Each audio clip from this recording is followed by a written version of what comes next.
Jong. If I could do it all over again, I would definitely. Before I could finish, a searing pain exploded through my chest. I looked down, disbelieving. A fruit knife had punched clean through my chest, its blade dripping with blood, the handle gripped tight in her hand. My girlfriend, Jong. Right before my consciousness shattered, I saw her eyes clearly. Not a shred of guilt in them. Only raw, naked contempt, the kind you'd give a bug you'd crushed and then resented for dirtying your shoe. Goodbye, Tianli. The one who spoke was the man beside her, the brother I'd once trusted with my whole heart. Capital. One arm wrapped around her waist, the other roaming freely over her body. He grinned like a monster. Thanks for taking care of us these past 6 months. Your final purpose was to be our stockpile. Stockpile. In that instant, I understood everything. I'd been set up. I put her on a pedestal like the purest light of my life. I treated him like a brother I'd die for. And what did I get in return? A joint betrayal and a knife straight through the heart. Hatred and regret flooded my limbs like venom. God, how I wanted to tear those two faces apart. Too bad.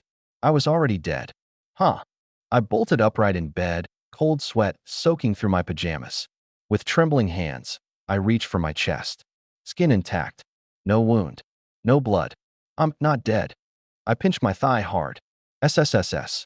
Pain shot through me, and a bruise bloomed instantly. Not a dream. I was really alive. I grabbed the phone off my nightstand. Blue Star calendar, June 3rd, 2026. 6:12 in the morning. 30 full days until the deep freeze that would destroy everything. I'd been reborn. Ecstasy washed over me like a tidal wave, but I forced myself to stay calm. 1 month. That was enough.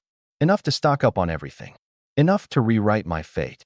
Enough to make that pair of dogs pay for their crimes in blood. I remembered it all, crystal clear. At midnight on July 3rd, an unprecedented blizzard would swallow all of Blue Star. That wouldn't be some romantic first snow. It would be the Reaper's scythe. Yangcheng, where I'd lived for 26 years, was a subtropical coastal city, spring-like all year round, never colder than 50 degrees, where even frost was rare. But that snow came fast and hard. At first, people snapped photos and posted them online, thrilled, thinking they'd stumbled onto a once-in-a-century wonder. No one knew it was the opening act of the apocalypse. The blizzard raged for 3 days and 3 nights. The temperature plunged from 90 degrees down to 76 below, a drop of 160 degrees, like God had hit the flash freeze button. After the storm ran its course for a month, 95% of Blue Star's population had died from the cold, from starvation, from the chaos. As for me, I'd lasted only 30 days before the two people I trusted most finished me off with their own hands. I walked into the bathroom. The young man in the mirror had sharp brows and bright eyes. Only his face was pale, still shaken. With everything I had going for me, how did I let that woman blind me so completely? I cupped my hands under the faucet and gulped down mouthful after mouthful. That faint whiff of chlorine. Right now, it was oddly reassuring. In my last life, when the apocalypse hit, the water, power, and gas were cut off within 3 days. I'd grown up in the lap of luxury, but by the end, I was desperate enough to drink my own urine. In the deep freeze, 3 things mattered more than life itself: food, water, and heat. I looked up into the mirror, my eyes slowly hardening. This time, I would not make the same mistakes. My parents ran a small building materials business. Last month, they went up north to close a deal when a runaway truck slammed into them head-on. The car's advertised crash safety crumpled like a tin can, and they died on the spot. What they left me was a 2-story penthouse over 2,000 square meters, 20 million in savings, and a 7 Series. That money was more than enough to keep me comfortable for the rest of my life. But to chase Zhang Baikan, the campus beauty queen, I forced my way into her company and became a 777. In by 7 a.m., out by 7 p.m., 7 days a week. Even worse than 996. I poured my entire salary into her, buying gifts, footing every dinner bill, without keeping a single cent for myself. I even leaned on my buddy Zibin to play matchmaker, slipping him red envelopes and buying him cigarettes every time. Looking back now, those two had been hooking up all along. They were just using me as a walking ATM. She pretended to agree to be my girlfriend and slowly bled all 20 million out of my account. If the apocalypse hadn't come out of nowhere, they'd have made off with the money, sold the house, and kicked me to the curb long ago. Zhang Baikan. Zibbit. I clenched my fists until my knuckles went white. Heaven's given me a second chance. Just you wait. But I didn't act on impulse. Go settle the score now? Within 3 hours, I'd either be behind bars or catching a bullet. A man who's died once doesn't do stupid things twice. Revenge could wait. I'd wait for the day order collapsed. Then I could torment them however I pleased. Right now, the priority was preparation. Survive. And live better than anyone else. Money supplies. I frowned. 20 million sounded like a lot. But to stockpile a lifetime's worth of food, fuel, tools, and weapons, it was nowhere near enough. And there was a bigger problem. Where would I hide it all? 2,000 square meters seemed spacious, but packed full of supplies. It still wouldn't be enough. Rent a warehouse. A stockpile all in one place would be a sitting duck once the apocalypse hit. Just as I was fretting, a strange consciousness suddenly flooded into my mind. The scene before me shifted in an instant. I was standing in an endless white space, the ground smooth beneath my feet, everything empty and silent around me, so quiet I could hear my own heartbeat. Where is this? The moment I called out, the vision snapped away, and I was back in the bathroom. A bold idea exploded in my head. I focused my mind and tried again. White. The vast world appeared once again. I went in and out more than a dozen times before I could finally calm my pounding heart. Talk about someone handing you a pillow just when you're feeling drowsy. With this space, the whole problem of stockpiling supplies was solved in an instant. I immediately grabbed a soda from the fridge, focused my mind, and thought store. The thing vanished into thin air. Then I thought retrieve, and it reappeared, sitting firmly in my palm. The couch, the washing machine, the computer, no matter how heavy, one thought to store, one thought to pull out. After testing it, the storage range was about 10 meters. But it wasn't all powerful. Tiles, flooring, the security door, anything fused into the structure of the building couldn't be stored. It had to be a separate, standalone object. Oh right, freshness. I quickly pulled out that soda. Not a single bead of condensation on the bottle had changed. It was exactly the same as when I'd first taken it out of the fridge. This space didn't just keep things fresh. It completely froze objects in the exact state they were in the moment they went in. This was a cheat code tailor-made for the apocalypse.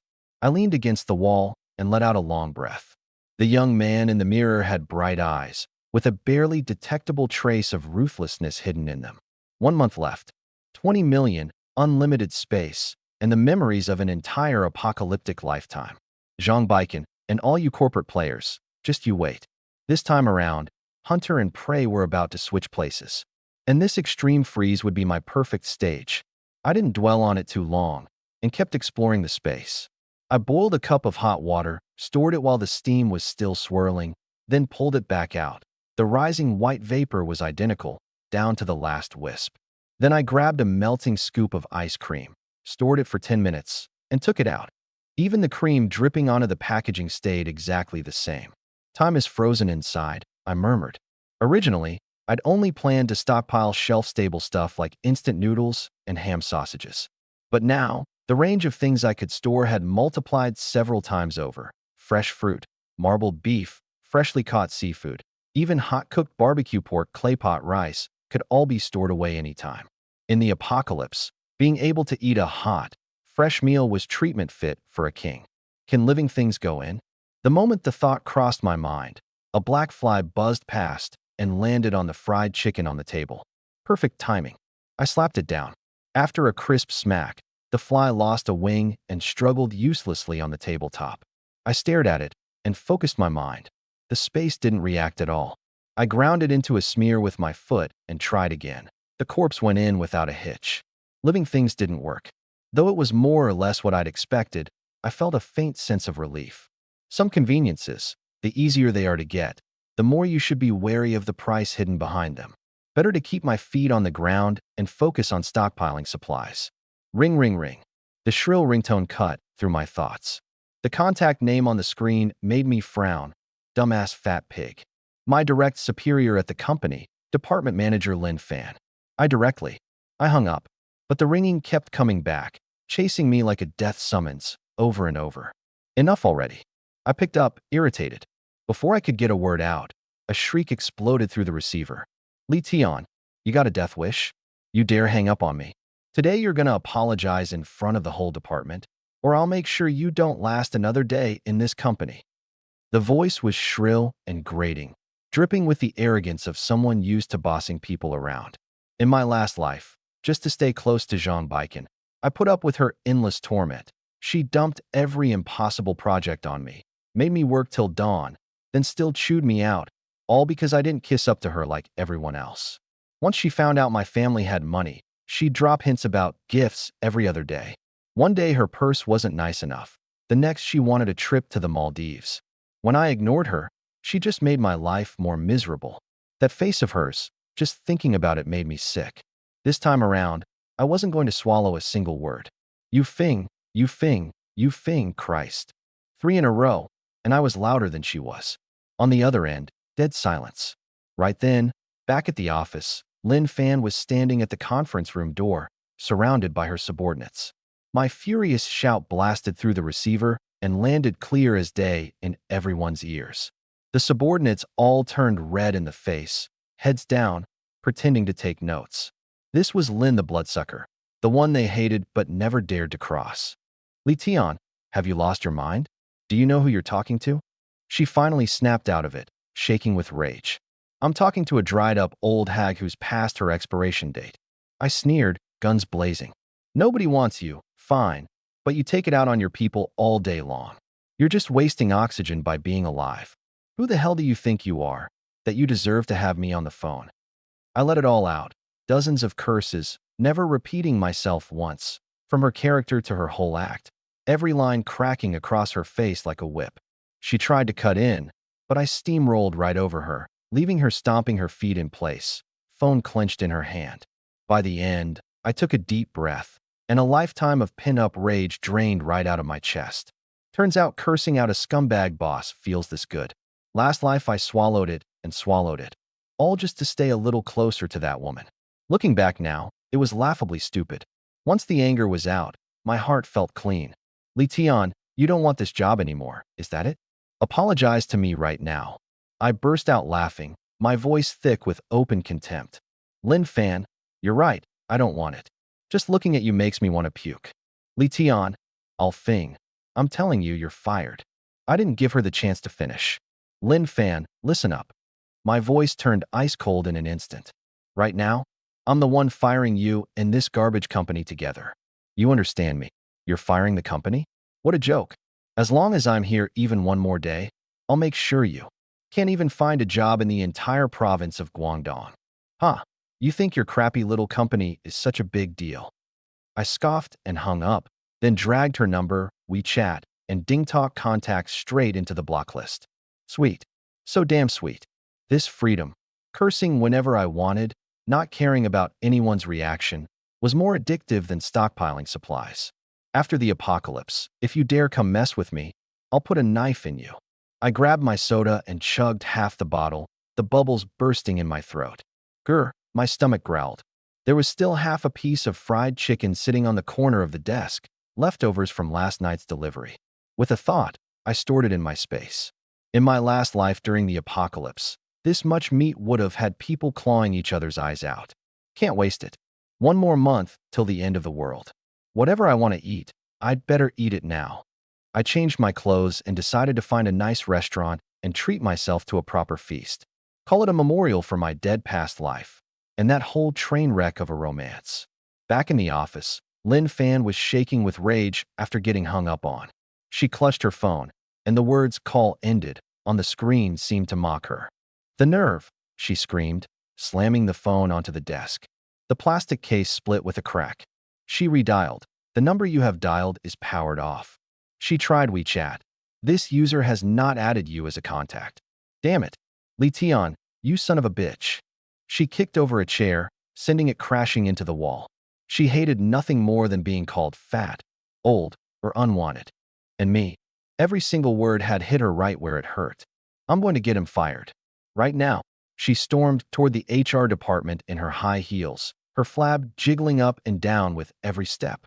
She wanted me terminated immediately, and she'd make sure the whole company knew, ruining my reputation for good. The moment she left, the office couldn't hold it in any longer. Laughter exploded. How did I never notice Li Tian had such a savage mouth? That was awesome. He said everything we've all been thinking. Lin Fan had barely stepped out when she heard it. Her footsteps froze, and she kicked the door open. The office fell dead silent in an instant, everyone burying their heads in their work. At least, that's how it looked to her. What are you all laughing at? Her subordinates looked up, faces the picture of innocence.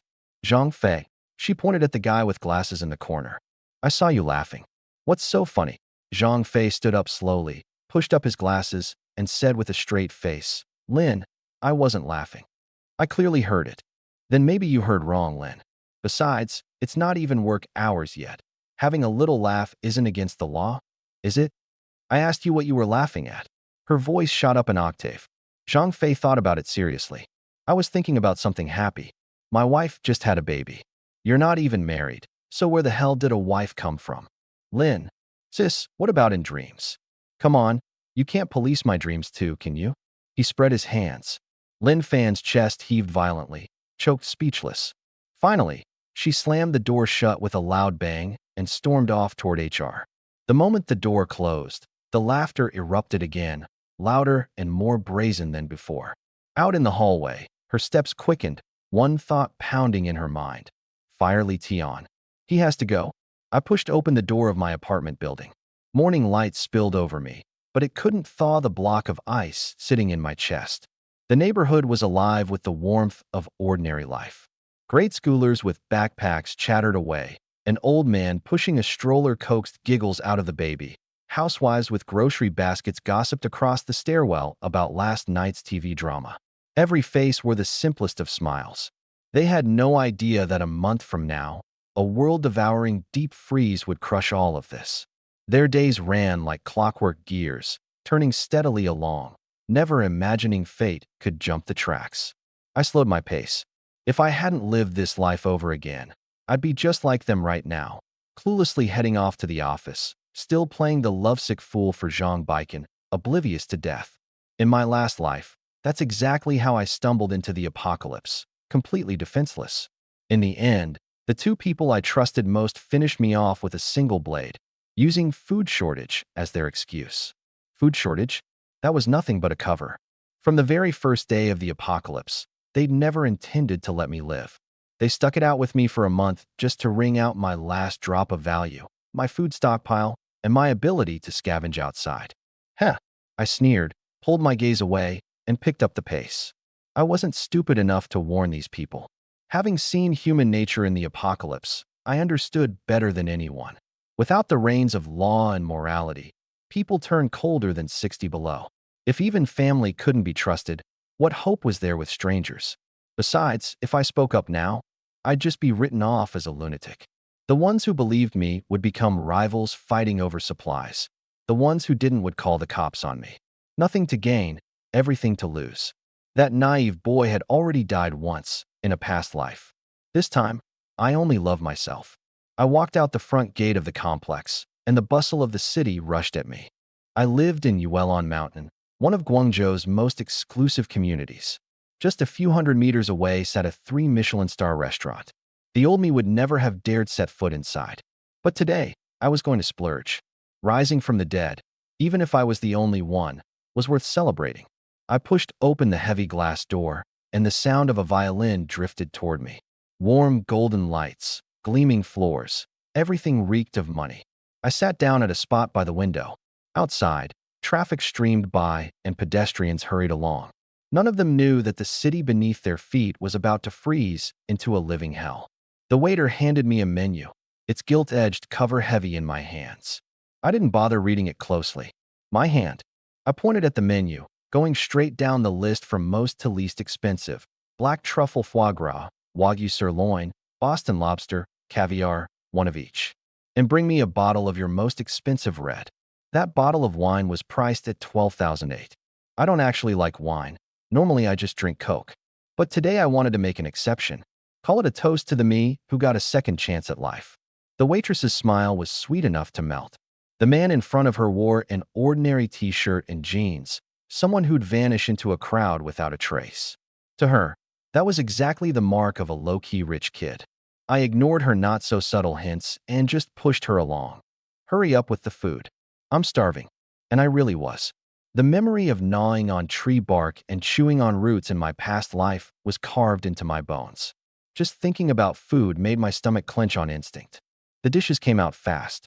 The foie gras glistened with oil, the sirloin was seared outside and tender within, the lobster shell steamed to a bright red. I grabbed the knife and fork, but with zero elegance. I stabbed a big chunk of steak and shoved it straight into my mouth. Sauce smeared at the corner of my lips, and the sound of my chewing was jarringly loud in the quiet restaurant. The waitress's smile froze for a second. The other diners kept shooting glances my way. Some frowned, some set down their utensils and murmured under their breath, their disdain completely out in the open. I didn't care. When the apocalypse comes, all the refinement and manners these people take such pride in won't buy them half a piece of bread. By then, an expired pack of instant noodles could set a whole crowd fighting until their heads bled. I've seen too much. The more dignified a person, the sooner they starve. The more shameless, the longer they survive.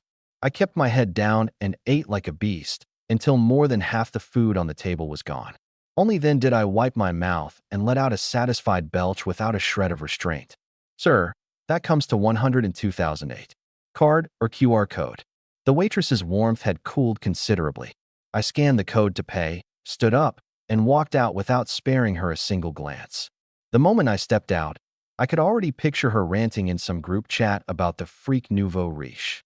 No one knew that this nouveau riche they looked down on carried inside him a world on the verge of destruction. While I was feasting at the restaurant, the office gossip about me chewing out Lin Fan had already blown up. In the marketing department, Zhang Baikan and Zi Bin sat across from each other, their feet still secretly tangled together under the desk. They were my college classmates. I'd once thought the three of us were an iron triangle. Zi Bin was my roommate, and Zhang Baikan was the campus beauty we both chased. After graduation, the two of them ended up in the same department. Zi Bin had a smooth tongue and knew how to charm. Being close at hand gave him the advantage, and Zhang Baikan soon said yes to him. But the company banned office romances, so they'd been keeping it under wraps. And me, kept completely in the dark, was still pursuing Zhang Baikan with everything I had. Bringing her breakfast every day, treating her to dinner and movies on weekends, always rushing to pick up the check. Later, when my parents died in a car accident, left behind a $20 million inheritance, Capital immediately egged her on. Don't turn him down. Keep him on the hook. Now that he's rich, this is our chance to milk him for more. From that day on, I became their personal ATM. They enjoyed everything I gave them while laughing behind my back at what a fool I was. I couldn't hear the conversation happening right now, but I could guess every word of it. Capital would sneer, he's just a brainless idiot who got lucky being born into the right family. With his pathetic skills, he's not even fit to shine our shoes. Zhang Baikan would chime in with a coy little pout, satisfaction glinting in her eyes. But deep down, Capital was panicking. He hadn't gotten his hands on that 20 million yet, and my recklessness had thrown a wrench in his plans. In his mind, that money was supposed to be his. Sure enough, my phone rang. The name Zhang Baikan flashed across the screen, and the message was dripping with concern. Li Tian, I heard you had a falling out with manager Lin. What's going on? Capital and I are both really worried about you. A cold smile tugged at the corner of my mouth. This was the first time she'd ever reached out to check on me. In my past life, I would have been moved to tears, immediately arranged to meet up with her, and poured out all my grievances. Now, I just felt sick. Worried about me? What you're worried about is my money. I typed out my reply. Chin, I've been sick of that fat pig Lin Fan for ages. Quitting was perfect timing. I don't want to work anymore. I'm planning to buy an RV and travel the whole country. I've got enough money to last me a lifetime. From now on, let's just go our separate ways. I could picture the looks on their faces when they read that message. Their ATM was about to run off.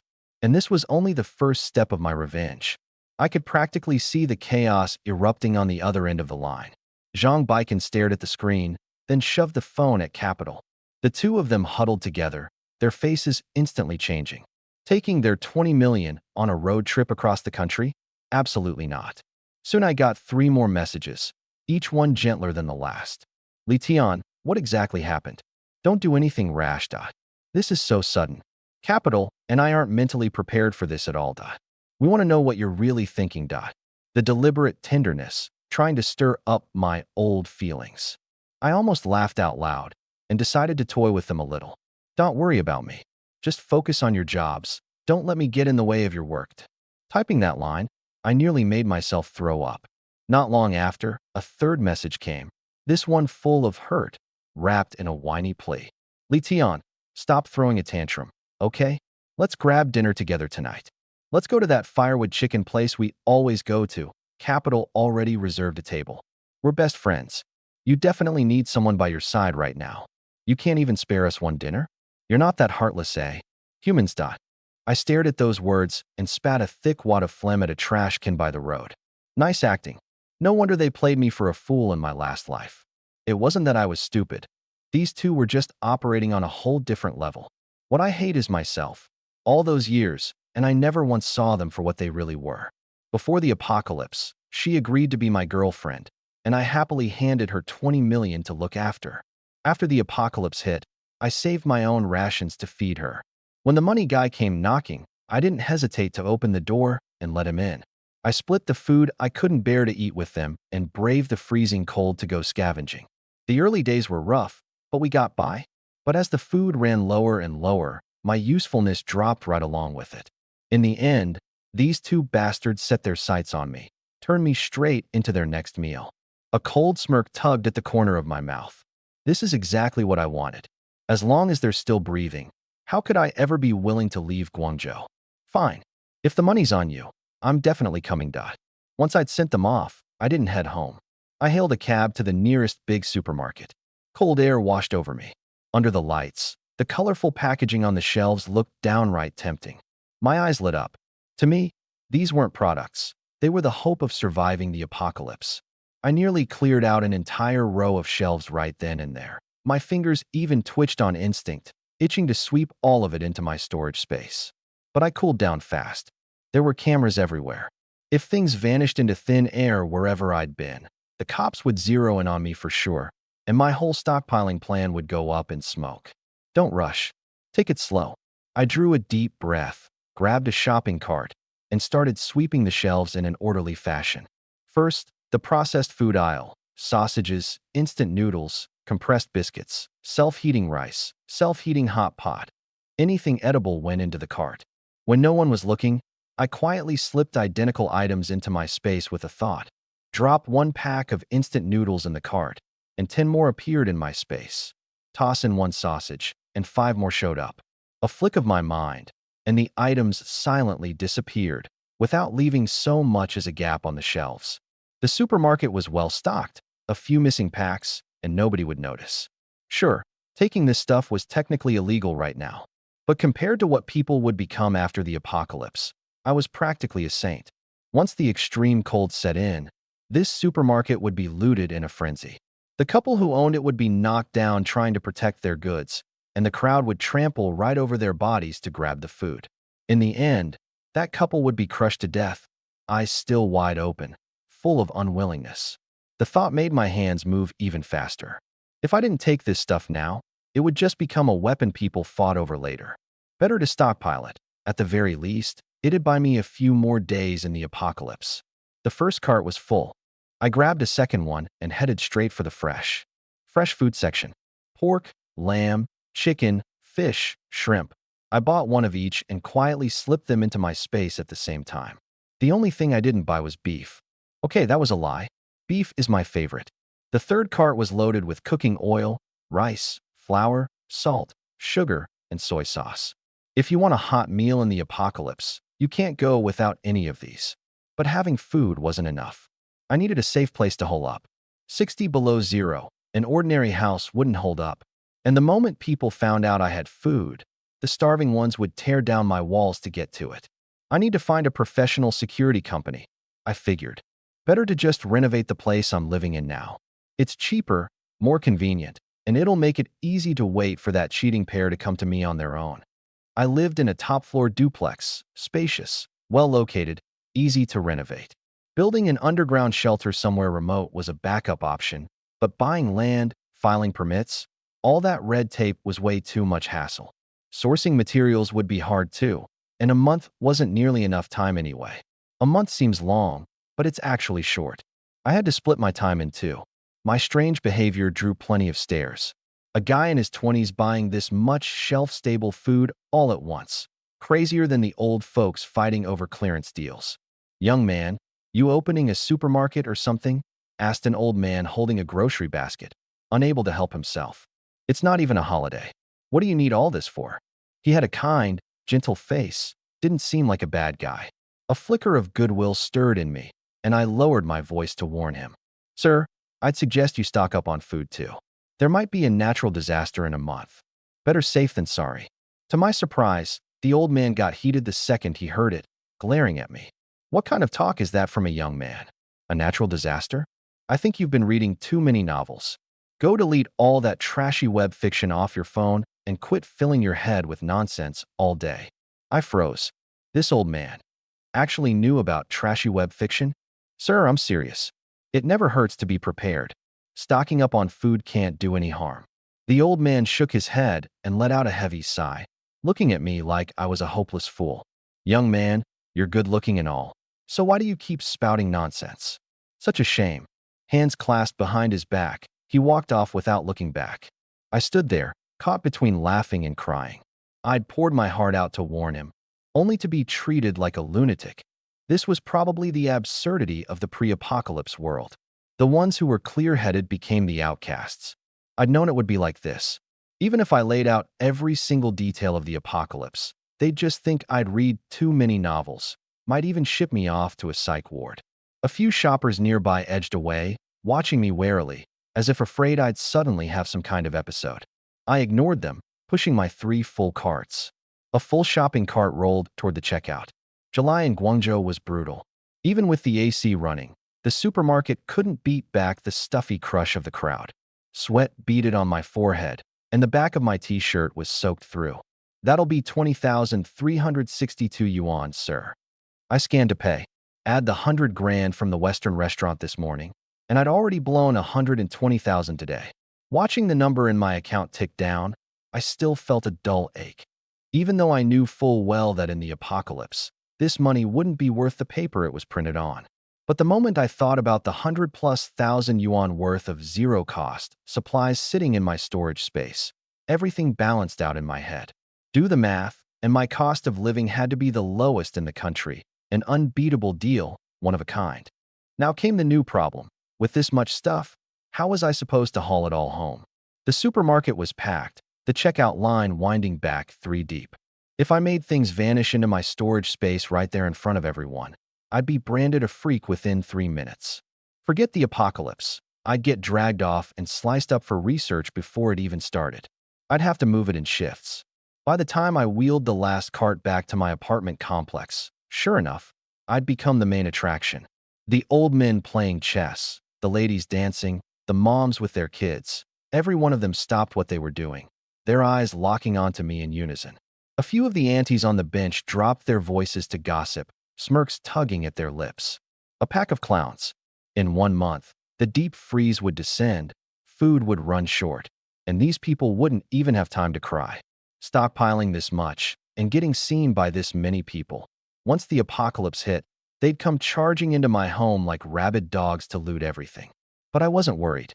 I'd turn my home into a solid fortress and let them watch, helpless, from the outside. Anyone who dared come to rob me. As long as I could get my hands on a weapon, I wouldn't hesitate. The flagstone path was uneven. The cart jolted, and a few bags of chips and cookies clattered to the ground. I bent down to pick them up, thoroughly irritated. Bang! The cart hit a raised cobblestone, and snacks spilled everywhere. Among them, a bag of imported fries and a bar of dark chocolate rolled right up to my feet. I just bent down when a kid ran over and snatched up the fries and chocolate first. Kids these days really are well-mannered, even knowing to help pick things up for people. I was about to thank him when the little boy hid the snacks behind his back, tilted his head up, and grinned smugly. I recognized this grandmother and grandson. The old woman was Auntie Sue, a notorious troublemaker in the complex. Her son was a professor at a nearby university, and she'd come to help babysit her grandson, but she treated the complex like her own backyard. To save a little water, she often took the boy to relieve himself in the landscaped greenery. When property management came to confront her, not only did she refuse to admit any wrongdoing, she threw a full-blown tantrum, threatening to sue them for bullying a senior citizen. I pulled out my phone, opened the camera, and set it on the shopping cart. "Auntie Sue, your grandson took my fries and Choco. Kaylee, please give it back to me." The little boy wouldn't let go. I picked it up off the ground, "So it's mine." So young, and already such a brat. Aunt Sue shot me a glance, as if it were the most natural thing in the world. "Come on, Shally, you bought so many snacks. Too much junk food isn't healthy anyway. Just give them to our little Gia. It's not like the money means much to you." I frowned, keeping my patience. "Aunt Sue, these 2 bags cost over 100 yuan together. How about I grab a pack of spicy strips for little Gia instead?" "Spicy strips?" Her voice shot up. "You think that garbage is good enough for our little Gia? You're a grown adult. How can you be so cheap? I paid for these with my own money. Why should I give them to you?" She had no shame, so I stopped giving her any face either. I stepped forward and snatched the snacks back out of the kid's hands. "Wah!" The little boy burst into wailing sobs on the spot, reaching out to grab them back. Aunt Sue suddenly shoved me hard and started cursing. "What is wrong with you? Bullying a little kid and then talking back to your elders?" I was ready for it. I gave her a light push back with the back of my hand. "Oh." She let herself drop straight to the ground, flailing her arms and legs, her voice shrill and piercing. "Murder. A young man is beating up an old lady. My back is broken, my legs won't move." A crowd gathered around. Residents upstairs poked their heads out, and some people even pulled out their phones to record. What era is this? And people are still pulling this shakedown act. A regular renaissance of scams. I wasn't the least bit rattled. I pointed at the phone mounted on my car. "Aunt Sue, I've been recording this whole time. If you want to keep performing, I don't mind waiting it out with you." Her heart skipped a beat. She hadn't expected me to be so calculating. But with so many people watching, getting up now would mean losing face, so she could only keep up the act. "I don't care. I'm not getting up until you pay my medical bills." The onlookers murmured among themselves. Aunt Sue definitely started it. That old lady just loves making scenes. But no one dared to step up and back me. Everyone was afraid of getting tangled up with her. Once she latched on, you couldn't shake her off. The property management didn't show up either, probably long since scared off by her antics. I pulled out my phone, found Professor Sue's contact info that I'd just tracked down on the university's official website, and dialed him directly. The call connected quickly, and a gentle, refined voice came through. "Hello, who's this?" "Professor Sue, I'm Li Tian, one of your neighbors in the complex. Your son grabbed my snacks, and after I took them back, your mother shoved me. I pushed back once, and now she's lying on the ground throwing a fit. I've already sent you the whole video. If she keeps this up, I'll have no choice but to call the police." I hung up and sent over the video. In less than 2 minutes, Aunt Sue's phone rang. She answered, and as she listened to her son chewing her out, her face flushed red then went pale. All she could manage was, okay, I'll get up right now." She hung up the phone. She picked herself up off the ground, brushed off the dust, grabbed her grandson, and slunk away, but not before shooting me one last vicious glare. So now we had bad blood between us. I just smiled. Whatever. I'd given her a chance. It was her own greed that ruined it, so she had no one to blame but herself. By the time I'd hauled all 3 carts of supplies back home, it was already past 2 in the afternoon. I collapsed onto the couch, exhausted, not physically, but drained from the endless haggling with Aunt Sue. I shut the door and sorted the supplies into categories: processed foods, fresh meat, rice, flour, oil, and salt. Then, with a single thought, I stored it all away in my storage space. After a 10-minute break, I grabbed a pen and paper and started mapping out my plan for the coming month. If I wanted to survive the apocalypse, I needed a solid plan. I couldn't afford to drift through my days like I used to. The old me kept a place that looked like a pigsty. Aside from work, all I did was play video games and scroll through videos. But now, I was more focused than I'd ever been in my life. First, food, water, and clothing. I still had enough cash, so I'd buy normally for now, while looking for chances to shop for free. I'd hit up supermarkets within a 12-mile radius on rotation. No fixating on a single store, since that would draw too much attention. Then, the day before the apocalypse hit, I'd completely clean out a few of the big supermarkets. My goal was to stockpile enough food to last a lifetime. Same went for clothes. Buy a batch out in the open, then grab several times more on the sly. I'd need everything for every season, especially warm gear like down jackets and windbreakers. The more, the better. Second, security. As the tip of my pen glided across the paper, scenes from my last life came flooding back, whether I wanted them to or not. A few days after the apocalypse broke out, the whole complex was filled with screams and wailing. Someone had hacked through my neighbor's security door with an axe. The husband was beaten to death with clubs, and the wife was dragged away by her hair. That heart-wrenching cry still echoes in my ears to this day. I shivered, and my pen dug a deep gash into the paper. In the apocalypse, people are more terrifying than the extreme cold. Human cruelty, unbound by any law, is more hopeless than 60 degrees below zero. I pressed down hard and wrote 3 words: Steel Fortress. An apocalyptic fortress that no one could ever breach. An ordinary renovation company simply couldn't pull it off. What I needed was a professional security firm, one that could use military-grade steel plating and alloys, not just to resist pry bars and bullets, but ideally to withstand standard explosives too. This wasn't paranoia. In the apocalypse, people would do anything to survive. Light weapons like guns and grenades would start showing up, even in a country with a gun ban like this one. My demands really weren't that high. I just wanted to live. I knew the taste of death all too well. The searing agony of a blade piercing my chest, the icy chill as my blood drained away, the despair of being betrayed by the person I trusted most. That was a feeling I never wanted to experience again. Guangzhou was a major city in the south. There had to be someone here who could take on a job like this. Security companies. The richer people are, the more they fear death. Some tycoons will even build private bunkers well in advance. These companies live off that business. They might not land a client for years, but one job can feed them for a decade. But the bar is sky high. You need money, you need special connections to source high-strength materials, and you have to finish the whole thing within a month. Nearly impossible. Back when I worked at Chrysanthemum Corp, I'd heard colleagues mention companies like these, but I never gave it much thought. I'd also seen a news story about some foreign billionaire who'd built a super fortress that could withstand a small nuclear blast. At the time, I figured it was fake. Now, I'm pretty sure it was real. Too bad I don't have that kind of money. A fortress like that would run you tens of billions, and my 20 million isn't even a drop in the bucket.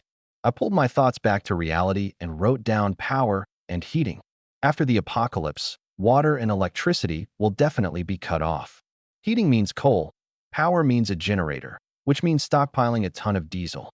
Medicine, lighting, tools, even toilet paper and toothpaste. I put them all on the list, one by one. Finally, at the bottom of the page, I wrote the word weapons, and my brow furrowed. Beyond 10 meters, truth travels fastest. Within 10 meters, truth is both fast and precise. I remembered that line perfectly, but this was exactly the hardest part. The people who can legally carry guns are either rich or powerful, and the rest are desperados. I had no way to connect with either. Still, this was a problem I had to solve. After the apocalypse, killings over supplies and women would be everywhere, and human life would be as cheap as dirt. To survive, to have the power to protect myself, I needed powerful weapons. Another apocalypse saying came to mind. While the neighbors stockpile food, I stockpile guns. Then the neighbors become my pantry. I didn't want to be someone else's pantry, so I had to get my hands on a gun first. Weapons mattered just as much as food and water. I'm a frail bookworm. Hauling 3 truckloads of supplies nearly killed me. Without a weapon, I had zero sense of security. This month, I had to whip my body into shape and get myself a piece. Knives, axes, compound bows weren't hard to get, but they wouldn't cut it. Go up against someone with a gun, and those things are just fancy sticks. I thought about it for a long time and came up completely empty, so I had to set it aside for now. I spent the entire afternoon filling 10 sheets of A4 paper, supply lists, fortress renovations, physical training, each item packed in tight. By the time I finished, I'd killed off half my brain cells. It was more exhausting than pulling overtime writing reports at the office. I hardly ever cook, and I'm a terrible cook. Then, suddenly, it hit me. Since the storage space preserves items in their original state, why don't I just order ready-made meals? After the apocalypse, I could have a hot meal anytime and save myself the trouble of cooking. I immediately grabbed my phone and started calling the Sichuan and Hunan restaurants nearby that I go to often, one after another.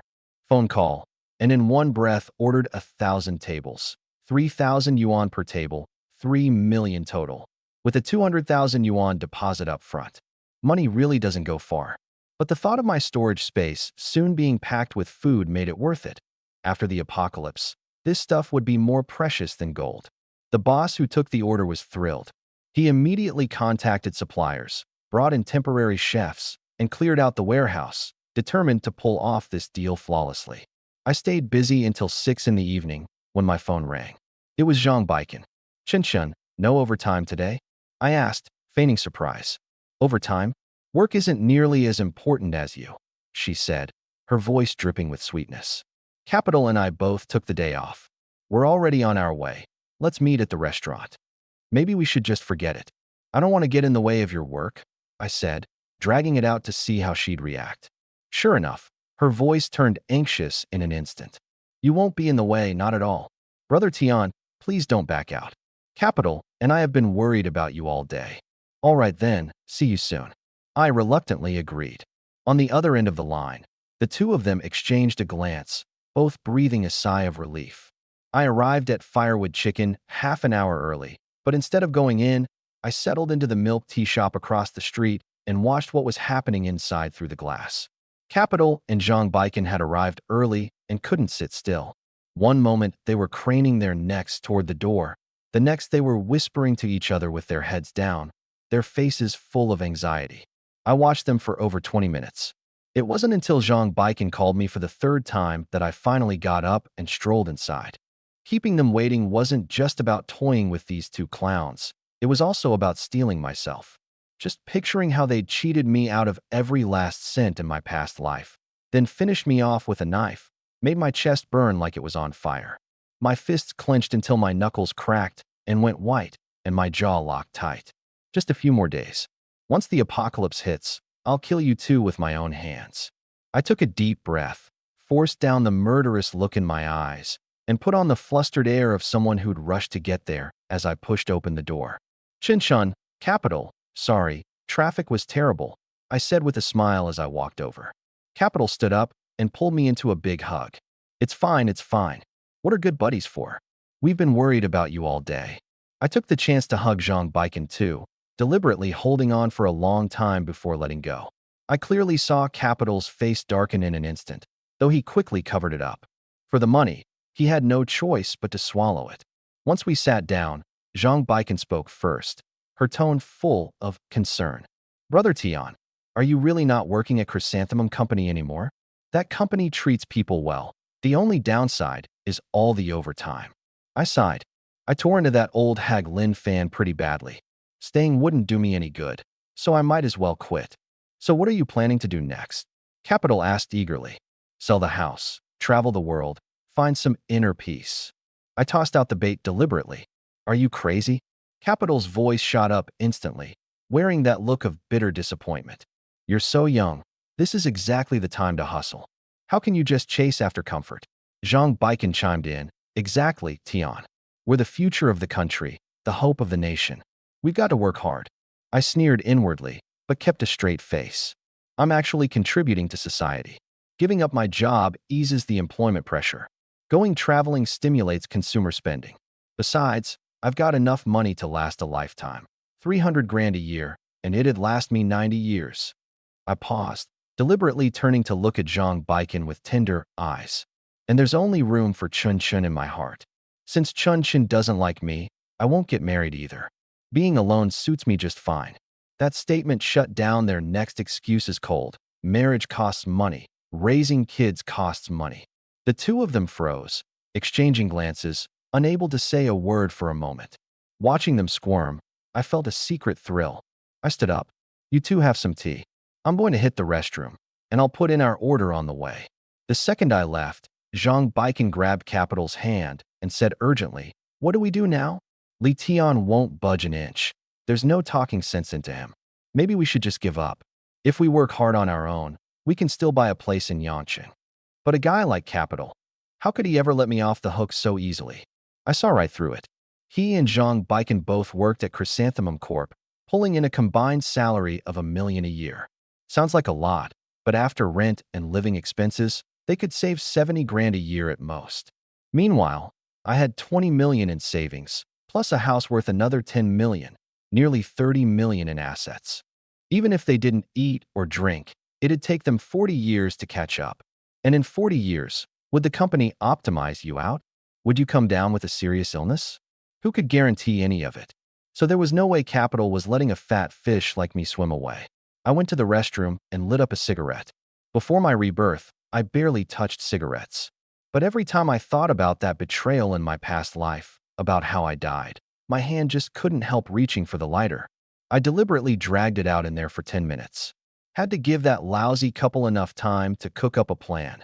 That's what makes the show worth watching. Back at the table, I casually picked up the menu and zeroed in on the priciest dish.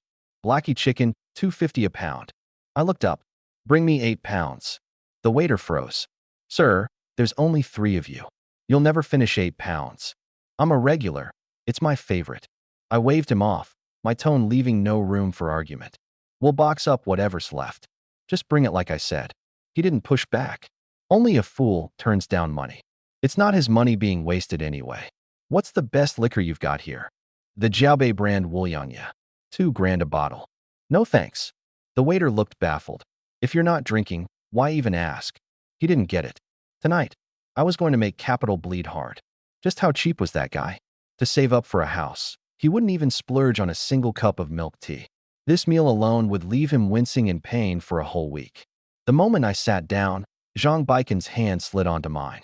Her eyes were rimmed red, tears welling up, playing the part of someone who couldn't bear to see me go. Wow, what acting! It's a shame she never went for Best Actress. But I put on a panicked face, my voice trembling. Qinshan, you what's wrong? Tian, I can't stand the thought of you leaving, she choked out. Turning you down before, that was just me testing you. I don't dislike you at all. Just give me a little more time, okay? I'm a slow burn kind of girl. Slow burn? More like you'll never catch fire. I sneered inwardly, but my face showed shock and delight. Really, really? Truer than gold. She gripped my hand tight. The person you love is right here, and so is your good buddy Capital. How could you just leave?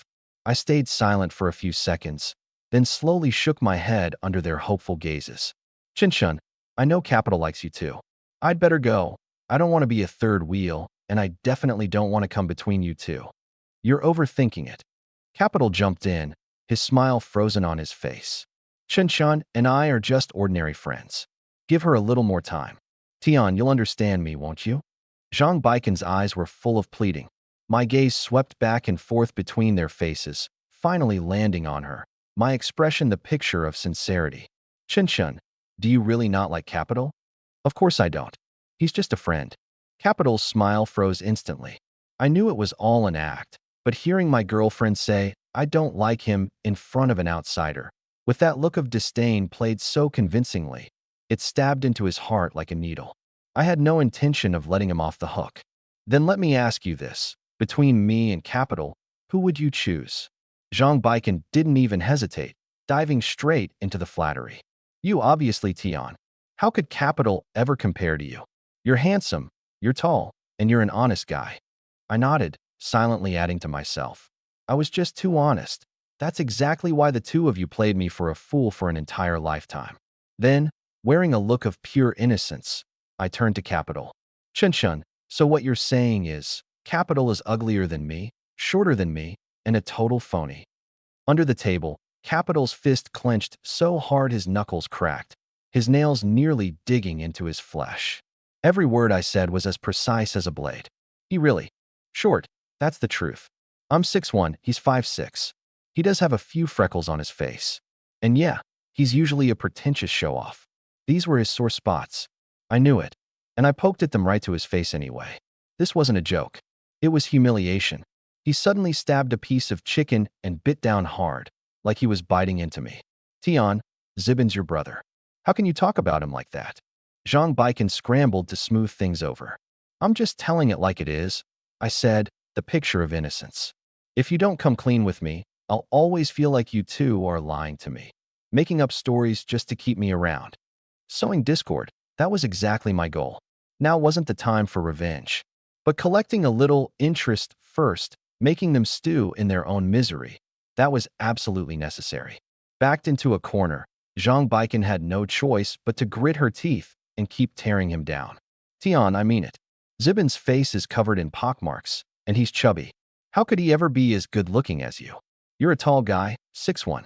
He's not even 5'7". Every word landed square on Zibin's pride. For a guy this obsessed with saving face, it was like getting slapped in public. Under the table, the veins on his hand bulged. If he hadn't still been after my money, he'd have blown up long ago. Watching his face go ashen, I was gleeful inside, while my mouth kept playing peacemaker.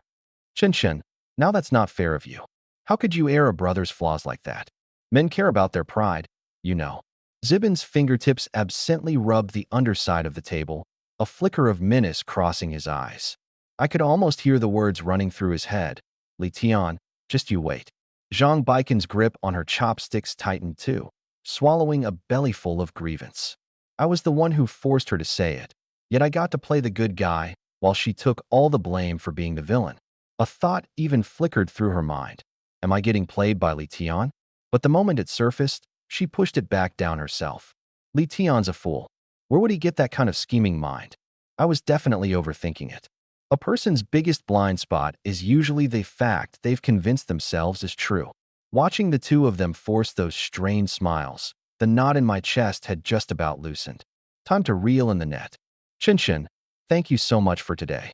I turned to Zibin. Zibin, thank you too. Come to think of it, this is the first time you've ever treated. I'd better eat plenty, can't let it go to waste. Thinking his scheme had worked, Zibin squeezed out a stiff smile. Glad you came around. We're brothers, eat whatever you want. It's on me tonight. His heart was bleeding, but he kept up the front. You have to lose the bait to catch the wolf. That's probably how he consoled himself. After that, the three of us chatted like old friends, drifting from one topic to the next. I ate with gusto. The two of them couldn't taste a thing. We'd ordered too much food, so Zibin went out of his way to ask for two. A to-go box to pack up the rest of the chicken. Every single penny was his money, and he couldn't bear to waste it. Zibin, Chen, I've had a long day and I'm beat. I'm gonna head back and get some rest, I said, setting down my chopsticks and wiping my mouth. Let's do this again sometime. Get home safe, Tian. Take care of yourself. Zhang Baikan looked all concerned, but inside she was gloating. She probably figured that 20 million was already sitting pretty in her pocket. No, it was 30 million, plus a house. After saying my goodbyes, I didn't leave right away. Instead, I made a detour to the cashier's counter.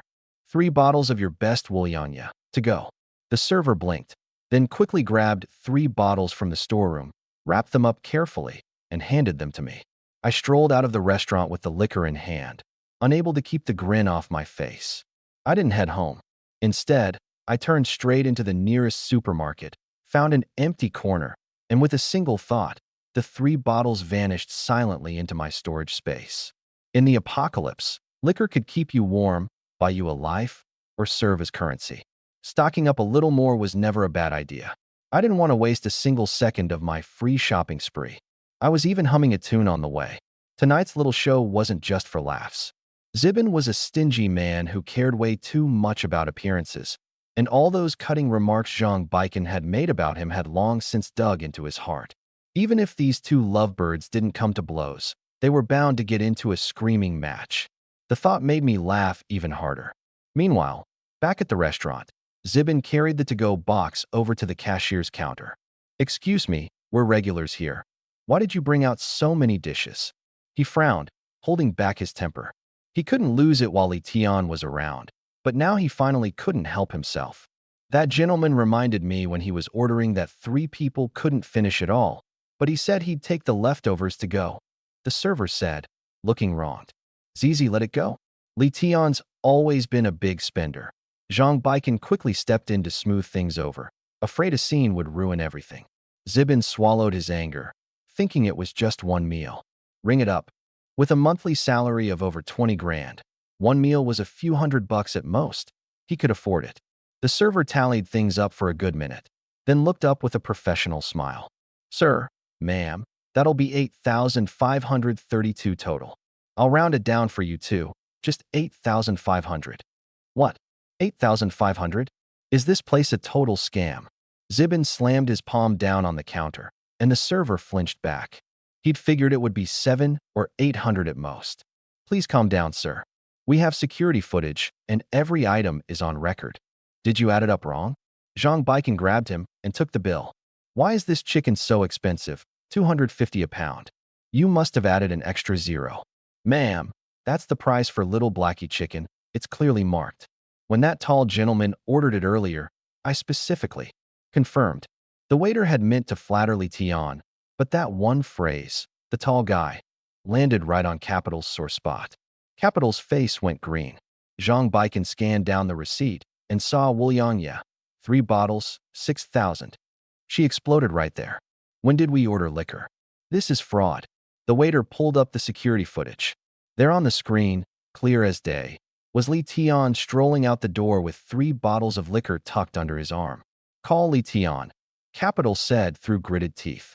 Zhang Baikan dialed. All that came through the receiver was a cold, flat voice. Sorry, the number you have dialed is switched off. She clutched the phone, completely at a loss. Just then, a gruff voice cut through the air. Xiao Zhang, what are you arguing with the customers about? A man built like a bear came lumbering over. His black tank top stretched tight across his frame, his arms bulging with knots of muscle, his shaved head gleaming with oil under the lights, sweat trickling down his neck and into his collar. A blue-green dragon coiled up his left arm, its scales looking ready to leap off his skin. A white tiger crouched on his right, claws bristling with menace. He squinted, the corners of his mouth naturally turned down, radiating a keep-your-distance kind of ferocity. Capital and Zhang Baikan exchanged a glance, and neither dared make a sound. The waiter laid out the whole story, driving home the key point. The food and the liquor had all been ordered by that gentleman, and these two refused to pay the bill. The bald boss cracked his neck with a loud pop and swept a cold gaze over them. The situation's crystal clear. Your buddy ordered the food and the drinks, so you're the ones paying. Don't want to? I'll call the cops. But he never told us. He took it upon himself. Capital wanted to keep arguing. He just couldn't stomach parting with over 8,000. That's your internal business, the boss said, glaring. And besides, you just called this place a scam joint in front of all these customers and trashed my reputation. That's going to cost extra. Either pay up or wait for the police. Capital and Zhang Baikan instinctively took half a step back. Calling the cops wouldn't help either. The footage was ironclad proof. As the people at the table, they'd most likely still have to foot the bill. On top of that, this bald guy clearly wasn't someone to mess with. Zizi, let it go. We can't win this one, Zhang Baikan whispered. Capital gritted his teeth and swallowed his losses. Fine, 8,005, right? 8,532, the boss said coldly. Xiao Zhang rounded it down because she figured you were reasonable people. Folks who weasel out like you. You don't deserve it.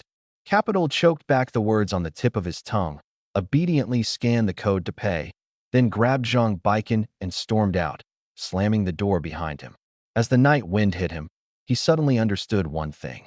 The real fools in this world are never the ones who play it honest with their words.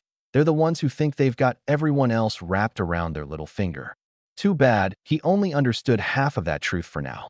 The sorry state capital and Zhang Baikan were left in, long forgotten. Stockpiling supplies. That was the top priority now.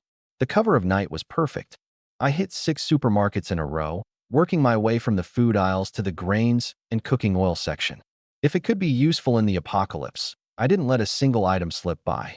On the surface, I was pushing a cart like any ordinary shopper. But underneath, my storage space was quietly shopping for free. I stashed away 5 to 10 times the quantity of every single product.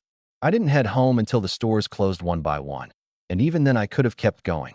That night, I spent a little over 100 grand out in the open, but the supplies I secretly took were worth well over $1 million. Rice, flour, oil, salt, snacks, drinks, toilet paper, batteries. My storage space had swelled with another huge haul. I can't come back to these places again, I thought to myself. Keep skimming off them, and No matter how careful I am, someone's going to notice. I treated myself to a nice hot shower, sank into the big, soft bed, and drifted off almost instantly. In the last apocalypse, I spent every single day worrying about food and the freezing cold. I never once got a good night's sleep. Being able to sleep this soundly now felt like an almost heartbreaking luxury. Maybe the rarest thing in a person's whole life is a single night of sleep without a care in the world. Meanwhile, the money man got home and slammed the takeout bag of firewood chicken onto the table. Broth splattered everywhere, spilling all over the floor. That piece of trash, Leon. He screwed me on purpose, he roared at the empty air. $8,532. Nearly half a month's salary, just gone down the drain.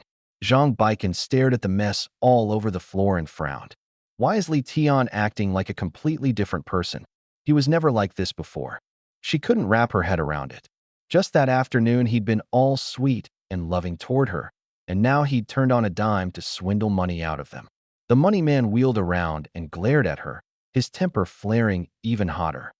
I'm in a really bad mood right now. He dragged Zhang Baikan into the bedroom, meaning to take it out on her. The result? Less than a minute later, the room went silent. The money man's face flushed bright red. All Zhang Baikan could do was force herself to comfort him. Baby, you've just been way too tired lately. Get some rest, okay? To him, those words landed like a needle. He lay down sullenly and changed the subject. So what the hell got into Li Tian tonight? Maybe he was just in a bad mood, Zhang Baikan said after thinking it over. He just cussed out Lin Fan. He's definitely getting fired for that. Could have been acting on impulse. The money man remembered how thoroughly Lin Fan had humiliated himself in front of the whole company, and he felt a little better. He'd only spent a bit of money, and yet Lin Fan had become the laughingstock of the entire office. Humph. Once we get our hands on that 20 million, I'm going to humiliate him good, he said through gritted teeth. But the thought of those $8,000+ still made his heart twinge with regret. The next day, I slept until I woke up naturally, my whole body brimming with energy. After a quick bite, after breakfast, I drove straight to the most famous security company in Yangqing, Aegis Security. This company provides protection exclusively for the wealthy and celebrities, and can even take on doomsday shelter construction projects. I'd heard about them back when I worked at Chrysanthemum Corp. The boss's second daughter, Meina, daughter of Rinsanjia, is a die-hard doomsday enthusiast. With a wave of his hand, Rinsanjia dropped $2 billion to have Aegis build her a top-tier shelter. The whole company was buzzing about it at the time, and I can still picture the stunned looks on my coworkers' faces. The world of the rich really is a whole galaxy away. Aegis Security's storefront was surprisingly understated, tucked away in an unremarkable office building.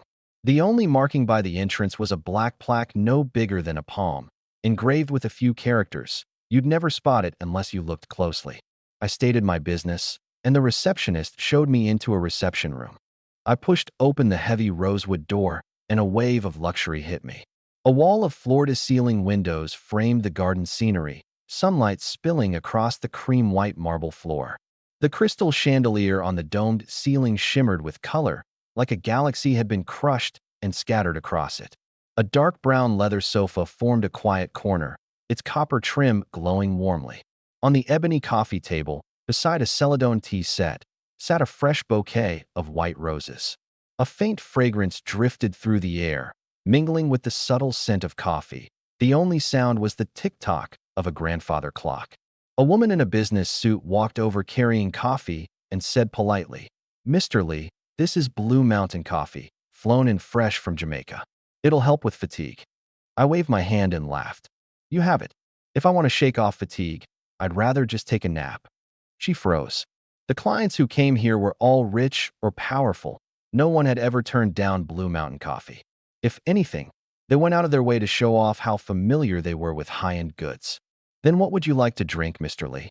She quickly recovered her professional smile. "Coke. Ice cold." Her lips twitched, but she nodded. "One moment, please." The moment she left, a burly man walked in. I looked up, and my eyes lit up. The man stood 6'3", built like a small mountain, wearing a well-tailored suit. Beneath his buzz cut, his face was all hard angles, his gaze sharp. He had the authority of a soldier combined with the composure of a businessman. With someone like this as a bodyguard, you'd feel completely safe. With 3 of them, they could stop bullets for you. He walked up to me and extended his hand. Hello, Mr. Lee. My name isn't Quan, and as in safe, Quan as in secure. I'm the head of Aegis Security's Yangqing office. What service can I do for you? I couldn't help but laugh. A guy this serious, and his name literally means safety, and he introduced himself with a completely straight face. I didn't beat around the bush and got right to the point. I want a shelter. One big enough. Secure, able to withstand artillery fire, and equipped with independent heating, water, and power systems.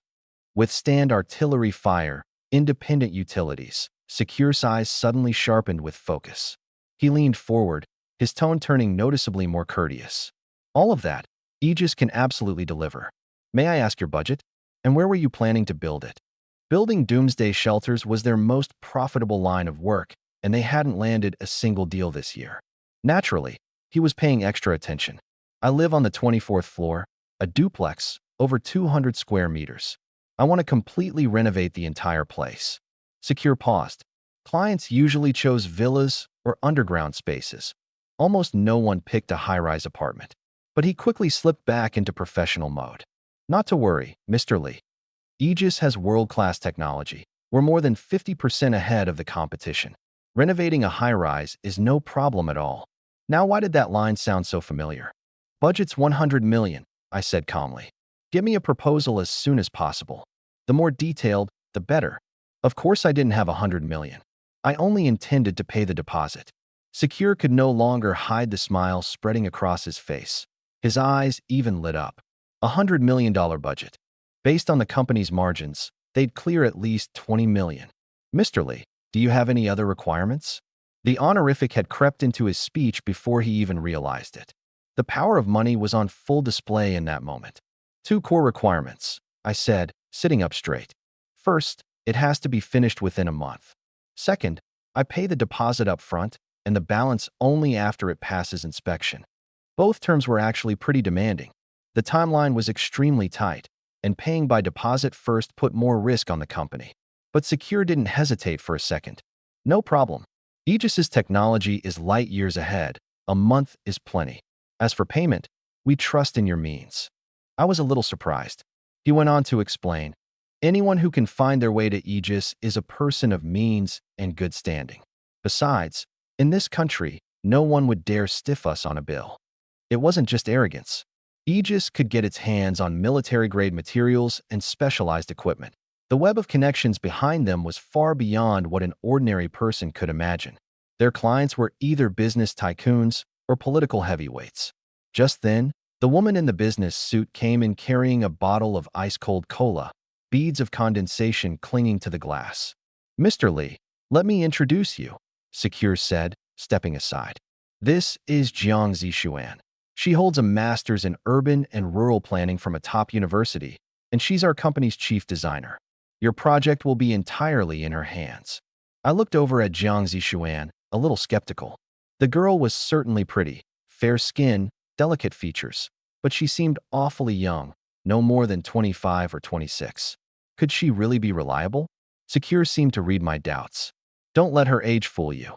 Designer Jiang is a renowned doomsday shelter. An expert. Miss Mayna's shelter, its core design came from her. Jiang Zixuan flashed me a smile, radiant and charming. Hello, Mr. Lee. It's a pleasure to be at your service. If you have any requests at all, just let me know. She extended her hand, slender, tapered fingers, skin as fair as jade. As I shook it, my fingertips brushed against skin smooth as silk, but I quickly reined in my thoughts. Building the shelter was what mattered most. I couldn't come across like some wide-eyed rookie who'd never seen the world. If Aegis decided to verify my assets, my cover would be blown. She stood a good 5'9", her business suit tracing out an elegant silhouette. She wore no makeup, yet her features were picture-perfect, bright eyes brimming with confidence and competence. Miss Jiang, you said any request can be met. Is that really true? I smiled, testing the waters. Of course, she nodded. Then, catching the double meaning, she quickly added, I mean anything related to the shelter. As long as the budget's there, it can all be done. And Quan tactfully rose to his feet. I'll leave you two to talk. He gently pulled the door shut behind him. Over the next 2 hours, and then some, Jiang Zishuan and I nailed down the details one by one. Wall reinforcement. Every existing wall, floor, and ceiling would be fitted with new 20-centimeter thick alloy panels. This was Aegis's proprietary material. Only a third the weight of steel, yet 5 times the strength. It could withstand artillery shells without adding load to the floors. That neatly solved the load-bearing concern I'd had about high-rise construction. Glass. Military-grade bulletproof glass that could stop rifle rounds and endure extreme temperature swings from minus 150 to 150 degrees Celsius. Jiang Zishuan smiled. Mr. Li, even if you dumped liquid nitrogen on the outside of this glass, the inside wouldn't budge an inch. Ventilation system. The most advanced two-way circulation in the world. The external loop could filter out toxic gas and dust, defending against biochemical attacks. The internal loop could convert carbon dioxide back into oxygen. Even in the event of a gas attack, you could safely stay inside for months. Surveillance system. No internet connection required. Just plug it in and it works. Pinhole cameras tucked into wall corners and ceilings. 4K Ultra HD. You could make out an ant crawling outside the window. The door. A waterproof, fireproof, burglar-proof bank vault door, 30 centimeters thick, composite armor. Ordinary shells couldn't blast through it, and once shut, it sealed completely. Even if the outside were submerged in floodwater or choked with poison gas, everything inside would remain untouched. Water and power systems. Jiang Zishuan initially recommended solar, pointing out that Yangqing got plenty of sunlight, clean and cost-effective. I turned it down flat. Solar's useless in extreme cold. One heavy snowfall, and it's nothing but decoration. I wanted an all-in-one coal-fired heating and power generator, burning coal or diesel to provide both heat and electricity, while also incinerating garbage to convert. Energy conversion, 1 machine, 3 functions. Jiang Zishuan looked puzzled. Mr. Li, even in winter, Guangzhou rarely drops below 50 degrees. Why are you so focused on heating? Besides, storing fuel is a hassle. I get cold easily, I said vaguely. I like to plan ahead. What I didn't tell her was this. In my storage space, I had all the fuel I could ever want. For water, she recommended an atmospheric water generator that pulled moisture straight out of the air.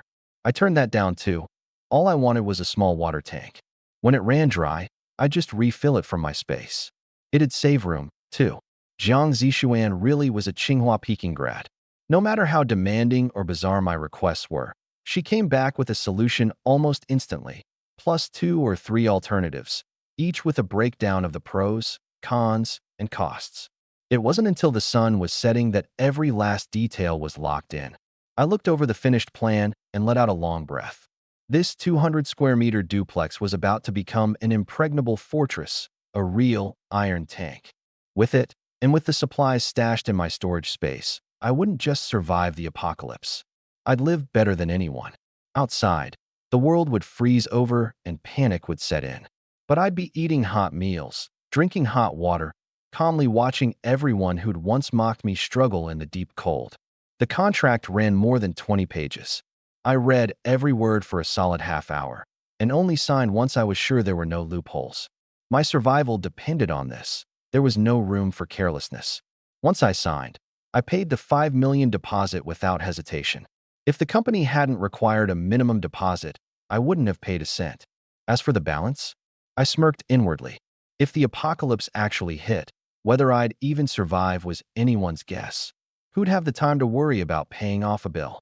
And if the apocalypse didn't come, well, I planned on being a deadbeat anyway. After all, I didn't have $100 million to my name. I walked out of Aegis feeling light as air.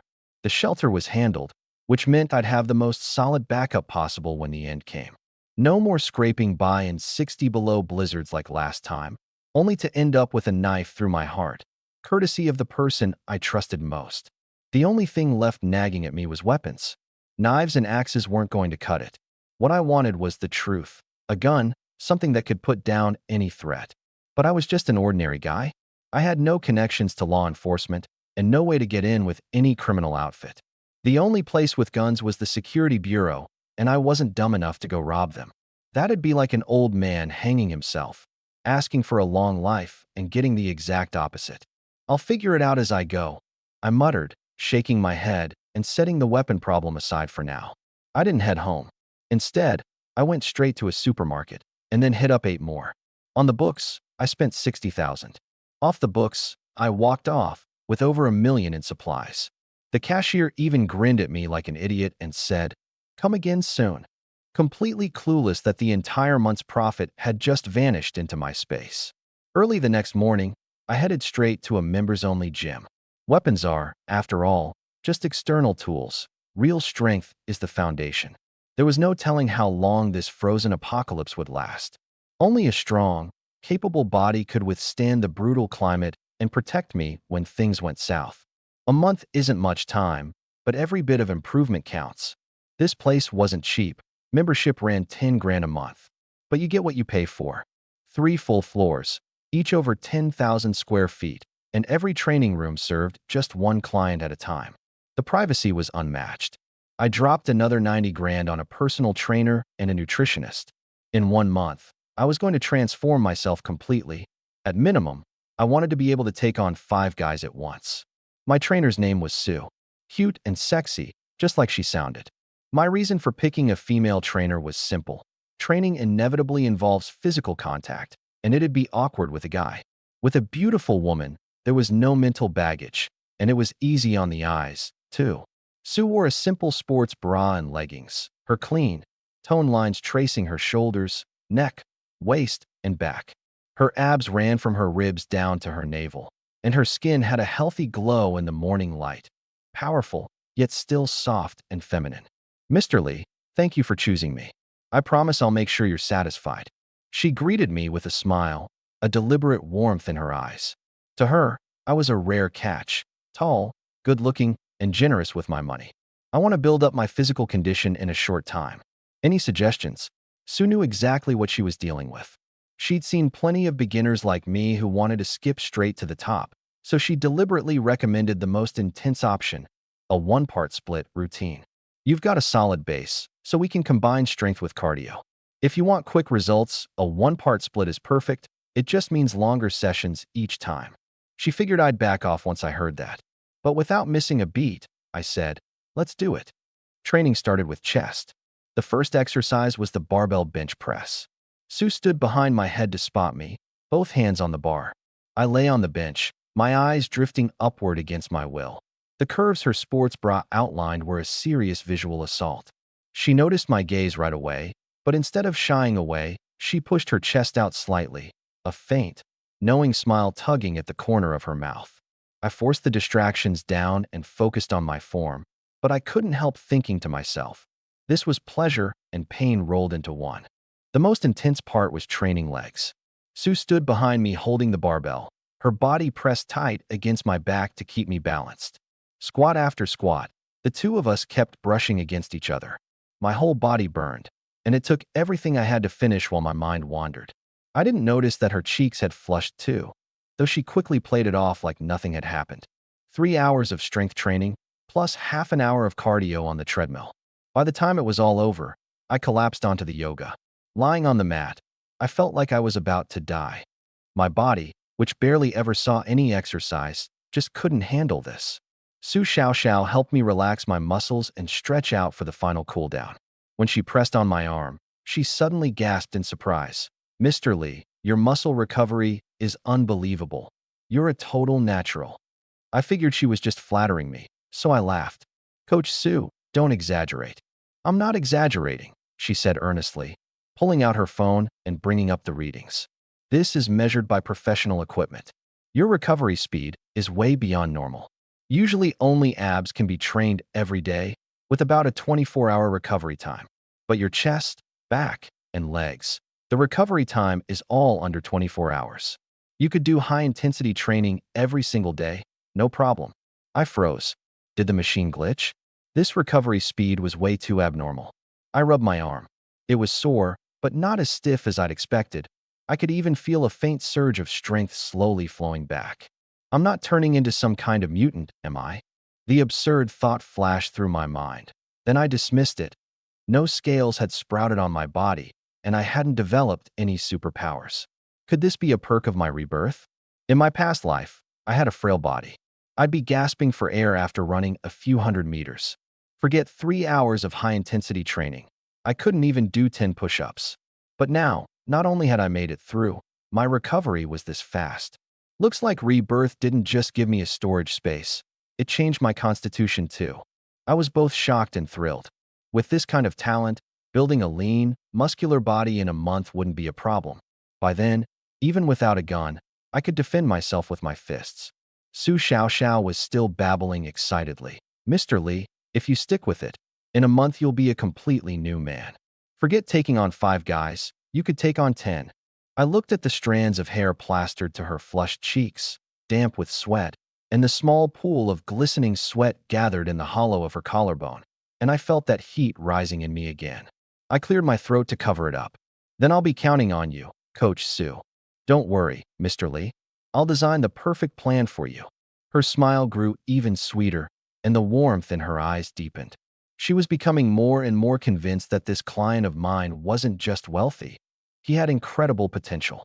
He was a nearly perfect man. A pleasant surprise. I was ecstatic inside. The body is your survival capital in the apocalypse. I'd been worried that a month was too short to accomplish anything. But now, with this superhuman muscle recovery speed, a month was more than enough for a complete transformation. Su Xiaoxiao's hand was still resting on my arm as she stared blankly at the readings from a moment ago. I pushed myself up from the yoga mat. Too fast.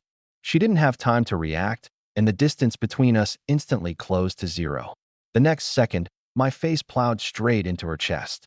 My mouth, soft and warm, still radiating heat from the workout, like falling into a cloud of pure elasticity. My mind went blank with a buzz, my breath skipped half a beat, but my heart was pounding like a drum. Su Xiaoxiao's gasp caught in her throat, her cheeks flushing crimson in an instant. Instinctively, she stepped back, but her feet were slick with sweat, and she slipped, her body tipping backward. Quick as a flash, I threw an arm around her waist. My palm pressed against her sweat-damp back. I could feel the warmth of her skin and the quick, nervous rise and fall of her breathing. She grabbed my arm on reflex too. We were pressed so close, close enough to smell the mingled scent of sweat and body wash on each other's skin. Her wide, glistening eyes fixed on me, hiding a trace of panic and something else I couldn't quite name. Anticipation, maybe. The way she looked at me made me uneasy. I hurriedly looked away, but then, against my will, my gaze dropped. Too close. The deep valley outlined by her sports bra, that patch of delicate skin, all of it was right there in front of me. Me?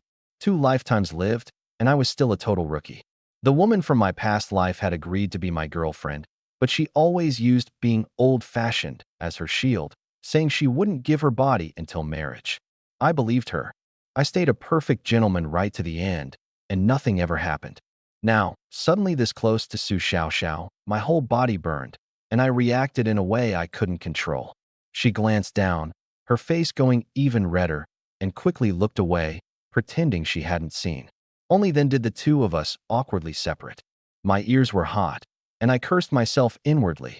So embarrassing. How could even that set me off? Mr. Li, I didn't see anything. She was trying to smooth things over, but it only made me more flustered. I turned around, took a deep breath, and pushed down my feelings before glancing back with feigned nonchalance. Miss Su, I didn't see anything either. Puffed, she burst out laughing, her eyes curving into little crescents, all the earlier tension gone.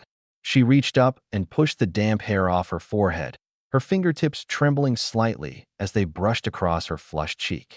The truth was, she wasn't a careless woman. She always kept a safe distance from her clients. But today, with me, she couldn't stop herself from wanting to get close. What's gotten into me? She wondered to herself, her gaze drifting back to me without her meaning to. I grabbed the bottle of water, twisted off the cap, and gulped down 2 big mouthfuls. The cold water sliding down my throat barely managed to tame that burning heat. Thankfully, the stretching had been in a private one-on-one room, and that gasp of hers had been drowned out by the music in the gym. No one had walked in on us. Miss Su, I'm sorry, that wasn't on purpose just now. I offered the explanation anyway, afraid she'd get the wrong idea and it would ruin our future sessions.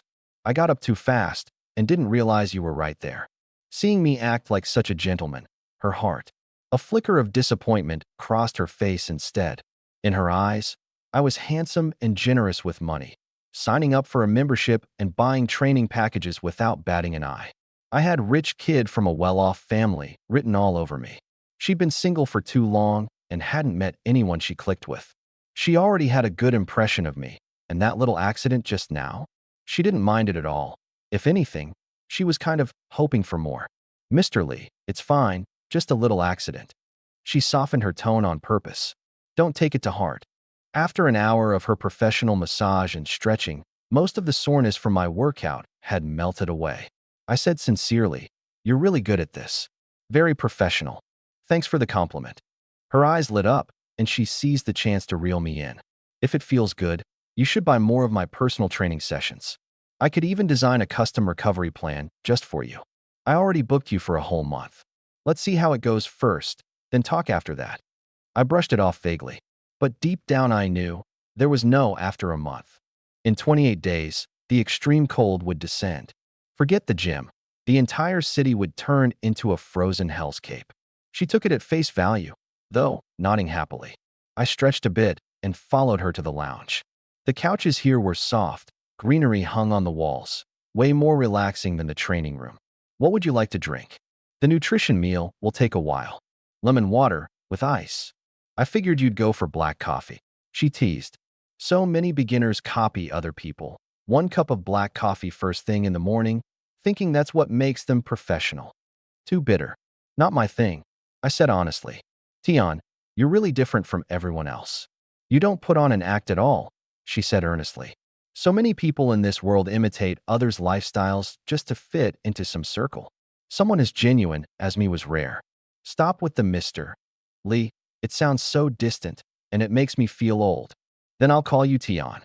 Her eyes lit up. "And don't call me Coach Sue anymore. It's too formal." "Then how about Xiao Xiao?" "Yeah."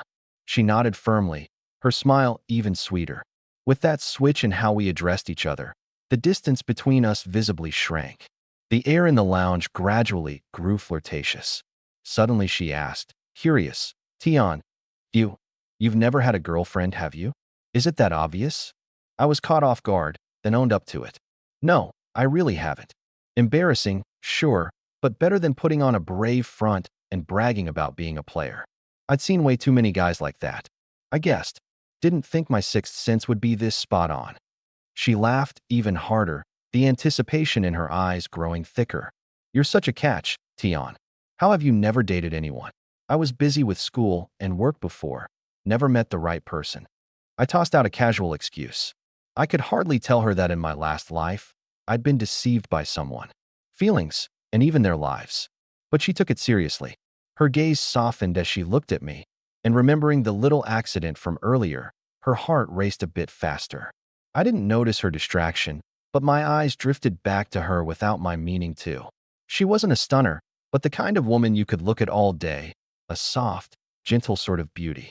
What struck me most was her figure. Years of training had left her without an ounce of extra fat. Her arms and calves lean and toned, radiating a healthy, athletic appeal.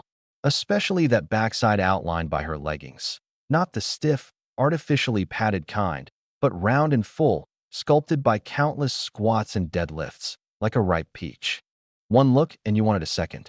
Earlier, during the workout, I'd focused on my form, but I couldn't help stealing more than a few glances.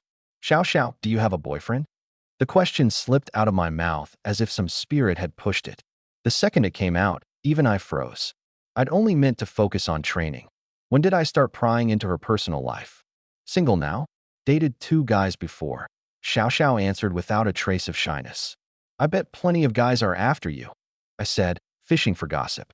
But she shook her head, a hint of loneliness in her voice. "The ones I actually like look down on me for being a fitness trainer, think the job's beneath them. And the ones who like me are mostly after my body. They treat me like some easy woman." Not one of them was ever sincere. I could hear the hurt in her words, so I quickly changed the subject. "The right guy will come along eventually. Anyway, what time do we start tomorrow?" My attitude toward this beautiful trainer was simple. Don't pursue, don't reject, don't take responsibility. I had no time for romance right now. My mind was consumed by one thing, making money. Tion, is exercise really all you care about? She pouted, feigning resentment, though a smile lingered in her eyes. She sensed my distance, but she wasn't in a hurry. There was a whole month ahead, plenty of time to work her way in. I paid a fortune for this, so of course I've got to get my money's worth, I said, laughing it off and steering around her. Seeing how firm I was, she didn't push it. You're the boss, Tion. You set the schedule. Same time as today. The early bird gets the worm. Morning workouts get the best results. Not long after we sat down, the nutritionist brought in the meal. I stared at the spread on the table, quietly stunned. This wasn't a fitness meal. It was a full-blown Michelin feast. King crab legs with black truffle foam, the crab meat plump, the truffle rich and fragrant. Australian Wagyu sirloin, seared on the outside and tender within, served with caviar-topped steamed rice, every bite bursting with savory richness.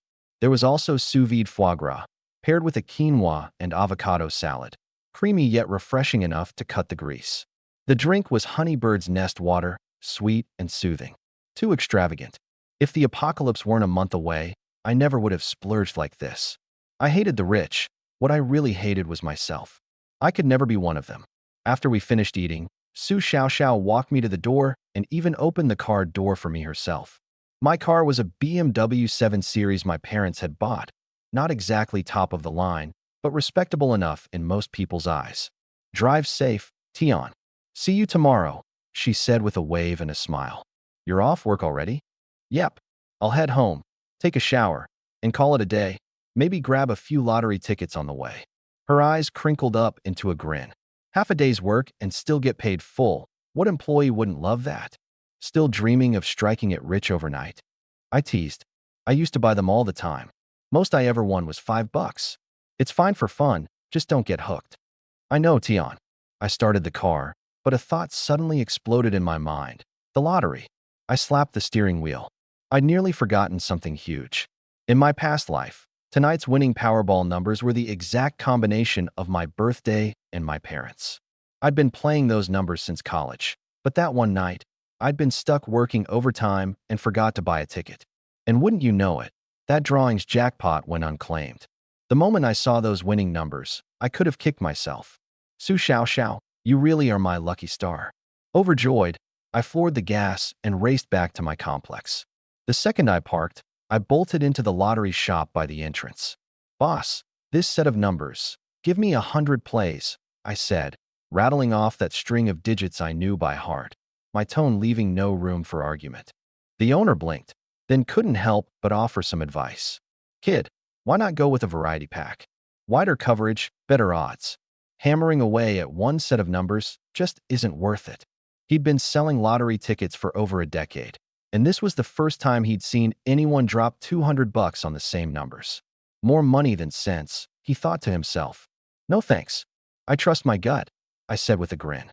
Boss, if you believe me, you should buy a few too. Guaranteed jackpot. I knew exactly how he'd react. There was no way he'd bite. Anyone who buys lottery tickets has this weird, unshakable faith in their own numbers. Sure enough, he shook his head. I just sell them. Never play myself.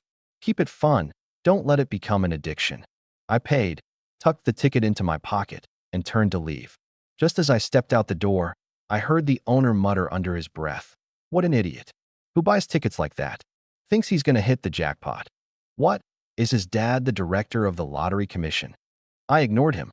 Once I won that $500 million, I'd have more than enough capital to stockpile supplies in bulk. No more wasting time on daily, free grab runs at the supermarket. After talking with Jiang Zixuan yesterday, I'd realized that buying at retail was way too inefficient. The 14 million plus I had left wouldn't be enough even if I converted every cent into supplies, especially since I was about to win big. Money's meant to be spent. If I didn't spend it now, once the apocalypse hit, it wouldn't even be good enough to wipe my ass. Once I won that jackpot, I'd straight to the manufacturers for wholesale, have them ship the goods to a warehouse, and then I'd quietly move everything into my storage space, efficient and discreet. As I mapped it out, another pressing matter hit me. Renovations on my place started tomorrow, so I needed a temporary spot to crash. And all that stockpiled inventory needed a warehouse too. It'd make a good cover, and keep the secret of my storage space from getting exposed. I pulled out my phone, about to call Jiang Zishuan.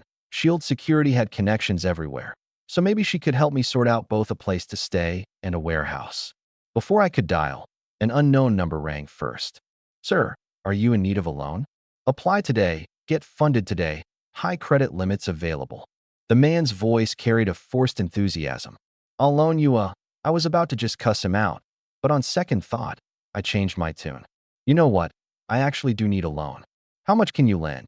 The voice on the other end instantly perked up. He'd been making calls all morning, getting hung up on or cursed out, and had finally landed someone with an actual need. Sir, as long as you've got collateral, the amount is no problem. Real estate, vehicles, whatever works. I've got a house worth over 10 million. How much can I borrow against it? I deliberately raised my voice. That'll take an in-person assessment on our end. Sir, let me give you our address. Bring your property deed, and we'll talk face to face. He rattled off the address, eager as anything. I hung up and smirked. I had zero intention of paying it back. Once the apocalypse hit, all these debts would be worthless scraps of paper. If someone was going out of their way to hand me money, I'd be a fool not to take it. Following the address, I drove for 20 minutes and found the place. 361 Financial Services. The company was tucked away on the 5th floor of a rundown office building. There was no sign at the entrance, just a small glass door with the words Financial Consulting stuck on it. A man in a floral shirt came up to greet me, warmly ushering me inside. Right this way, sir.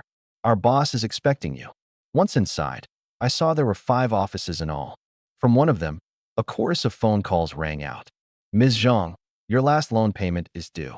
Mr. Li, if you don't pay up, we'll be coming to collect in person. Another door wasn't shut all the way, and I caught a glimpse of a dozen or so big guys in suits sitting inside, every one of them with a vicious look, clearly a debt collection crew. Loan sharks. I understood the setup completely, but I wasn't the least bit afraid. Before the apocalypse, people like these might run wild. After it hit, they'd struggle just to stay alive. The floral shirt guy led me to the innermost room. He pushed the door open to reveal a burly, bald man sitting behind a desk, smoking. His black suit was stretched tight over his bulging belly, and a knife scar ran from his forehead down to his chin. His eyes were cold and cruel. Hello, I'm Qian Duo, the man in charge here. He stubbed out his cigarette and gestured to the chair across from him. Have a seat. So, how much are you looking to borrow, sir? How much can you lend? She shot back, her voice calm, not the least bit fazed by his aura. I got straight to the point. How much can you lend? Qian Duo froze. I could tell he was used to circling around his clients. First the small talk, then the terms, keeping the rhythm firmly in his own hands. Someone like me, who laid his cards on the table right out of the gate, was probably a rare sight for him. Mr. Li, no need to rush. He swallowed his surprise and gestured toward his desk. I hear you've got a property to put up as collateral. First, I'll need to see the deed, get it appraised, then check whether there are any existing liens. Big loans mean big risks. We have to manage them carefully. I sneered inwardly. A loan shark, putting on airs more proper than a bank. I said nothing. I pulled the property deed out of my bag and slapped it down on the desk. In another month, this document would be worthless paper. Might as well squeeze one last bit of use out of it, borrowing a chunk of money from this outfit while it still counted for something. Qian Duo picked it up and studied it, and his eyes lit up in an instant. Prime location in Guangzhou, a 2-story loft over 2,000 square feet, worth tens of millions. He immediately handed the deed to a subordinate to verify, then ordered tea to be brought for me, his tone suddenly warm. Mr. Li, if there's no problem with the deed, we can release the funds today. But let me be upfront with you. Our interest runs a little higher than the bank's. I know how it works. I nodded, calm on the surface, while inside I was doing the math. It didn't matter how high the interest was, since I had no intention of paying it back. How much exactly? Qian Duo said nothing. He simply held up 4 fingers, then added flatly, monthly, not annual.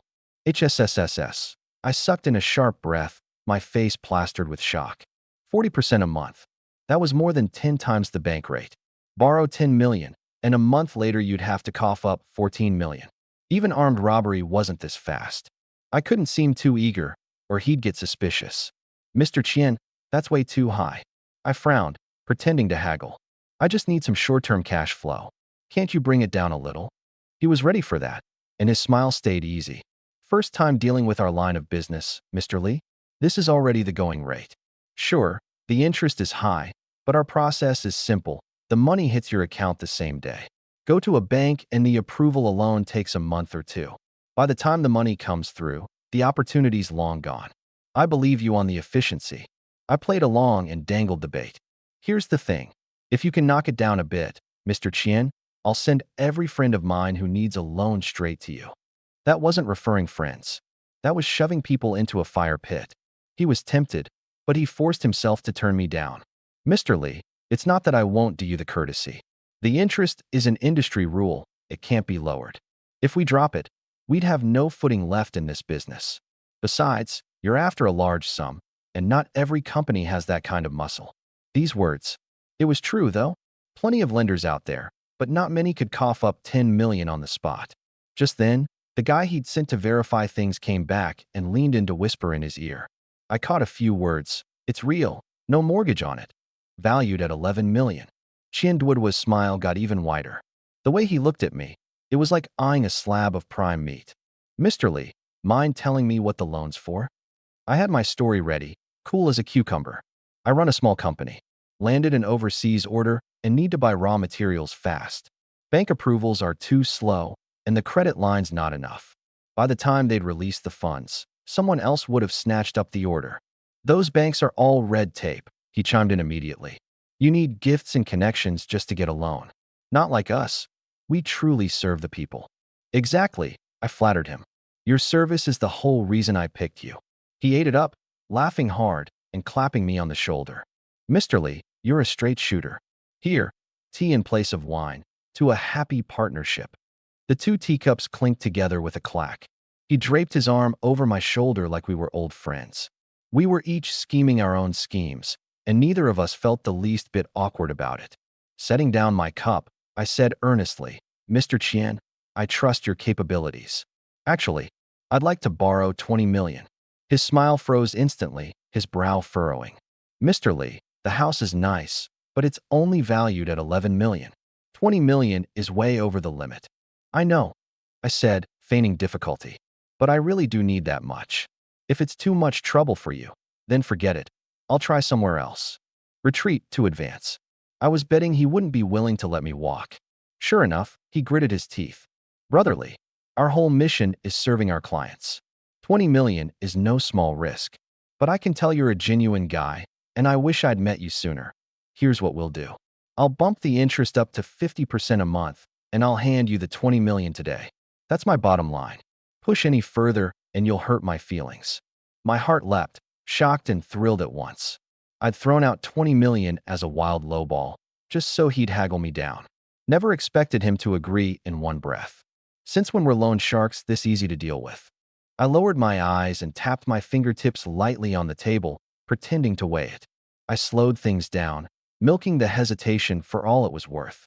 After a moment, I looked up and extended my hand. Brother Chien, here's to a happy partnership. He let out a breath too, gripping my hand tightly. Happy indeed. But there's one rule. You've got to write an IOU for 30 million. Principal plus 1 month's interest. And your property deed stays with us. No problem. 30 million? Hell, even 300 million wouldn't have made me blink. His man quickly brought over the IOU and the ink pad. I didn't even glance at it, just signed my name and pressed my thumbprint. Chien Duo exchanged a look with his man, and the excitement in their eyes was impossible to hide. A few minutes later, my phone chimed. 20 million, deposited. I stared at the string of numbers on the screen, fighting back a smile. I had to admit, shady as this company was, they were fast. Lightning fast. Chien Duo, thanks for the Apocalypse Startup Fund. As for paying it back, maybe in my next life. Brother Chien, your service is unbeatable, so efficient. This time I meant it. 20 million in half an hour. No amount of praise could do that kind of turnaround justice. Chien Duo beamed. Of course, as long as you've got collateral, there's no loan we can't approve. I let out a deliberate sigh, playing up my distress. Don't remind me. The company's already pledged to the bank. The house is pledged to you. What collateral do I have left? I can't exactly put up that beat-up car of mine. It's barely worth anything. I said it offhandedly, but he took it to heart. The moment he heard beat-up car, his eyes lit up. He clapped me on the shoulder. Brotherly, that's such a humble brag. How is a BMW 7 Series a beat-up car? Plenty of people can't afford one their whole lives. Tell you what, since we're friends now, I'll loan you 2 million against that car. He held up 2 fingers, absolutely certain. This. I feigned surprise, though inside I was thinking, this guy can't be a fool, can he? Practically begging to hand me money. Still, I pushed back. A brand new one only goes for about that much. Brother Chien, aren't you letting me take advantage of you? Between friends, who talks about taking advantage? He waved it off generously. I got it. He was trying to reel me in. House, then car, bleeding me dry one step at a time. But that was exactly what I wanted. Money delivered right to my door. Why wouldn't I take it? Well then, I won't refuse. I agreed, putting on a show of reluctance. More paperwork, and another 2 million landed in my account. 361 finance. Truly a conscientious company. And Chien Duo, a regular living saint. This 22 million was free money. Brotherly, don't go yet. Stay for dinner, have a couple of drinks. He wrapped an arm around me and wouldn't let go. I'd love to stay, but the company's waiting on this money to stay afloat. I really don't have time. I made up an excuse. All I wanted right now was to get out of there before something went wrong. He didn't suspect a thing. Who takes out a loan shark's money unless they're desperate? Then here's to you getting rich soon, brotherly. Come find me anytime. I walked out briskly. In his eyes, I was rushing off to put out a fire. Behind me, he and his men burst into laughter. I didn't look back.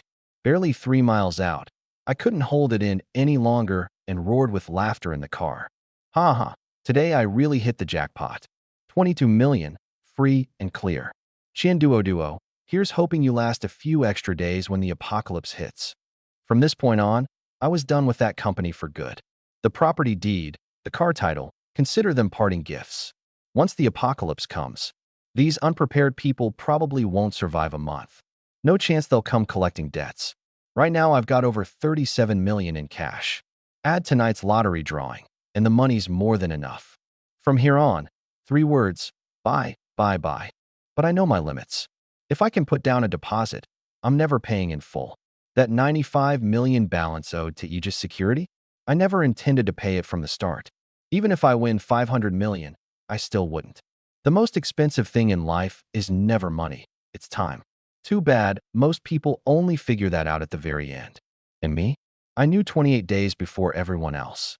I found a restaurant, grabbed a quick bite, then dialed Jiang Zishuan's number. Mr. Li. Her voice was all business. We break ground tomorrow. Any new requests? No, the plan's perfect, I said, cutting to the chase. I've got nowhere to stay now.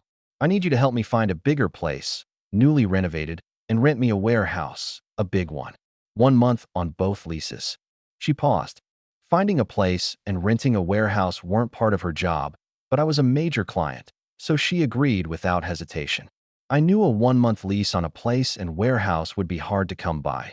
Landlords always want long-term tenants. But Aegis had connections, and they'd move a lot faster than I could on my own. I hadn't even finished eating when she called back with good news. Mr. Li, there's an apartment about 6 miles from your complex. The last tenant just moved out, and it's newly renovated. There's a warehouse too, 32,000 square feet, but it's underground.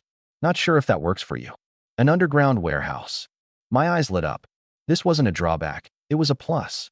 More discreet. Easier for me to store things using my storage space without anyone noticing something off. Perfect. I'll take both. How much is the rent? I'll transfer it over. Mr. Li, please, there's no need. Manager and said the rent's on us. Consider it a gift from our company. Thank you for your trust. There's a deal like that. I was caught off guard. I figured Chien Duo was generous enough, but I didn't expect Aegis to be this thoughtful too. This world really does have more good people than bad. Well, I won't argue then. Thanks. Before long, Jiang Zishuan delivered the keys herself and even hired a moving company to haul my everyday stuff from the old place into the new apartment. Standing in the new apartment, I felt a little let down. Just over 600 square feet, a far cry from my old 2,000 plus square foot loft. But then I remembered it was free, and I let it go. Just 1 month. It'd do. Once I'd settled in, I took a shower, sat down on the couch, pulled out my phone, and started reaching out to the major trading companies. 4 bulk orders. No single company could cover it all. I had to split the orders up. I opened the list I'd made earlier and went through it, item by item. Instant noodles. 10,000 cases of bottled water. The most hassle-free rations for the apocalypse. Long shelf life, no fire needed. 2,000 tons of pork, 1,000 tons of mutton, 200 tons each of chicken, fish, and shrimp, sources of protein. Buy them now while I still can. Cram them all into my storage space, forever fresh. 10,000 tons of anthracite coal, 100 tons of diesel. Heating and power run on coal, with diesel as backup. Better safe than sorry. Medicine, flashlights, generators, batteries, toilet paper, toothpaste, everything I could think of, all ordered in maximum quantities. Making calls and taking notes at the same time. It took a solid 2 hours to finish placing every order. Each supplier got just a 30% deposit, with delivery to the underground warehouse promised within 3 days. After hanging up the last call, I sank back into the couch and let out a long breath. Staring at the screen full of orders, I felt completely at ease. With all these supplies, plus a sturdy shelter and a body growing stronger by the day, I was sure I could survive the apocalypse and live well, too. Real security never comes from luck. It comes from every single preparation you make with your own 2 hands. I looked up at the night sky outside the window and silently counted down. 28 days to go. Tonight, I get a good night's sleep. Tomorrow, back to working out. And I still had the lottery drawing to wait for. That 500 million would be the final piece of the puzzle in my apocalypse prep. To make my plan foolproof, I dug up everything I could find. Deshuji, rotten persimmon fiction, the greatest literary sanctuaries in the East. They were piled high with apocalypse novels, survival rules, supply checklists, you name it. I went through them one by one, cross-checking and filling in the gaps. And sure enough, I dredged up plenty of things I'd forgotten, things that could have cost me my life. Like entertainment. In a frozen apocalypse, there wouldn't even be electricity, let alone internet. When that time came, anything to kill the boredom would be food for the soul. I need to download a few hundred terabytes and stash it away. I calculated to myself. The good stuff that's out of print, the more, the better. Even so, I still didn't feel settled. That's when I thought of her, Jiang Zixuan, a top student from Tsinghua and Peking University, with a terrifyingly meticulous mind. She thought through problems without leaving a single loose end. Even at this late hour, she picked up the call from her big client in a heartbeat. "Mr. Lee, do you have a new request?" Her voice was cool and clear like a spring flowing under the moon, yet warm and soothing to the ear. That was the magic of good looks. "I'm preparing for a frozen apocalypse. 60 below zero," I said, cutting straight to the point. "I've made a supply checklist. Take a look and see if I've missed anything." For a rare moment, the other end went silent. "Mr. Lee, do you really believe a frozen apocalypse is coming?" She couldn't hold back after all. "It's my intuition, or call it a sixth sense," I said sincerely. "Believe it or not, that's up to you. But I honestly suggest you prepare a shelter for yourself too." "A shelter?" Puffed. A soft laugh, crisp and lovely, like an icicle snapping. Did I just make the Ice Queen laugh? Something stirred in my chest. "Ms. Jiang, you have a beautiful laugh. I bet you're even more stunning when you smile," I said, genuinely impressed. "You should smile more. Not getting to see it is my loss. You've got such a smooth tongue, Mr. Lee. You must have fooled plenty of girls, huh?" There was a teasing note in her voice. Now that was a false accusation. 2 lifetimes, and I was still a total rookie. Forget dating. I'd never even held a girl's hand. In my last life, I fell headfirst into that woman's tender little trap, and it was a regret I could never shake. Too embarrassing to admit. I thought to myself, "Ms. Jiang, you've really got me wrong. I've still got my first kiss." Puffed. She laughed again. "That joke's not very funny. I think I'd sooner believe you're the first emperor of China. Didn't expect you to be a top student and know your memes," I said, a little surprised. In my mind, she was the type who kept her head buried in books, oblivious to the world. "I go online too. I'm a normal person," she said, a hint of exasperation in her tone. "Let's get down to business. So far, I've ordered 10,000 cases of instant noodles. What? This time she was genuinely startled, blurting it out, all her usual composure gone. Ms. Jiang, keep talking like that, and I'll get the wrong idea, I said, deliberately drawing out the words. There was a pause on the other end. I could almost picture the faint blush creeping up her ears, like a dab of rouge dropped on snow. Even her voice carried a slight tremble now, the end soft and shy. Mr. Lee, if you keep this up, I'm hanging up. She was embarrassed. I chuckled inwardly, but knew when to quit while I was ahead. You've seriously never dated anyone, have you? You tell me. Neither of us said anything for a moment. I broke the awkward silence first. Let's get back to the apocalypse. I've ordered 10,000 cases of instant noodles. She reined in her emotions too and listened intently as I explained. A top student through and through. She quickly grasped the key points and filled in plenty of details I hadn't even thought of. Mr. Lee, are you really not considering opening a supermarket? By her rough estimate, the supplies I wanted to buy came to nearly 400 million. We'll see later. I hung up, knowing she was shaking her head on the other end. But an old saying flashed through my mind.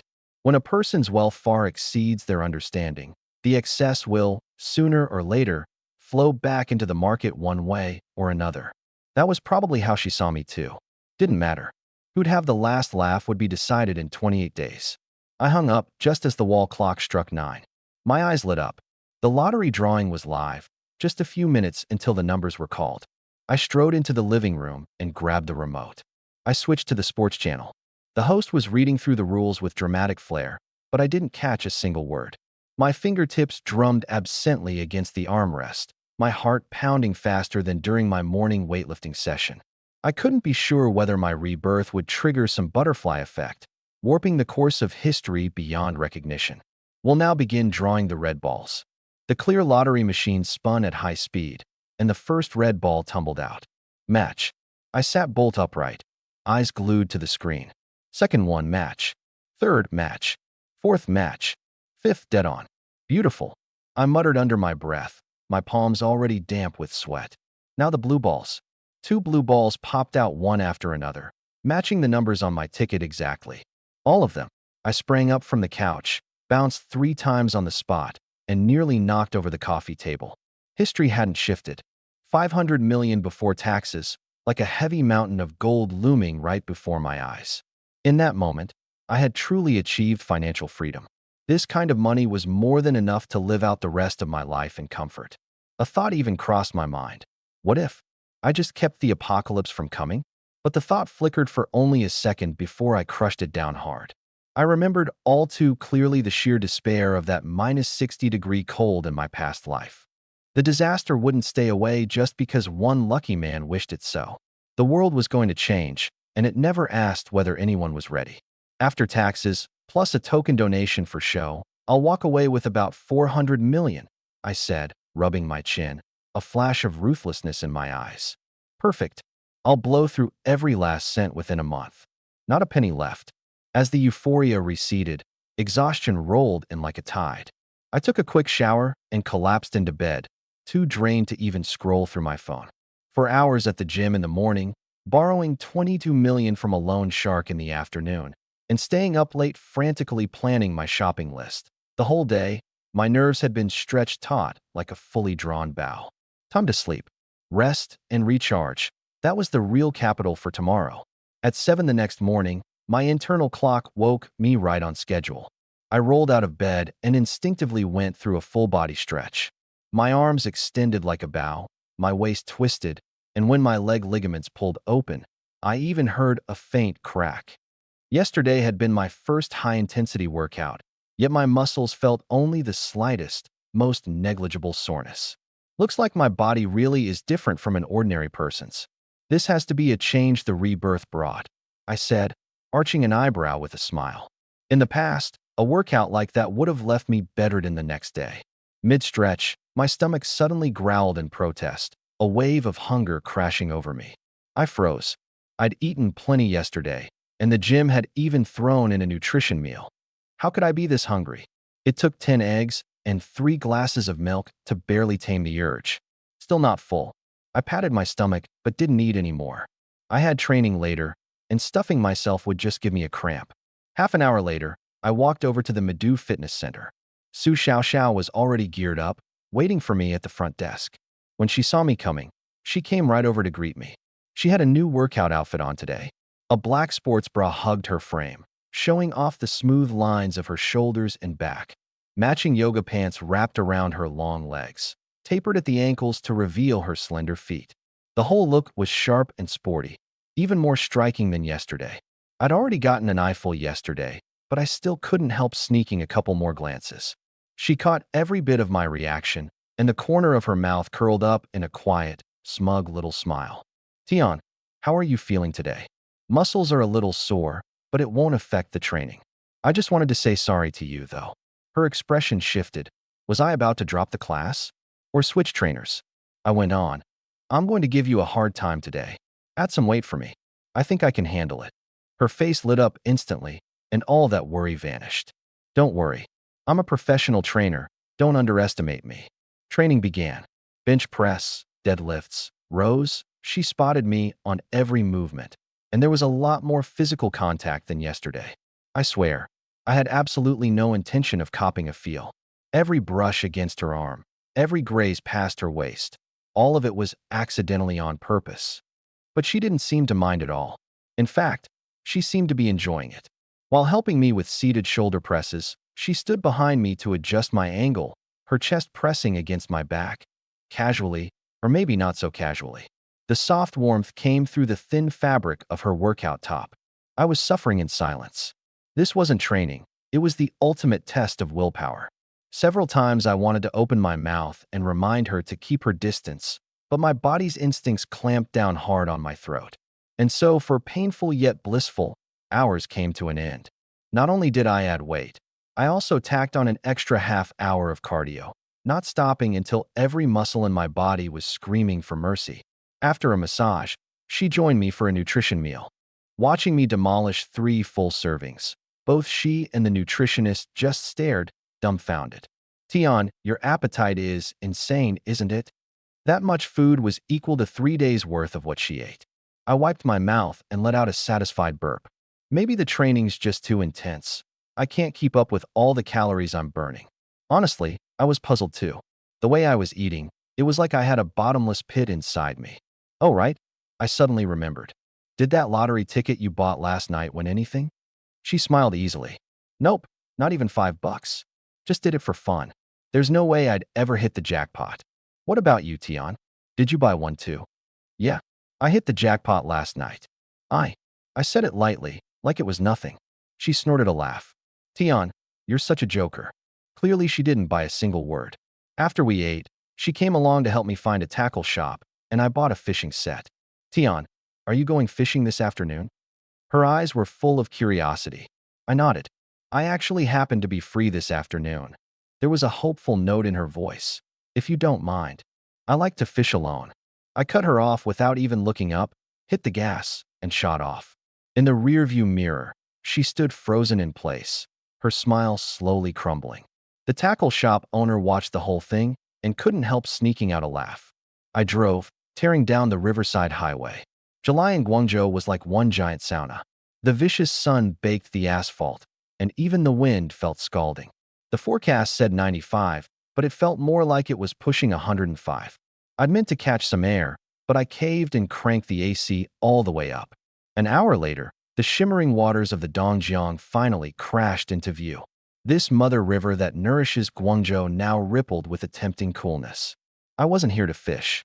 The riverbank was packed shoulder to shoulder with fishing diehards, straw hats, bare chests, skin tans so dark and glossy they looked like a different race. The sheer willpower it took to hold their ground under that blazing sun was honestly staggering. Me? I wasn't about to waste my precious time on a hook. I followed the river for a long while before I found a spot secluded enough. Pulling water into my storage space was something I could never let a second person witness. You think I didn't catch Su Xiaoxiao's hints today? A gorgeous woman for company. Who wouldn't be happy about that? But she and I were, at our core, a pure cash transaction.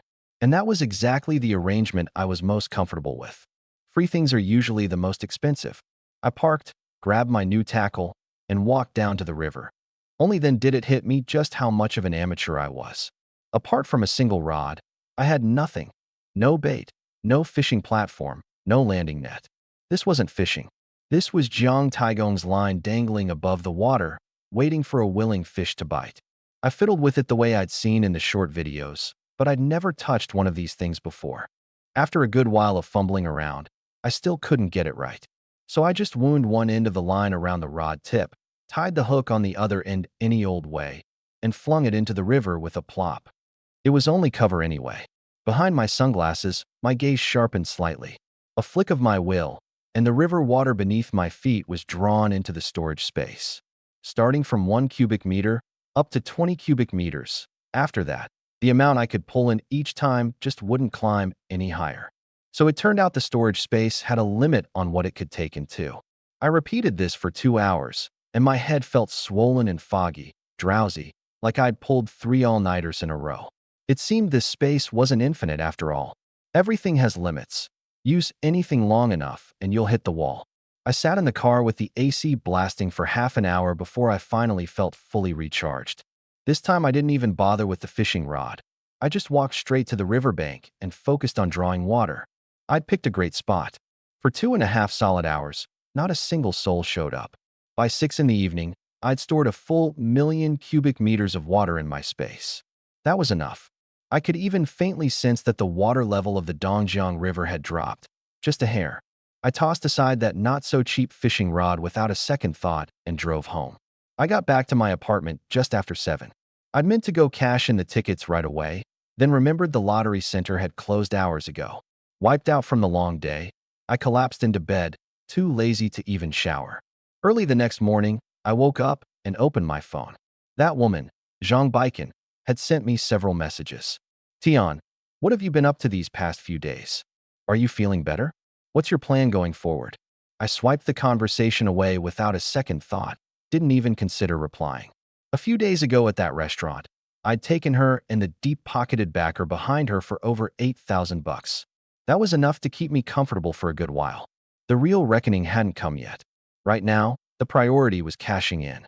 Only when I'd turned those 100 tickets into cold, hard numbers in my bank account could I truly relax. I drove to the lottery center, where the staff greeting me had envy written all over their faces. Buying 100 times over in one go and hitting for 500 million. That kind of luck was practically the ancestors smiling down from heaven. Ticket verification, ID check, taxes.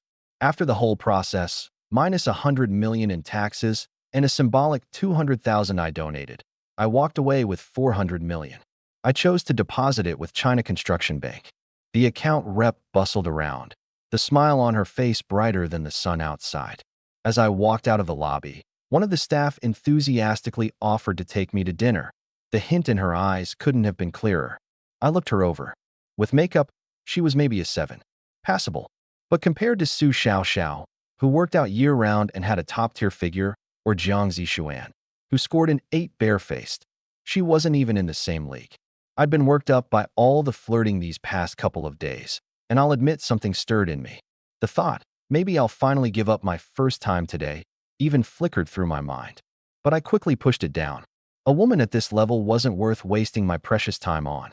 Besides, this kind of kindness was never free. Afterward, I'd either have to buy whatever financial products she was pushing or set up a term deposit. And who had time for that? I only had 26 days left. 400 million had to be converted entirely into supplies within that window, not a cent to spare. There's no such thing as a free lunch. The things that seem within easy reach usually come with an invisible price tag. No thanks, I've got things to do. I turned her down flat and turned to leave. Behind me, the woman's expression collapsed in an instant. She was the belle of the bank, China Construction Bank's finest. That face of hers had reeled in plenty of big accounts, and she'd figured a newly minted rich guy would be a piece of cake. She never expected to walk away empty-handed. Broke-ass loser. Hope you get scammed real soon, she spat bitterly. But what she couldn't know was this. 26 days from now, cash would become the most worthless scrap paper on earth. And every drop of water, every grain of rice I'd stockpiled, that would be the real gold. Someone in Guangzhou had won 500 million. The news spread like it had grown wings, racing through every street and alley overnight. The photo of me claiming the prize went viral. Good thing I'd come prepared, sunglasses, a face mask, bundled up tight. Unless you already knew me, there was no way to recognize me. But there's an exception to everything. I'd barely started the car when my phone rang. It was Su Xiao. Tian, I saw the news. You hit the jackpot. Her voice was pitched low, laced with a closeness I'd never heard from her before. My stomach dropped. Recognized already? Xiao, what are you talking about? I have no idea what you mean. I laughed it off, hoping to bluff my way past. Tian, don't you think I know your body by now? She gave a soft chuckle. That tracksuit, you were still wearing it yesterday. I forced an awkward smile. Slipped up. Don't worry, I won't breathe a word to anyone. She rushed to pledge her loyalty. Just do me a favor and change your clothes before you come in. I'm afraid my coworkers might recognize you. Madhu Fitness had no shortage of gorgeous female trainers. On the surface, they were coworkers. Underneath, they were all rivals. I could read her little scheme loud and clear. 400 million. Enough to make a woman push all her chips to the center of the table.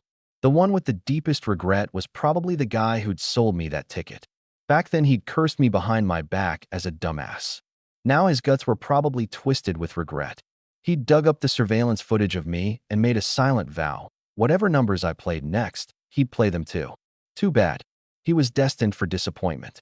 I remembered that winning number only because the digits were special. Anything after that had already blurred in my memory. And even if I did remember, I'd never buy again. Winning once is luck. Winning twice, that gets you a target on your back. As for the other person who recognized me, good buddy Zibin. He bought lottery tickets every single drawing, and he spotted the clothes in that photo at a glance. But instead of envy, he was over the moon. I only found out later that day he'd been rubbing his hands together, eyes glinting with greed. That kid Li Tian, he's practically a money bag heaven dropped right in my lap. When a man treats someone else's money as if it's already in his own pocket, he usually ends up fooling even himself. I went back to my apartment, changed into a plain, low-key tracksuit, and only then took my sweet time strolling over to the gym. Honestly, I'd thought about switching to a different one, but the moment I thought about this place, the 10 grand I'd blown on private training sessions still stung. Every dollar I had left before the apocalypse needed to count. The second I walked in, Su Xiao's eyes locked onto me, 10 degrees warmer than yesterday. Tian, you're finally here. She sidled up, her voice dripping with sweetness. Congrats. I've been buying lottery tickets for 5 years and never won a dime. Your luck is unreal. I'm so jealous. That sour edge in her tone was like biting into an unripe plum. Pure luck. I smiled and lowered my voice. You didn't tell anyone, right? Relax, my lips are sealed. She patted her chest for emphasis, deliberately arching her back as she spoke. Her soft curves brushed against my arm, warm to the touch. More forward than yesterday. More willing to let loose, too. This was the power of money. I feigned reluctance. Xiao, if you keep this up, I won't be able to focus on my workout. Tian, you're so bad. Her eyes glimmered. So, do you like it or not? I like it. I answered honestly. I'm a normal guy. How could I not? Today I bumped my bench press straight up to 50 kilos. Only my third session. Calling me a fitness prodigy wouldn't be a stretch. After 4 grueling hours, I collapsed onto the massage table and let Su Xiao work her professional magic. Watching the faint sheen of sweat at her temples, I grinned. You free later? Want to hit them all together? Her eyes lit up instantly. Sure. You bought so many sessions, it's only fair I keep you company. I ended up waiting nearly 40 minutes. But when she reappeared, she took my breath away. A black tube top framed her delicate collarbone. High-waisted shorts made her legs look long and impossibly straight, and a pair of stiletto sandals pushed her already tall 5'9" frame even higher. Her features were like a painting, her lips cherry red, a rose in full bloom. All that glamour in just 40 minutes? You could set a world record, I teased.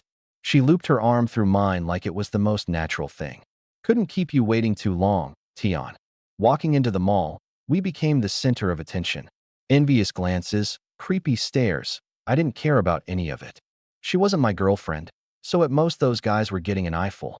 While we strolled, I quietly kicked off my little free shopping spree. Passing a women's boutique, she darted inside like a butterfly that had spotted nectar, her fingers gliding across a rack of dresses. Tian, does this look good? She held up a champagne-colored slip dress. Try it on.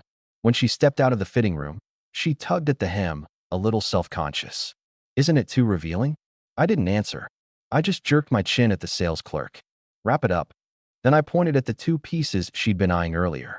Those two as well, in her size. Tian, you don't have to buy this much. We've already tried it on. No sense putting it back now. I scanned the payment code without even glancing at the bill.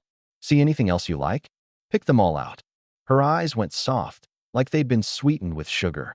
After more than an hour of shopping, she said in a coquettish voice, bags dangling from her hands, Tian, I'm a little tired. Maybe we should head back. Women are born to shop. There's no way she'd tire out that fast. The anticipation in her eyes was plain as day. Where do you want to rest? I probed on purpose. Or, how about my place? She blushed and nodded eagerly. I brought her back to my apartment. Looking at the modest place, her face filled with confusion. Tian, why do you live here? This doesn't match someone of your means at all. I sprawled onto the couch. She obediently helped swap out my slippers, then knelt on the carpet to massage my calves. It's just a temporary rental. My real place is being renovated, I said offhandedly. Understanding dawned on her, and the adoration in her eyes grew even deeper. Tian, you're just keeping a low profile. I get it. The words had barely left her mouth before she threw herself into my arms. And so the tenderness of that night turned to a new page. When I woke the next morning, I stared blankly at the ceiling. Remembering the photos she'd pestered me to take the day before, I picked the most intimate one and posted it to my social feed, with the caption, 2 people, 1 world. My friends list was spotless. After being reborn, I'd trimmed my 200-plus contacts down to just 2 people, Capital and Zhang Baiken. I posted it only to add fuel to the fire, to force their hand sooner. Otherwise, all this setup, all this acting, wouldn't it have been for nothing? Some fish, you have to dangle the bait right in front of their mouths before they'll bite. Zizi, this woman, is she Li Tian's girlfriend? Zhang Baiken gripped her phone, her knuckles turning white. That lapdog used to circle around her, and she'd loved every minute of it, stringing him along while secretly carrying on with Capital. Now the simp suddenly had a new love, and he'd gone public with it, no less. It clawed at her insides. Probably. Capital shot her an irritated glance, and his first words were to pass the blame. This is all your fault. I told you to make a move earlier, but you had to keep playing hard to get. What's that supposed to mean? The anger Zhang Baiken had bottled up for days exploded all at once. I'm your girlfriend. What do you take me for? Watch your tone, Capital said, his face darkening. What's wrong with my tone? We're done. You're pathetic. You can't even last 3 minutes. The words were like a needle, stabbing right where it hurt most. Slap. His hand cracked across her face. You dare hit me? Zhang Baiken cupped her cheek, tears instantly welling up. Fine, we're through. Who'd want you anyway, Mr. 3 seconds? She turned to, packing her bags. Go ahead, try walking out. The rich man sneered, casually pulling out his phone. I've got a video of you right here. You step out that door, and I'll post it online in a heartbeat. Let the whole company enjoy your little performance. Zhang Baiken's hands froze mid-motion. When a person holds someone else's dirt, they think they've got the whole world in their grip. They never realize that the true abyss is often right beneath their own feet. Seeing her go still, his expression softened. He stepped forward and wrapped his arms around her. Chin-chun, I'm sorry. I lost my temper for a second. He paused, then shifted gears. Hey, let me tell you something. That guy who won the 500 million? It's Li Tian. What? Zhang Baiken's head snapped up, tears still streaking her face. He wasn't even short on money to begin with. How could he? His photos accepting the prize are all over the internet. He handed her the phone. So you're saying he's got over 400 million now? Her voice trembled, and a glint appeared in her eyes, the same glint as his. This is so unfair. He struck while the iron was hot. That much money, and with a brain like Li Tian's? He'll get swindled out of it sooner or later. We need to get our hands on it fast. But what's your plan? That's where you come in. He took her hands in his. Li Tian used to be so crazy about you. All you have to do is swallow your pride, and that woman will be squeezed right out of the picture. I already tried. It didn't work at all. He sighed. Men are creatures that think with what's below the belt. Just sleep with him, and he'll be wrapped around your finger. What did you just say? Zhang Baiken flung his hands off. I'm not that kind of woman. You want me to sleep with another man? Are you even human? Cursing him out loud. But deep down, she was already wavering. 20 million versus 400 million. They weren't even in the same league. Landly Tian, and she'd have complete financial freedom. And the first thing she'd toss aside would be this useless man standing in front of her. Chen Chun, that's 400 million we're talking about. He pulled her back into his embrace. Just make him wear protection. As long as there's a condom, it doesn't really count as giving yourself to him. But I'd feel so dirty. Just pretend a dog took a bite out of you, he said dismissively. After several rounds of coaxing, Zhang Baikan finally nodded. The two of them were each running their own calculations. She was still keeping an ace up her sleeve. What if I sleep with him and he still won't pay up? I've got this feeling that the Li Tian now isn't the same as before. A flash of viciousness crossed his eyes. Save some of his DNA. If he won't agree, we'll blackmail him with the evidence. And if he still won't play along, we call the cops and say he raped you. Zhang Baikan's heart jolted, then she gave a cold smile. The plan was ruthless, sure, but it suited her perfectly. When the time came, she could even use it to force Li Tian into marrying her. And so, the two of them, each harboring their own sinister schemes. We shook hands. Both of us thought we had it in the bag, both already scheming how we'd kick the other to the curb once the deal was done. What they didn't realize is that the flimsiest thing in this world is the trust between two con artists. Back at the gym, the afternoon session wasn't nearly as spicy. Su Xiaoxiao curled up on the yoga mat catching up on sleep, while I quietly put in extra work on my own. Even when she woke up to spot me, that electric spark from the past few days was gone. I'd already seen all there was to see. Physically, she had no secrets left in front of me. Watching her sleep so peacefully, I muttered to myself, did I come out ahead or behind on this one? I paid for personal training sessions and ended up throwing myself into the bargain too. But what's done is done. No point overthinking it. I hoisted the dumbbell, letting the sweat drip onto the mat drop by drop. The net was set. Now all I had to do was wait for the fish to bite. When the workout wrapped up, Su Xiaoxiao finally woke up and joined me for a nutritious meal. Today's spread was as lavish as ever. Sous vide salmon so tender it was like pudding, a clear and sweet matsutake old hen soup, and M7 Wagyu filet that cut open to a mouth-watering pink and melted on the tongue.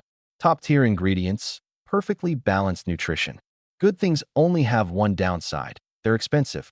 After sleeping the whole afternoon on the yoga mat, Su Xiaoxiao was full of energy. When I said I wanted to go shopping, her hand shot right up. Xiaoxiao, not tired anymore. Her face flushed, and she shot me a glare. How was I supposed to know you'd be such a beast, Tian? I've learned my lesson for next time. Good that you get it. Tian. She pounced on me, pinching and swatting playfully. Right then my phone rang. Unknown number. I thought to myself, another loan shark? But other than my own muscles, I've got nothing left to put up as collateral. I picked up. You're Li Tian, right? The man's voice was harsh. Yeah, that's me. Who's asking? I came back even harder. Watch your attitude. I'm Jia Jinbao, HR manager. What do you want? You've skipped work for 5 days without notice, in serious violation of company policy.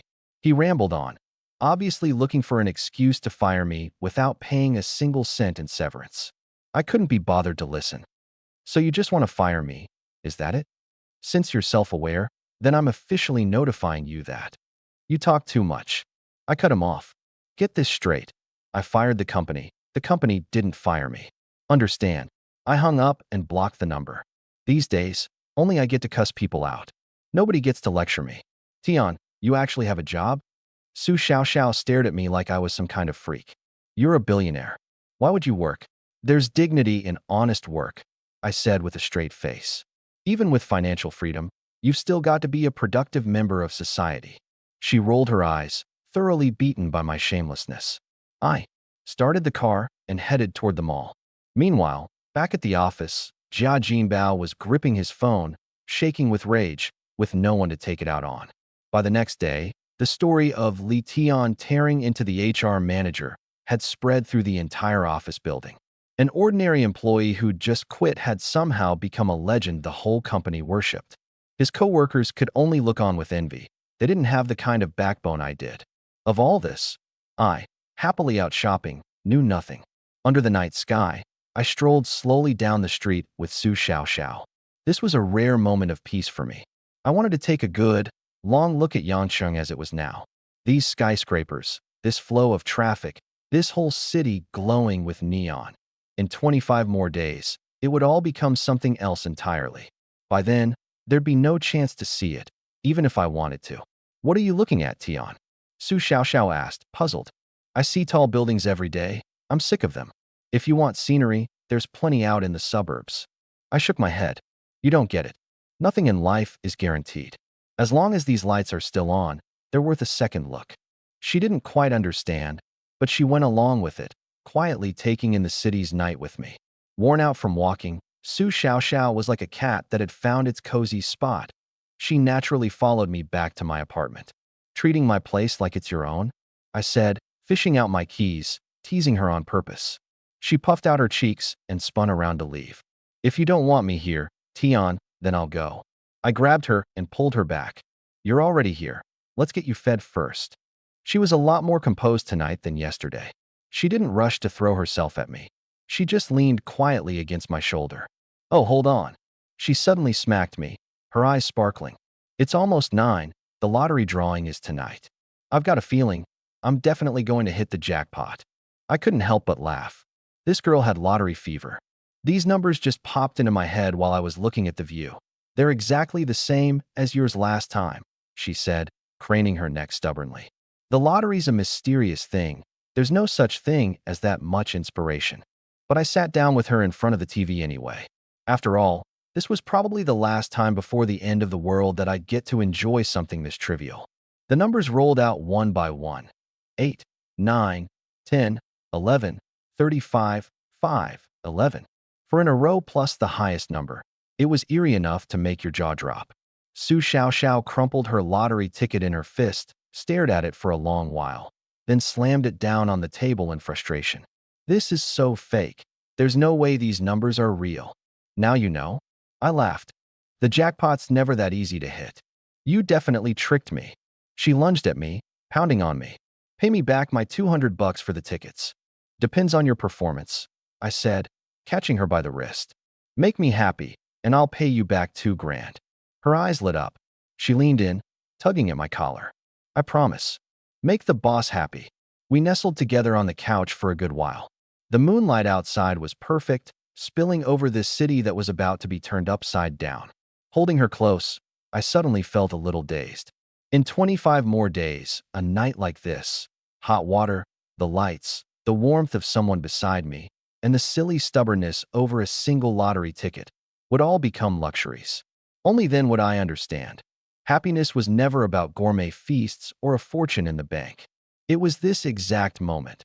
Having someone willing to lean on your shoulder, sincerely disappointed over a set of numbers that could never possibly win.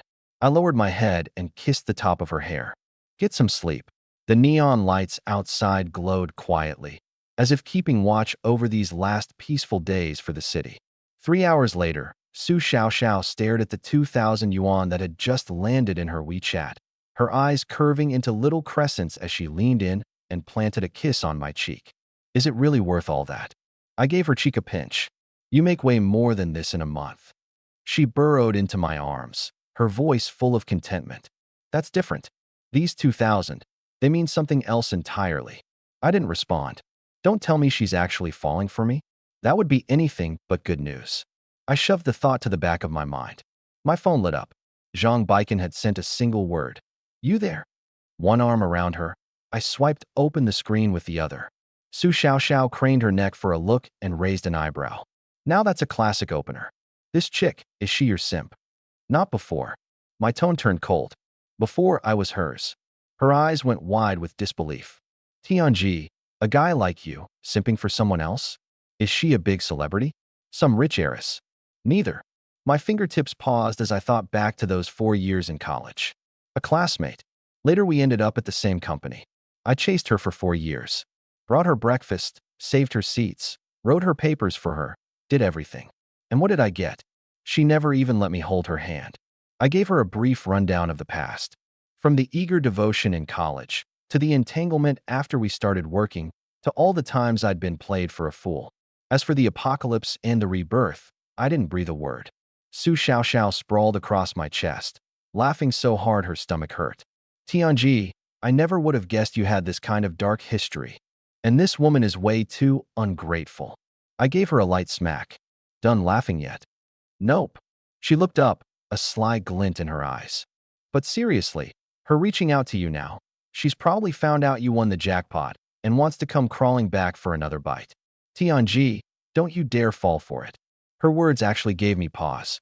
If Su Xiaoxiao could recognize me, then the money men and Zhang Baikan surely could too. That outfit, the money men had seen it far too many times. So that's what you're up to. What they're after isn't just that 20 million. It's my 400 million. Too bad. They're all destined to be disappointed. I know, I replied to her offhand. I just want to toy with her a little. Su Xiaoxiao's anxious heart finally settled. She'd never understand. If I hadn't been given a second chance at life, I might really have spent this whole lifetime getting swept off my feet by a few sweet words from Zhang Baikan. I sent back nothing but a question mark. The reply came instantly. You in a relationship? Yeah. What about it? The moment Su Xiaoxiao saw those words, her eyes lit up, and she gave my waist a sneaky little pinch. Did this mean I was admitting she was my girlfriend? Tian, you're the best. She leaned close to my ear. A woman like that isn't worth a second glance. Don't get carried away. I'm just messing with her. She still couldn't wipe the grin off her face. Girlfriend or not, being the mistress wasn't a bad deal either. She had a great attitude about it. After all, nobody could threaten her spot right now. Yuri only doing this to make me jealous. Zhang Baikan was back at it. Uve only ever loved meat. See, Tian? So full of herself. Su Xiaoxiao rolled her eyes, snatched the phone, and typed away furiously. There's no law that says a person can only love one someone. I've got plenty of people I like. You're just one of them. Any other woman, after getting shut down like that, would have taken the hint and walked. But all Zhang Baikan could see now was that 400 million. There was no way she'd back off. I was wrong to reject you so many times before. I hurt you. She played the victim on purpose. But now I understand. You're the one I'm meant to be with. Su Xiaoxiao clicked her tongue. Tian, she rejected you multiple times? Now I really want to meet whoever thinks she's such hot stuff. My face went dark as a storm cloud. She pretended not to notice and kept typing. Are you done yet? I've already got a woman. You want to be the other woman? And here I thought you graduated from a top school. Every line cut deeper than the last. But she was dead set. Yuri not even married. How am I the other woman? Or was everything you felt for me back then just a lie? That one hit home. Everything I'd felt for her back then was more real than gold. It's all in the past. People need to move forward, Su Xiaoxiao typed, mimicking my tone. Stop messaging. I don't want my woman getting the wrong idea. She lifted her chin and looked at me like she wanted a reward. I shut her down. You're not mad, are you? I shook my head. Whatever you want. She won't give up, though. I knew them too well. Someone who'd count even holding hands as progress. How could she let go so easily? Xiao, want to make a bet? I said, suddenly intrigued. Her ears perked up instantly. What kind of bet? If she messages back again, then tonight you. I deliberately dragged out my words, watching her ears flush red. If she doesn't reply, I'll give you this. I held up one finger. Su Xiaoxiao froze for a second, as if picturing something horrifying, but her competitive streak got the better of her. She just couldn't believe there was a woman that shameless in this day and age. You're on. Before the words had even settled, a message popped up. Even if I lose you for now, I'll win you back. Su Xiaoxiao was so mad, she nearly threw her phone. Tian, block her. I have never in my life met someone so shameless. I nodded.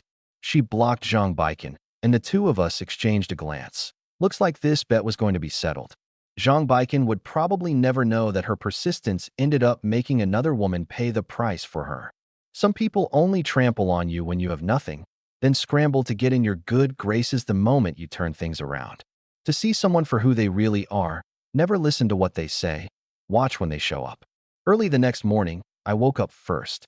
Sunlight slipped through the gap in the curtains, scattering dappled light across the floor. Su Xiaoxiao rolled over, her brow slightly furrowed, her voice muffled. Tian, I can't keep you company today. I've got to stay home and nurse my wounds. I laughed. I kissed her on the forehead. Sleep in. I've got some things to take care of. I headed out, going straight to the biggest hardware club in Yangqing. The The store was packed with knives and tools of every kind, their cold gleam giving off a chill under the lights. The owner was a burly guy with a full beard. Seeing me in casual clothes, he figured I was just a walk-in customer looking to buy a fruit knife. That is, until he heard what I actually wanted. His eyes nearly popped out of his head. Bone cleavers, felling axes, throwing axes, 1,000 of each. He dug at his ear. Plus 1,000 kitchen knives and 1,000 fruit knives too? Kid, are you opening a slaughterhouse or running a wholesale business? Neither. I'd already prepared my story. I'm putting together a mountaineering team to take on Savage Mountain. These are essential gear. He looked me over, half buying it. But I was spending big, so he couldn't be bothered to dig any deeper. Fine. That's a huge order. We don't have that much in stock here. I'll have to pull it from the warehouse. Just deliver it to my warehouse. I gave him the address and readily paid a $30,000 deposit. The remaining $970,000 is cash on delivery. He wrote up the order cheerfully. Big spender written all over his face. I had the basic weapons, but I still needed something for range combat. Just like how I always favor long-range heroes in video games, I never want to fight up close and personal. In a doomsday world at 60 below zero, getting injured is a slow death sentence. A wound speeds up heat loss, making hypothermia all too easy. Even something as minor as frostbite would, with my limited medical skills, most likely end in amputation. I'd wanted to have manager and from the security company hook me up with a way to buy a gun, but he kept dodging. The risk of illegally possessing firearms was too high, and I can't take on that responsibility. I'm a big client, sure, but he can't guarantee I won't grab a gun and go do something reckless. With no other choice, I settled for the next best thing and asked him to point me toward a place that sold compound bows. That request, he couldn't turn down. Manager and recommended the biggest shooting club in Guangzhou. The place didn't just cater to hobbyists. It also offered high-end services to plenty of wealthy clients, even small-caliber live-fire experiences. Since I'm here, might as well give it a shot. I fixed my eyes on the guns in the display case, itching to try. Shooting someone else's gun is always more satisfying than shooting your own. But after the experience, I was a little let down. All they had were the Beretta 87 and the Ruger 44, not much stopping power. I burned through more than 100 rounds in one go, my arms tingling from the recoil, and I was left with just one thought: not satisfying enough. Nothing beats that full-blast firepower of an AK. Too bad they didn't have any. Sir, you've got quite the aim. The instructor flattered me from the side. I'd only been training for 4 days, but my physical condition already far surpassed that of an ordinary person. My grip was rock steady, my accuracy frighteningly high. I didn't respond, going straight to the point. Compound bows and crossbows. Do you have any in stock? Compound bows are easy to get. Crossbows are restricted weapons, so that's tough. The owner, Wang Jiangwo, came out to greet me personally.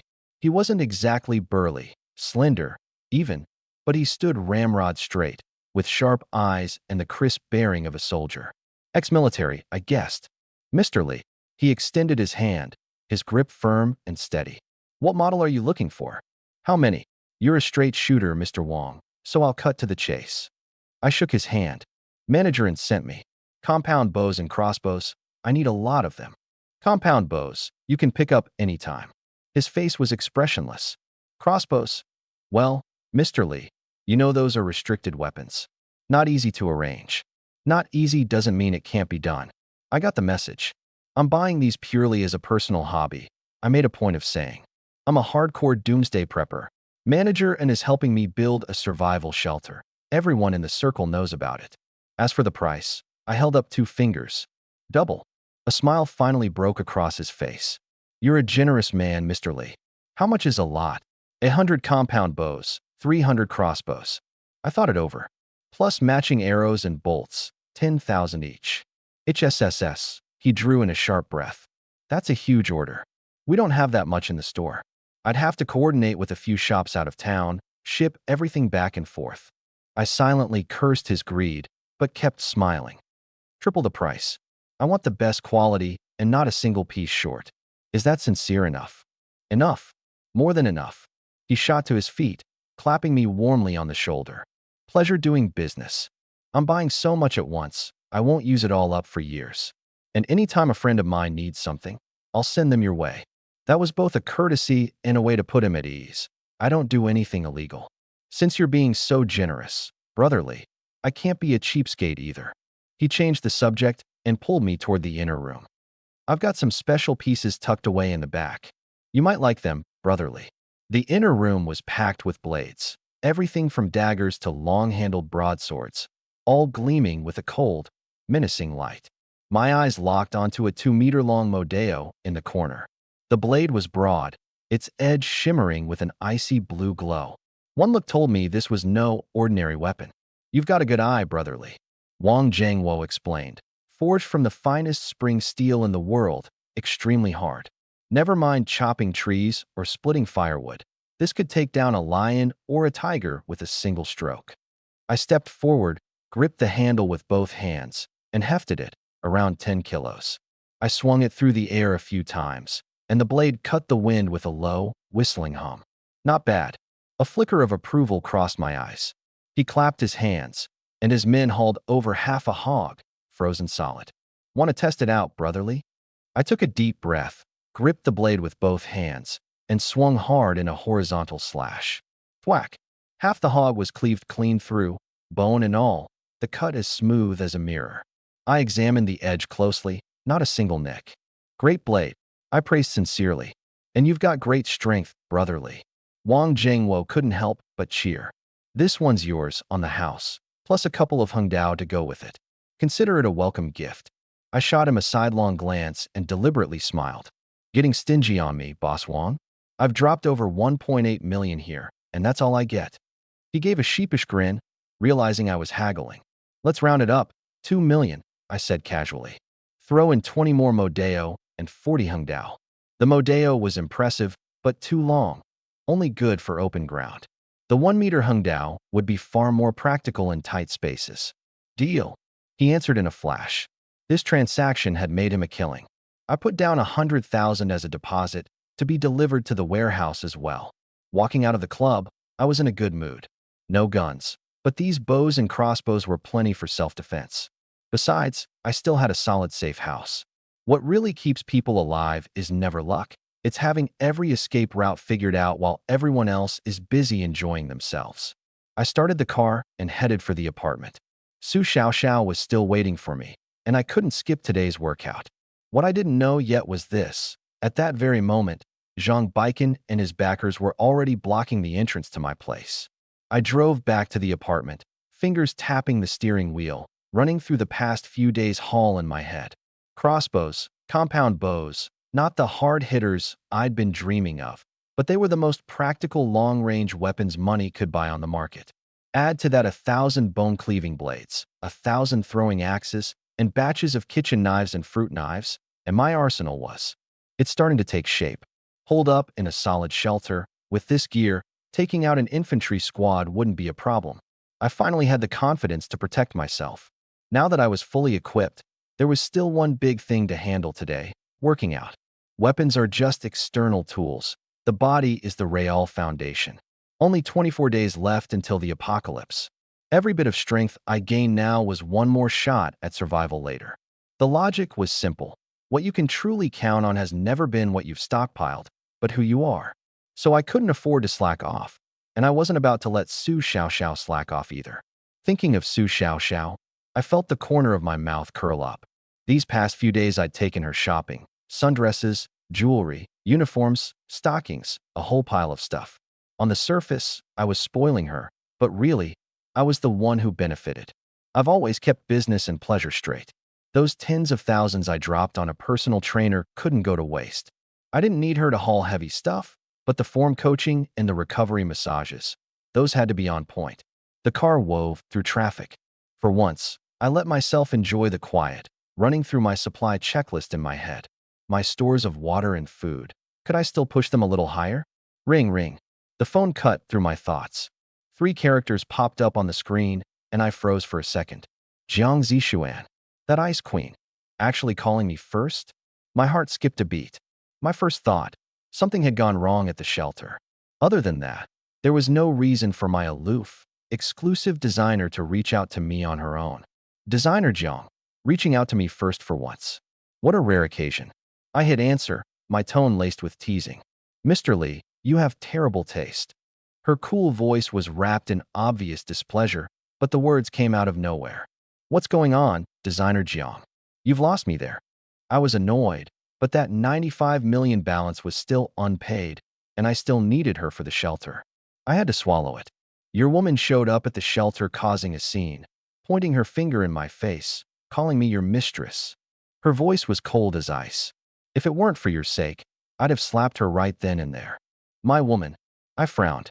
Designer Jiang, there's got to be a misunderstanding. I don't have any woman. My mind raced through the possibilities. Su Xiaoxiao wasn't the type to lose her grip on things, and besides, she had no idea where the shelter even was. What lunatic had mistaken me for someone else? Mr. Lee, you've got terrible taste, and you're a scumbag too. Designer Jiang, just call the cops. I couldn't be bothered to explain. Probably some lunatic stirring up trouble. With that, I hung up without hesitation. My good mood was completely ruined. Irritated, I raked a hand through my hair. If Su Xiaoxiao was going to be this clueless, I'd just replace her. There were plenty of women out there. No reason for me to stop in my tracks for anyone. The phone started buzzing like crazy again.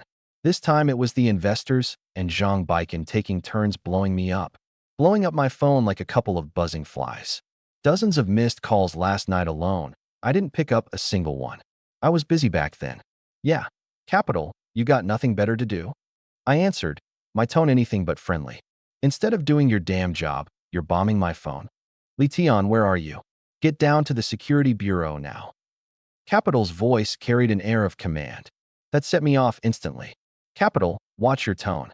Who the hell do you think you are, giving me orders? The other end went dead silent, clearly stunned. Was this really the same Li Tian who used to hang on his every word? Li Tian, I'm just so anxious. He quickly dialed it back, still thinking about those 400 million plus. It's Zhang Baikan. She's been taken to the security bureau. You're the only one who can save her. Not my problem. I scoffed. I'm not the bureau chief. I hung up and blacklisted both numbers on the spot, getting arrested by the cops and then coming to me for help. These two must be out of their minds. But the more I thought about it, the stranger it seemed. Zhang Baikan, the security bureau, the woman Jiang Zishuan had mentioned. Connect those three dots, and the answer was obvious. So it was that idiot Zhang Baikan. I rubbed my temples, not knowing whether to laugh or cry. Odds were those few messages from Su Xiaoxiao last night had set her off. Thinking about it that way actually put me at ease. Su Xiaoxiao was reasonable. She wouldn't go making a scene. Zhang Baikan and Capital, on the other hand, had shown their true colors completely, losing their heads over money. I even felt a little grateful to Jiang Zishuan. After this whole ordeal, Zhang Baikan would be looking at a few days in detention at the very least. A big corporation like Chrysanthemum Company cares more about an employee's image than anything else. Detention equals termination. With a black mark like that on her record, landing a job at any major company down the road would be next to impossible. When people make choices, they always think they're outmaneuvering someone else. In reality, they're just digging their own graves. She wanted to make it in Yangcheng, so she needed a job, and now she'd buried that job with her own two hands. What's a fired Zhang Baikan going to do?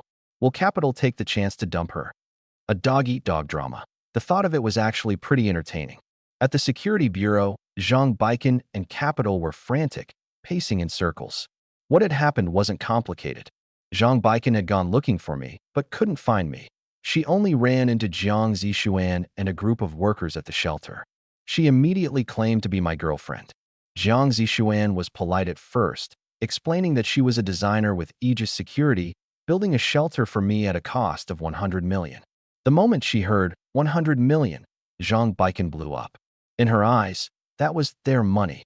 She pointed at Jiang Zishuan and let loose a torrent of abuse, insisting she was the real girlfriend, demanding the project be canceled immediately, and calling the company a scam operation. Jiang Zishuan wasn't about to take that kind of treatment. She coldly shot back. Never seen the real world, have you? And that lit the fuse completely. A whole night's worth of pent-up.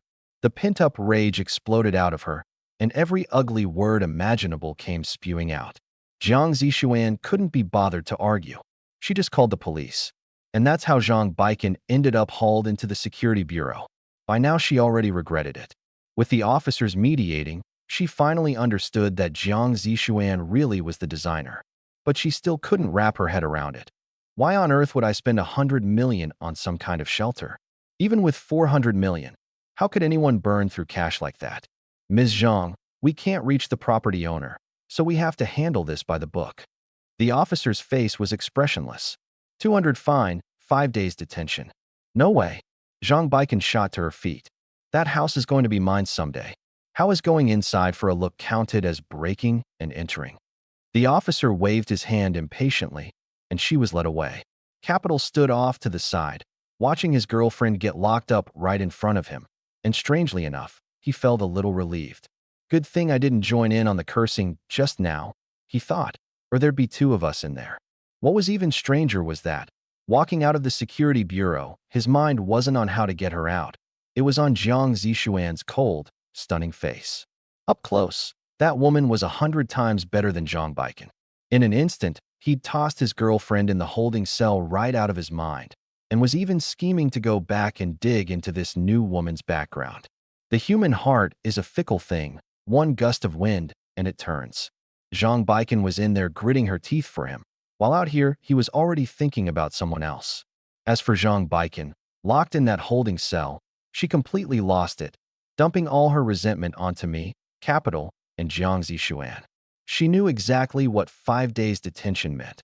Chrysanthemum Company would definitely fire her, and her career would be ruined for good. I took a detour to the construction site. From a distance, I could see Jiang Zishuan standing at the entrance, studying the blueprints. Dressed in an ink-black suit, her face looked even cooler and more aloof. "Designer Jiang, I'm sorry you had to go through that," I said, walking up to her sincerely.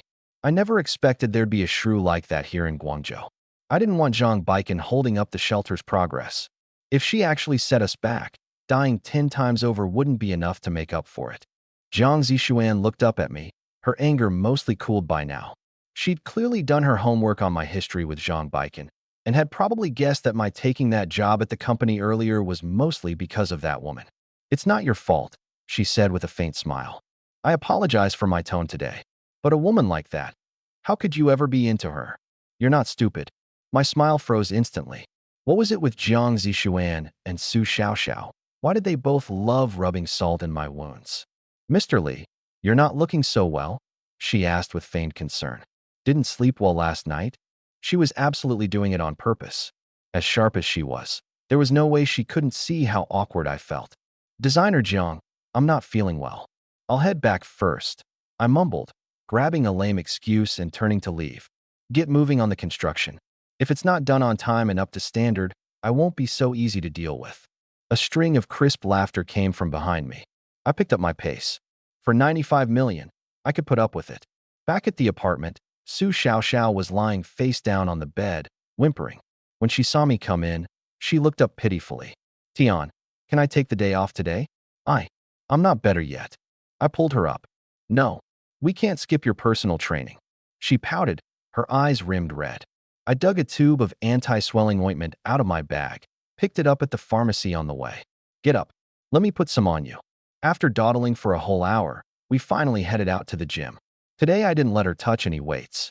I just had her stand beside me and correct my form, then handle the cool-down stretches afterward. The heavy lifting, moving dumbbells, adjusting the machines, I did myself, treating it as extra exercise. Su Xiaoxiao watched me drenched in sweat, her eyes full of sweetness. In her mind, a billionaire willing to dote on her like this already scored a perfect 10. She was even blaming herself for being so frail, never realizing that her weakness was entirely my doing. Back at the apartment that night, she was especially eager. She'd changed into a flight attendant's uniform, a white blouse with a bow at the collar, a bodycon skirt over flesh-toned stockings, her legs long and straight. "Switching things up today?" I raised an eyebrow. "Do you like it, Tian?" She blinked at me and undid the top 2 buttons. I didn't say a word. I just pulled her into my arms. Maybe it was the little bit of tenderness I'd shown during the day, but that night she was especially passionate. Nestled against my chest, she murmured, "Tian, you're so good to me." I didn't notice the trace of regret in her eyes. She was probably wishing she could have met me back when she was still untouched. My mind, meanwhile, was entirely on the supplies I'd be receiving tomorrow. The apocalypse was drawing closer, and every step had to be flawless. As for this tender woman beside me, she was nothing more than a bit of comfort before the end of the world. I hadn't decided to include her in my survival plans yet. In the face of disaster, people instinctively sort things out, what to keep, what to discard. Cold-blooded? Maybe. But survival has never left room for sentiment.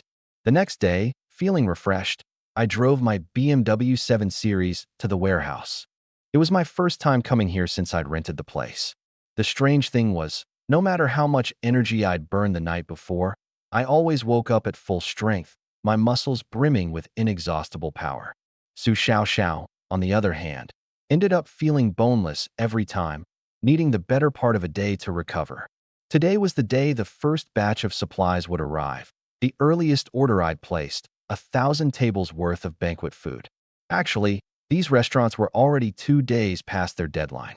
The owners had called early on to explain, saying the order was so massive that they'd cleaned out several nearby food markets.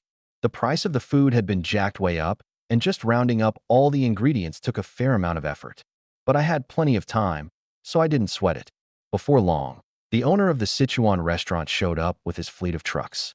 They pulled up out front, and the workers started unloading the insulated containers, all packed with steaming hot dishes. The owner walked over, rubbing his hands together, and stared at the grimy concrete floor of the warehouse. His brow knotted into a frown. "Mr. Lee, you sure about putting it here? An underground warehouse is way too damp. This stuff will spoil in half a day. It's fine, just unload it right here." I pointed toward the back of the warehouse. "I'm planning to throw a staff dinner here, somewhere quiet." He clearly wasn't buying it. The air reeked of mildew, and cobwebs clung to the corners. Spend too long in a place like this, and your stomach turns. Who on earth would hold a dinner party here? But since the balance hadn't been paid yet, he didn't press the issue. He just told his workers to hurry it up, probably cursing me under his breath as some rich idiot with more money than sense. Once everyone from the Sichuan restaurant had cleared out, I locked the door behind me, walked over to the neatly stacked containers, took a deep breath, and focused my mind. In an instant, 200 tables worth of banquet food, containers and all, vanished on the spot and settled neatly into my storage space. Inside that space, time stood still. Forget half a day, leave it half a year, and it'd still be fresh. Over the next few hours, the fleets from the Hunan restaurant and another Sichuan place rolled in one after another. Every single one of the owners was baffled by the surroundings, but they all obediently unloaded their goods under this staff dinner excuse. When the last truck drove off, I looked around the empty warehouse and clapped my hands, satisfied. 1,000 tables, 20 dishes each, all premium 3,000 yuan spreads served in big bowls, enough to feed me alone for 20 years.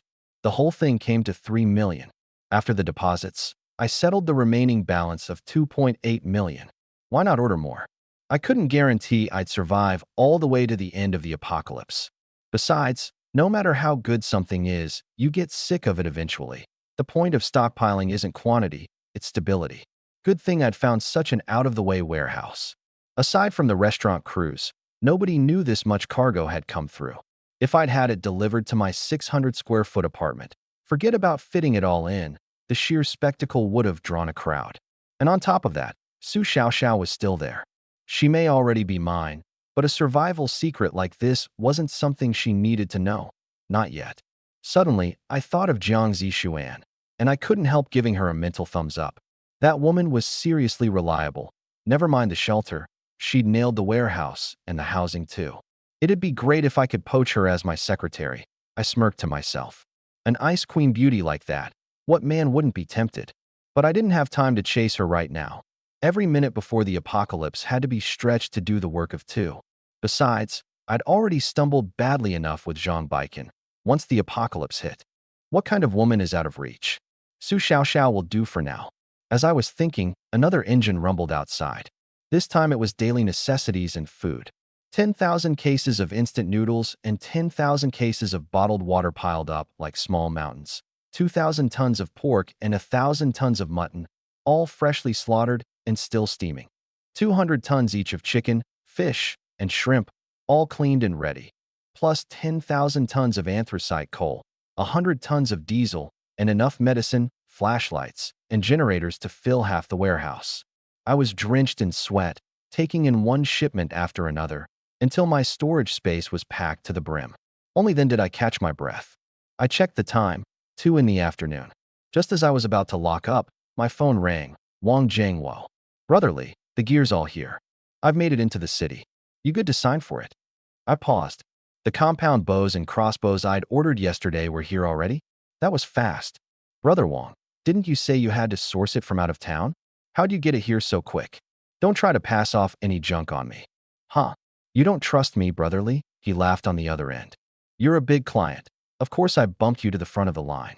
It's all top quality stuff. Half an hour later, his off-road truck pulled up.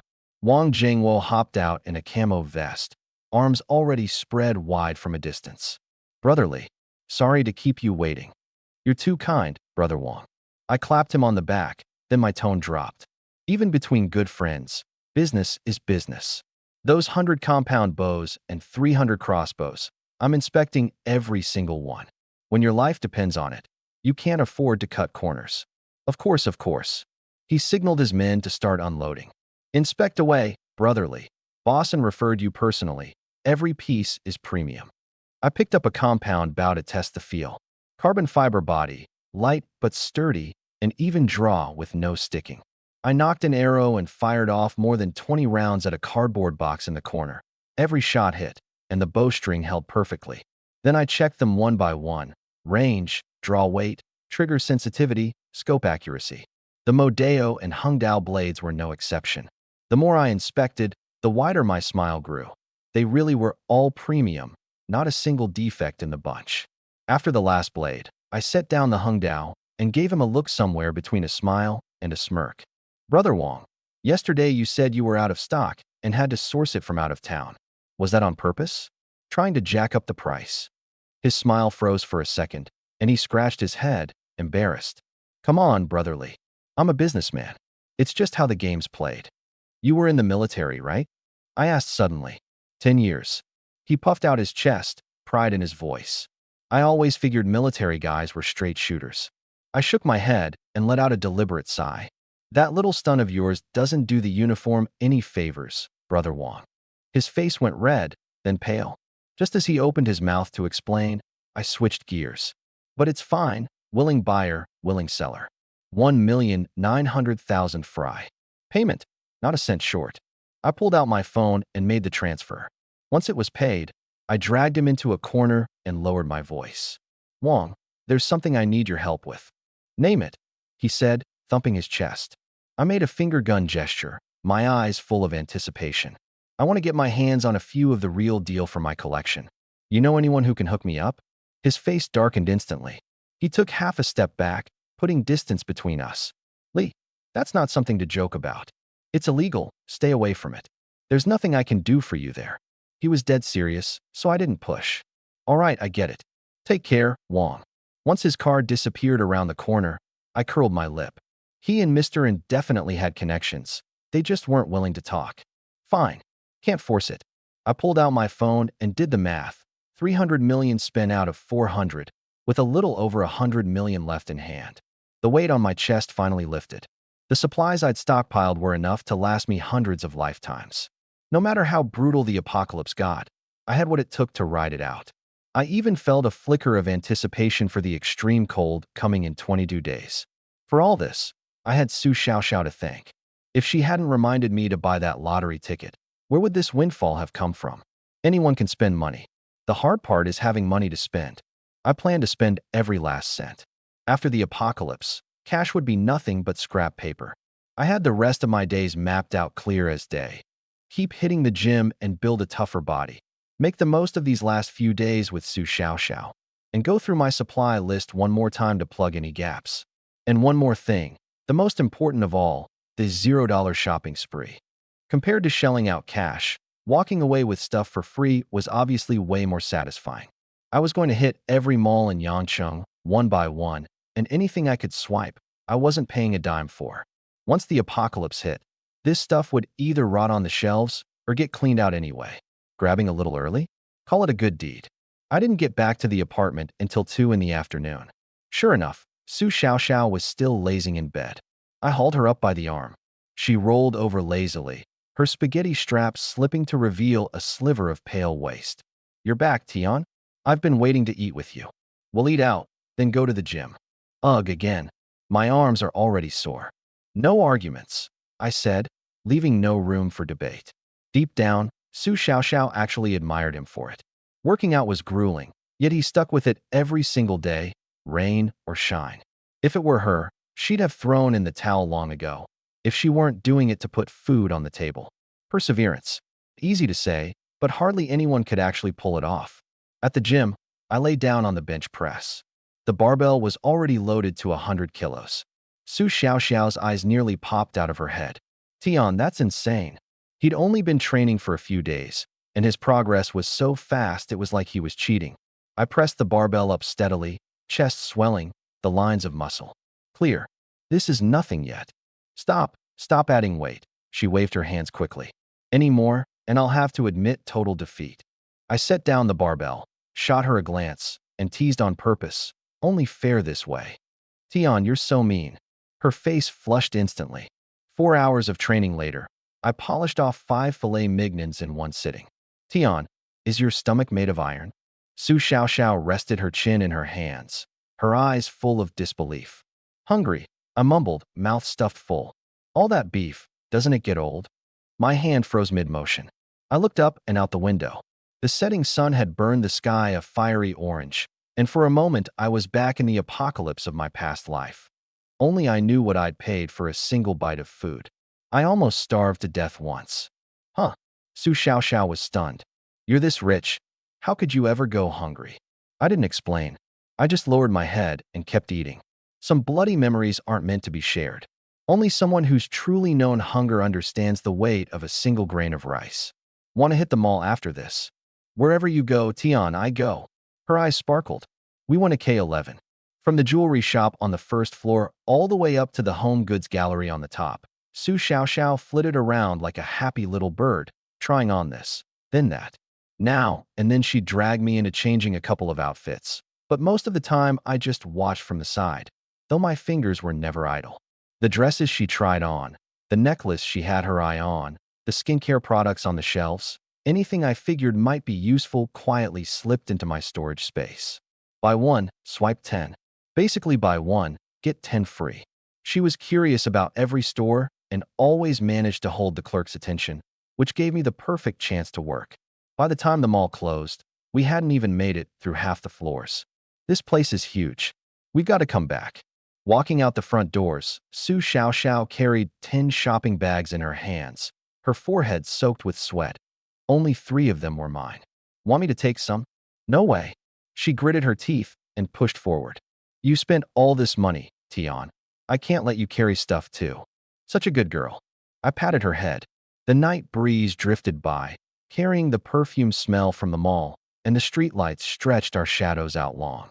Watching Su Xiaoxiao bounce along beside me, my mind was still on the supplies in my warehouse and the apocalypse creeping ever closer. This was probably the last bit of tenderness before the end of the world. Back home, Su Xiaoxiao collapsed onto the couch, exhausted, like a cat with its bones pulled out. Xiaoxiao, let's skip it tonight. I feel bad for you. But she suddenly shot upright, her hair a mess and stuck to her face, a stubborn look in her eyes. No, Tian, you spent over 100 on me today. Million. I have to make a good impression. She struggled to her feet, wobbling for a second before steadying herself. Wait for me. I'm going to take a shower. Watching her enthusiasm, I felt a pang of something. People who remember others' kindness and actually want to repay it. There really aren't many of them in this world. When she came out of the shower, she pushed me toward the bathroom and winked mysteriously. There's a surprise waiting when you're done. I've always been a quick shower, 20 minutes, tops. Wrapped in a towel, I pushed open the bedroom door and caught my breath. Su Xiaoxiao lay on her side across the bed, her curls spread out over the pillow. She curled a finger at me, her voice sweet and soft. Come here, sweetheart. She wore a light green qipao embroidered with interlocking lotus vines, tailored to hug her body and show off her slender waist. A pearl headband set off how fair her skin was. When did you buy this dress? How come I didn't know? I walked over, tracing my fingertips along the embroidery. You were too busy paying to notice. She reached up and hooked her arms around my neck. Isn't this a nice surprise for you? This surprise, I'm very satisfied. I bent down and kissed the side of her ear. We'll go shopping again tomorrow. Buy something even more fun. A night of tenderness. No need to go into detail. At 7 the next morning, just as the sky was turning light, I drove over to the shelter. I wanted to do a surprise inspection of the progress, so Aegis Security couldn't pull one over on me. After all, aside from the $5 million deposit, I had no intention whatsoever of paying the remaining $95 million. 22 days until the apocalypse. This was the 7th day of construction. To my surprise, Jiang Zishuan was already on site.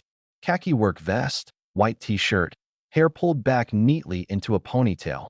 She was going over the blueprints with the workers.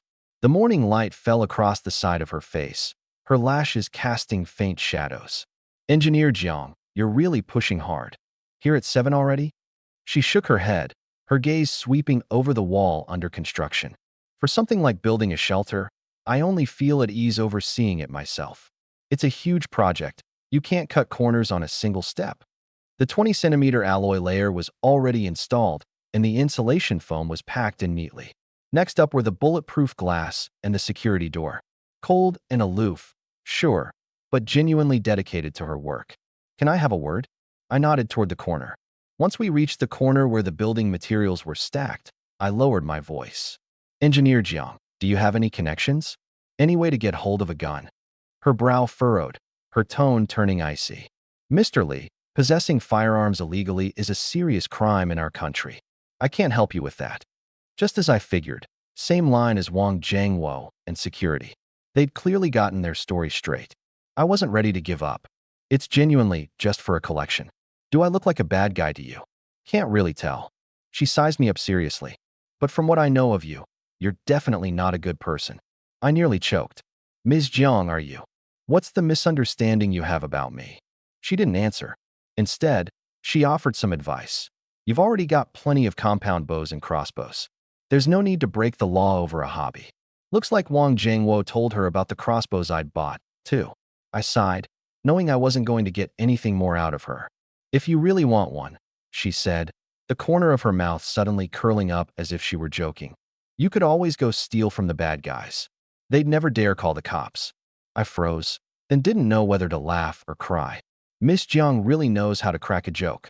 You think I've got a death wish? Stealing from people like that? I'm a law-abiding citizen. Puffed. She laughed. Like a gardenia kissed with morning dew, its petals gently unfurling, fresh, bright, and radiant. It was the first time I'd ever seen her smile.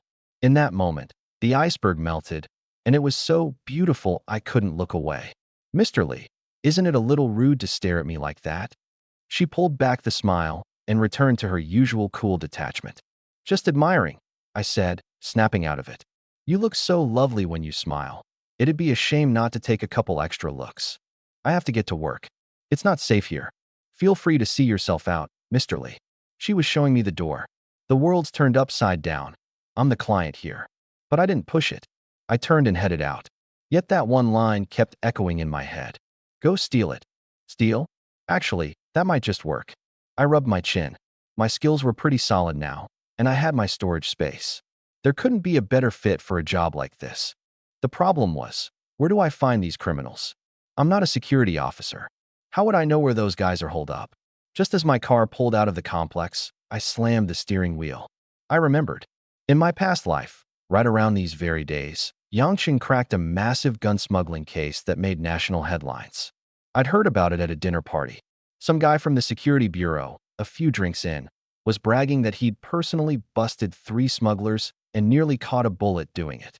At the time, I figured he was just blowing smoke, until the news broke the next day. That crew had smuggled in over 100 rifles and more than 30,000 rounds of ammunition from overseas, setting a record for weapon smuggling cases in Yangqing. And the stash was hidden in an urban village, just over 300 meters from my grandparents' old house. When I was a kid, my parents were busy with their business, so I lived there with the old folks for a long time. I knew the area like the back of my hand. Counting the days, the case wouldn't break for another 4 or 5. Those guns had to be stashed there right now. Let's do it, I said, gritting my teeth. Dangerous, sure. But in the apocalypse, how could a crossbow ever compare to a gun? Only a gun could give me real peace of mind. I'd make my move tonight. No point letting things drag on and risk complications. Business as usual during the day. I'd wait until dark. I dialed Su Xiao. The phone rang. You up yet? I'm downstairs. Come on, Tian, can't you cut a girl some slack? Her voice was still thick with sleep, but she agreed quickly all the same. 10 minutes. Wait for me. Morning training went as usual, except I capped my bench press at 120 kilos and stopped adding weight, switching instead to more sets at lighter loads. What I wanted was strength and endurance, not bulky, useless mass. In the apocalypse, agility beats being a big dumb slab of muscle any day. After the workout, I took Su Xiao to the Huafeng shopping center. The place was packed, perfect for some $0 shopping. I made good on my promise and bought her a pair of red-soled high heels, plus a few pairs of stockings. She picked out plenty for herself, too. At checkout, the sales clerk gave us a knowing look, and we both pretended not to notice.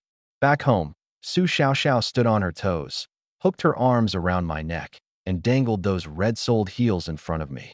The satin shimmered like water under the light, the heels as thin as silver hairpins. They say these are attack speed shoes. Well, I want to see whether they can make a monster like you move any faster. No rush. Shower first. We worked up quite a sweat today. What happened that night? I'll leave to the imagination. But those so-called attack speed shoes, turns out they really were worth the money. At 3 in the morning, I looked at Su Xiao sleeping soundly beside me and rose quietly. She was out cold, a smile still lingering at the corner of her mouth, probably dreaming about her new clothes. At the entrance to the complex, a shared electric scooter sat with its lights on. The last rider had forgotten to lock it. I glanced around, then quickly stashed it into my storage space. It would come in handy tonight. I drove and parked about 5 kilometers from the urban village, right in a surveillance blind spot. I changed into the new clothes and shoes I'd lifted from the mall, put on my hat, mask, and gloves, leaving not a single trace behind.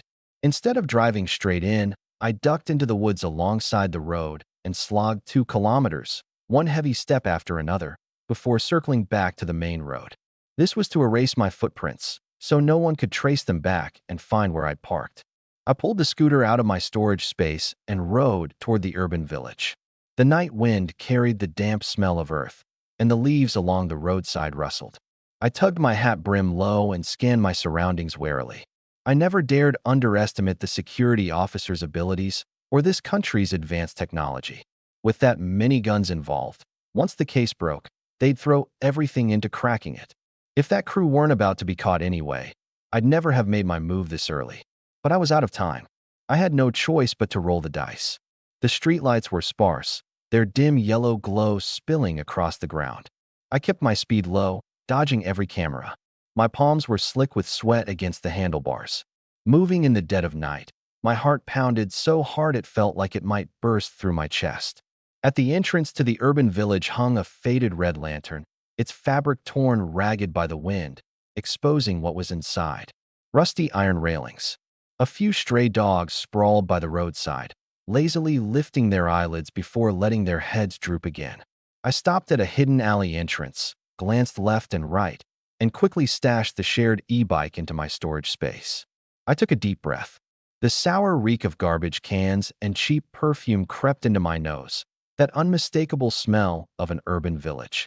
Pulling my cap low, I slipped into the maze of alleys. The houses here looked like they'd been crammed into the cracks, wall against wall, building against building, close enough that you could pass a cigarette to your neighbor across the way just by opening a window. Overhead, the power lines wove into a spider web, draped with plastic bags, old clothes, and worn-out shoes that swayed gently in the night breeze. It was eerily quiet, with only a scattered few mahjong parlors still lit. Amber light squeezed through the door cracks, along with the clatter of shuffling tiles. Pung. One suit. I'm waiting for the wind now. The noise actually drowned out the sound of my footsteps. The people here were a mixed bunch. A strange face drew no attention. The old-timers cooling off at the alley entrance had gathered into 7 or 8 groups, red silk fans whipping through the air as they swayed to the square dancing music.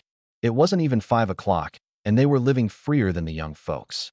First, I circled around to my grandparents' old house. The brass lock had rusted beyond recognition, its keyhole packed with dust and cobwebs. After the old folks passed, the place had sat empty. My parents were afraid tenants would trash it, so in the end they just let it fall to ruin. More than half my childhood was hidden inside. Luckily, the urban village hadn't changed in years. The mottled walls, the crooked signs, they all match my memories. I slowed my steps, my eyes sweeping over every door and window, my heart pounding. In the news from my past life, the place hiding the guns had a red iron gate. I circled the alleys twice, and there, at a corner, that gate appeared. The red paint was peeling, exposing the rust beneath. A big lock hung from the handle, and beside it sat a battered cardboard box stuffed with empty bottles. This was the place. I didn't rush in. I crouched against the wall across the way and watched for a full 10 minutes. I stared at the light in the door crack, cocked my ear for any movement inside, not even missing the faint rustle of a mouse scurrying past. I confirmed no one was there, but I still wasn't at ease. I picked up 5 small stones and threw them into the yard one by one, holding my breath to listen after each throw. The yard was so quiet that not even a dog barked.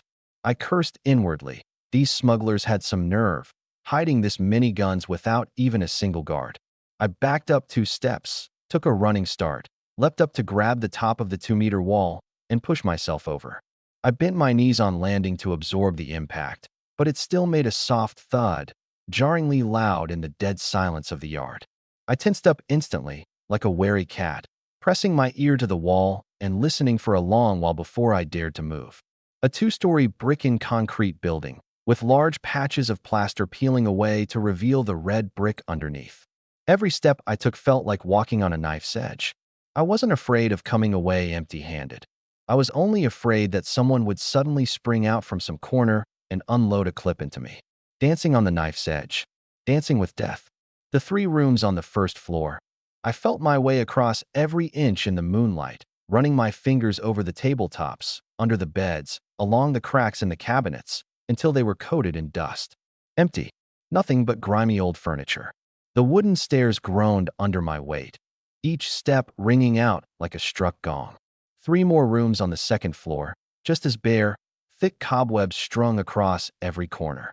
I refused to give up and searched again, carefully this time, not even skipping the holes small enough to hide a mouse. All I turned up was a chipped kitchen knife, so rusted it couldn't even cut a potato. What the hell? I frowned. This is the place. So why is there nothing here? Frustration welled up. I even started to doubt my own memory. I couldn't linger. I climbed back over the wall the way I'd come, feeling hollow inside, like something had been scooped out of me. Passing the old house, my feet stopped. Since I'd come all this way, I might as well go in and take one last look. I probably wouldn't get another chance. I climbed the wall again. The air inside reeked of mildew. I walked through every room, taking in the faded New Year prints on the walls, the dust-covered bamboo chairs in the corners. Suddenly, memories came flooding back, eating dinner and watching TV with Grandpa and Grandma when I was little. My eyes stung. I stepped into the bedroom I'd slept in as a kid and froze. There was a stack of bedding piled in the room, bright, colorful, and looking brand new. But I remembered clearly, after the old folks passed, we'd come to clear the place out. Nothing was left in this room but the wooden bed. Who's generous enough to squat in my family's house and not even pay rent? I grumbled inwardly, turning to leave, then jerked to a stop. The news reports from my past life had mentioned it. Those guns were hidden inside the bedding. My heart pounded. I crouched down and carefully slid the top blanket aside. My fingers brushed against something hard beneath the fabric.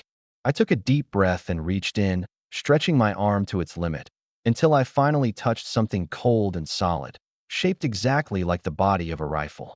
"It's real," I whispered, my eyes lighting up as I let out a low laugh. "Hidden in my family's old house. That makes it mine." In 20 minutes, I'd pulled out every last weapon and round of ammunition buried in the bedding. Over 100 brand new M4A1s, plus several crates of bullets. The smugglers had probably figured this empty house made a better hiding spot and moved their shipment here. I swept every weapon into my storage space, not leaving behind a single bullet. On my way out, I stashed my hat, mask, clothes, shoes, and gloves all into the storage space and changed into a completely fresh set, making sure not to leave a single trace. I drove back as the sky was just beginning to pale at the horizon. I got back to the apartment at 7 o'clock sharp. Su Xiao was sprawled on the bed, fast asleep, her long hair fanned out across the pillow, the line of her shoulders soft. I called out to her twice. No response. She'd been genuinely exhausted last night. I didn't wake her. I just got in the car and drove straight to the shelter. Like last time, Jiang Zixuan had arrived early. Cargo pants, hands. She stood there holding the blueprints, giving instructions to the workers. The morning light fell on her focused profile, her lashes long and delicate. Who says men look hottest when they're hard at work? Women do too. Master Jiang, you're so dedicated. If I were the boss, I'd love to have an employee like you. I teased as I walked over.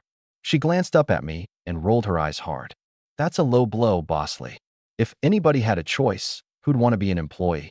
Who wouldn't want to be the capitalist? Now don't talk like that. You work, I run the show, we're both contributing to society, I said with a grin. She couldn't be bothered to respond and turned to leave, then stopped, wrinkling her nose and sniffing. Mr. Lee, why do you smell kind of musty? My heart skipped a beat. This woman had one hell of a nose. Don't even get me started. I fell into a trash can on the way here. Getting called out on it by you is pretty embarrassing, I said, forcing myself to stay calm. She immediately took a step back, her eyes full of disgust.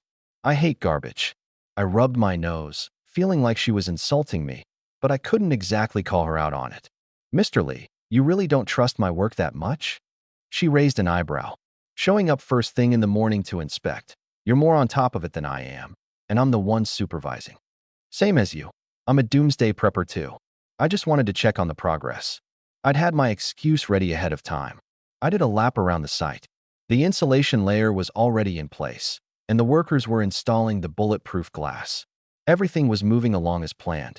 As I turned to go, I suddenly asked, Master Jiang, mind if I ask something personal? Do you have a boyfriend? No. Why? She answered flatly. That's surprising. You're so beautiful.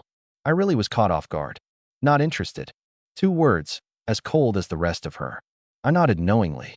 A gorgeous ice queen like her turning out to be a lesbian. What a shame. But then again, if I could just turn her straight, maybe I'd even get a 2-for-1 deal. Suddenly this got interesting. She watched the strange look on my face and, without even having to guess, knew exactly what I was thinking. She couldn't be bothered to explain. She had zero interest in a man like me. I didn't stick around long. That musty smell had me feeling uncomfortable all over. Back at the apartment, I took a shower, changed into clean clothes, and stashed the dirty ones, shoes and all, into my storage space. I'd find a chance to burn them later. Couldn't leave behind a single trace. By the time I finished, it was 9 o'clock, and Su Xiao was still asleep. I walked over to the bed and gave her perky but a slap. Get up, we're going to the gym. Tian, you were too rough last night. My bones feel like they're falling apart. Let me sleep just a little longer, she said without even opening her eyes, her voice soft as a marshmallow. How can you still be tired at your age? I teased, my gaze sweeping over the snow-white skin peeking out where the blanket had slipped down. Suddenly, I was in the mood again. Last night, I'd gotten my hands on over 100 brand new M4A. I heard Uncle Sam swapping out for new rifles, and something like 80% of the warehouse stock got smuggled out by soldiers on the sly. With truth in hand, my sense of security was off the charts. Time to celebrate. Since you're not in the mood, then help me work out my biceps instead. Afterward, Su Xiao frowned and pressed a hand to her lower belly. Tian, my stomach hurts. You don't think I'm pregnant, do you? I shot straight up. Don't jinx it. Haven't you been on the pill this whole time? If the apocalypse weren't coming, and she wanted the baby, I wouldn't have minded adding a little companion, doing my part for the cause and all. We could skip the wedding, though. But right now, there were only 21 days left before the deep freeze hit. If she really was pregnant, it'd be nothing but trouble. An abortion would be non-negotiable. And if that somehow left her weakened and she died a few days early once the apocalypse began, I'd at least be sad for 3 days. Seeing how tense I was, her expression darkened a little. She murmured, could it maybe be my period coming? Isn't a period supposed to come with blood? I couldn't shake the worry, so I grabbed her hand and rushed her to the hospital. The exams were a total pain. Ultrasound, blood draw, lab work, the whole miserable morning. The OBGYN glanced at the report, then shot me a look. Your girlfriend's been having sex way too often lately, which is why her flow's gotten lighter. Tell her to take it easy and show her a little more consideration, would you? I scratched my head, embarrassed, and didn't bother explaining the relationship, just gave Su Xiao a helpless shrug. The next few days fell into an unusually steady routine. Mornings I'd work out with her. Afternoons we'd either hit the mall for a little five-finger discount or swing by the shelter to check on the progress. She only had the energy to train with me. Shopping wore her out completely, and she never went back to her apartment. I'm not a heartless guy, so I let her get her rest. The thing I obsessed over most every day was the news. I watched it over and over, but the nationwide firearm smuggling scandal from my past life never got reported. And no cops came knocking, either. I felt relieved and uneasy all at once. The truth is, I knew my little operation was far from airtight. I'd driven my own car, and even though I'd parked it 3 miles outside the urban village, I'd headed out at 4 in the morning and lingered in a surveillance blind spot for over an hour, suspicious no matter how you looked at it. Not to mention, I'd been hoarding supplies like a madman lately. All that inventory rolling into the warehouse and then just vanishing into thin air was impossible to explain. If I got flagged, then even without any evidence, just being investigated would be enough to throw everything off schedule. Luckily, nobody ever showed up, and only then did the knot in my chest finally loosen. I was probably just overthinking it. 2 days later, 19 days remained before the deep freeze. Capital hadn't been idle these past few days. He'd been digging into Jiang Zixuan's background all over the place. A master's from Tsinghua or Peking University, a designer at Aegis Security, and a stunning beauty on top of it all. He decided on the spot that this was the perfect match, someone truly worthy of him. As for Zhang Baiken, she'd long since been shoved to the back of his mind. A woman who'd been detained and lost her job to boot didn't deserve a place at his side. He'd planned to go wait outside her company to catch her, and after waiting 2 days of missing me, so he had no choice but to reroute to my sanctuary. He was brimming with confidence, convinced that his solid, dependable build could give a woman all the security she'd ever want. That's exactly how he'd won Zhang Baiken over back in the day. He deliberately avoided the hours I might show up, working the angles in his head. He couldn't let me or Zhang Baiken find out, because if things didn't pan out with Jiang Zixuan, at least he'd still have Zhang Baiken as a backup. Always keep an exit strategy. To this day, he still couldn't wrap his head around it. How I, the simp who used to hang on Zhang Baiken's every word, had transformed overnight, my attitude toward even him taking a nosedive. But whatever. He'd already started daydreaming.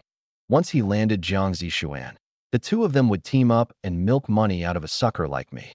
A guy willing to drop 100 million on a sanctuary? Clearly more money than brains.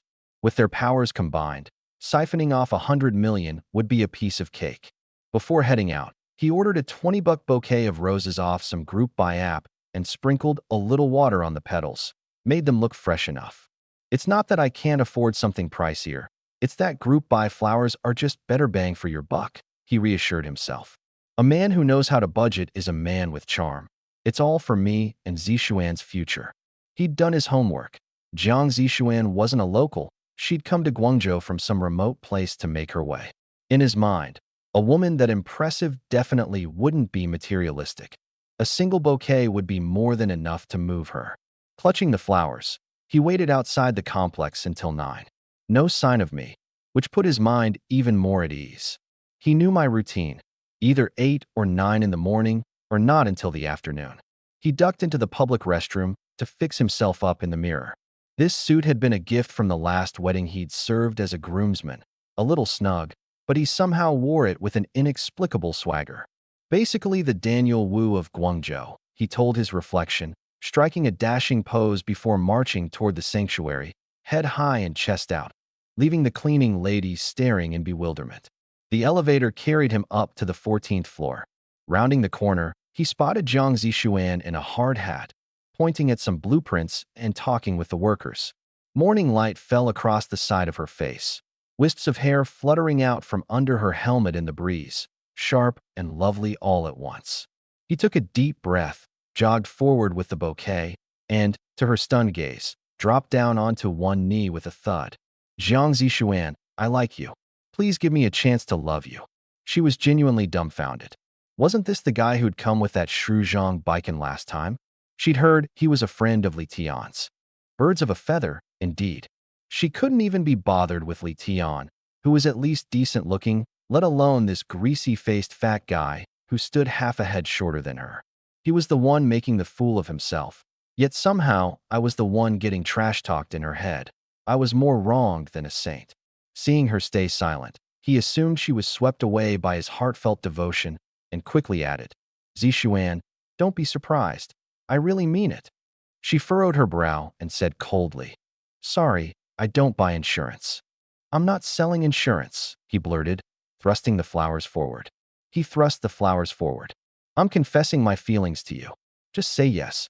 She let out an incredulous laugh at his narcissism and cut loose with a curse. Get lost, you dumbass. The workers nearby had already stopped what they were doing, arms crossed, watching the show. Someone jeered. Bro, those flowers cost $50 tops, and you think you can hit on our engineer Jiang? Go take a good long look at yourself in the mirror. Ugly as sin and dreaming big. Fish that suit out of a dumpster? A lot of these guys worked at Jiang Zishuan's company, and they'd always treated this movie star as someone to admire from afar and never touch. Now some short, fat guy even uglier than they were had the nerve to chase after her. No way they were going to let that slide. The rich boy's face flushed red, then went pale. Why wasn't the script going his way? He gritted his teeth and shot a glare at the hecklers, then looked back at Jiang Zishuan with pure disgust in his eyes. Finally, he scrambled to his feet and slunk off in defeat, clutching that bouquet of roses nobody wanted. Forget it. I'll go back and wait for Zhang Baiken, he thought sourly. Zhang Baiken wasn't so bad either. At least he could do whatever he wanted with her. Only after he left did the tension drain from Jiang Zishuan's face. She pinched the bridge of her nose. Li Tian was seriously her curse. Ever since she took this job, she'd run into 2 lunatics already. Everyone, back to work. She waved at the crowd of workers, then turned to the young guy beside her. Shaoli, send that video from just now to my phone. On the screen, the rich kid dropping to one knee to offer flowers looked like a ridiculous clown. She saved it as a joke to keep around, so that whenever something aggravating ruined her day, she could pull it out for a good laugh. Speaking of which, the materials for building Li Tian's shelter were almost all top-tier domestic products. The 8-inch thick alloy plating was military-grade. The insulation used aerospace materials, and even the screws were corrosion-resistant specialty steel. Li Tian also wanted heating equipment and an air circulation system installed, each set running hundreds of thousands. Even working around the clock, Aegis didn't dare cut corners, mounting more than a dozen cameras on site for full 360-degree coverage. At that moment, I was drenched in sweat at the gym. On the bench press, I lifted the barbell steadily, the contours of my pecs sharply defined under the lights. Su Xiaoxiao stood beside me wiping the sweat off me, her eyes full of adoration. My phone chimed, a message from Jiang Zishuan with a video attached. The thumbnail showed the shelter's hallway. I casually tapped it open, and the next second I burst out laughing, nearly dropping the barbell on my legs. In the video, the rich kid, wearing an ill-fitting suit and holding a bunch of wilted roses, knelt on one knee in front of Jiang Zishuan. His wrinkled face piled up in a smile he clearly thought was heartfelt, hollering, "Give me a chance to love you." Her baffled, disgusted expression, paired with the workers jeering, made for a perfect comedy. Has this pigsy lost his mind? I laughed so hard I could barely stand up straight. He actually had the guts to hit on Jiang Zishuan? Where'd he find the courage? Gotta give him credit for the guts, just aimed them in the wrong direction. Before I could finish laughing. Enough. Then her message popped up again. Mr. Li, you really aren't a good person, are you? Why are you surrounded by nothing but weirdos? I didn't know whether to laugh or cry. How the hell is some rich guy's confession my problem? What a bizarre blame to pin on me. I wiped away the tears from laughing and typed back. MS, Jiang, I swear I've got nothing to do with those 2. If he's harassing you, go ahead and call the cops. You have my full support. After I hit send, I shook my head. These 2 idiots. Heaven must have sent them to give me a few last laughs before the apocalypse. After my workout, my shopping spree continued. Lately, Thanks to my storage space, I'd been doing buy one, take 10, pay for one item, casually walk off with 10 more. My clothes had already piled up to 10,000 outfits, enough to last a decade.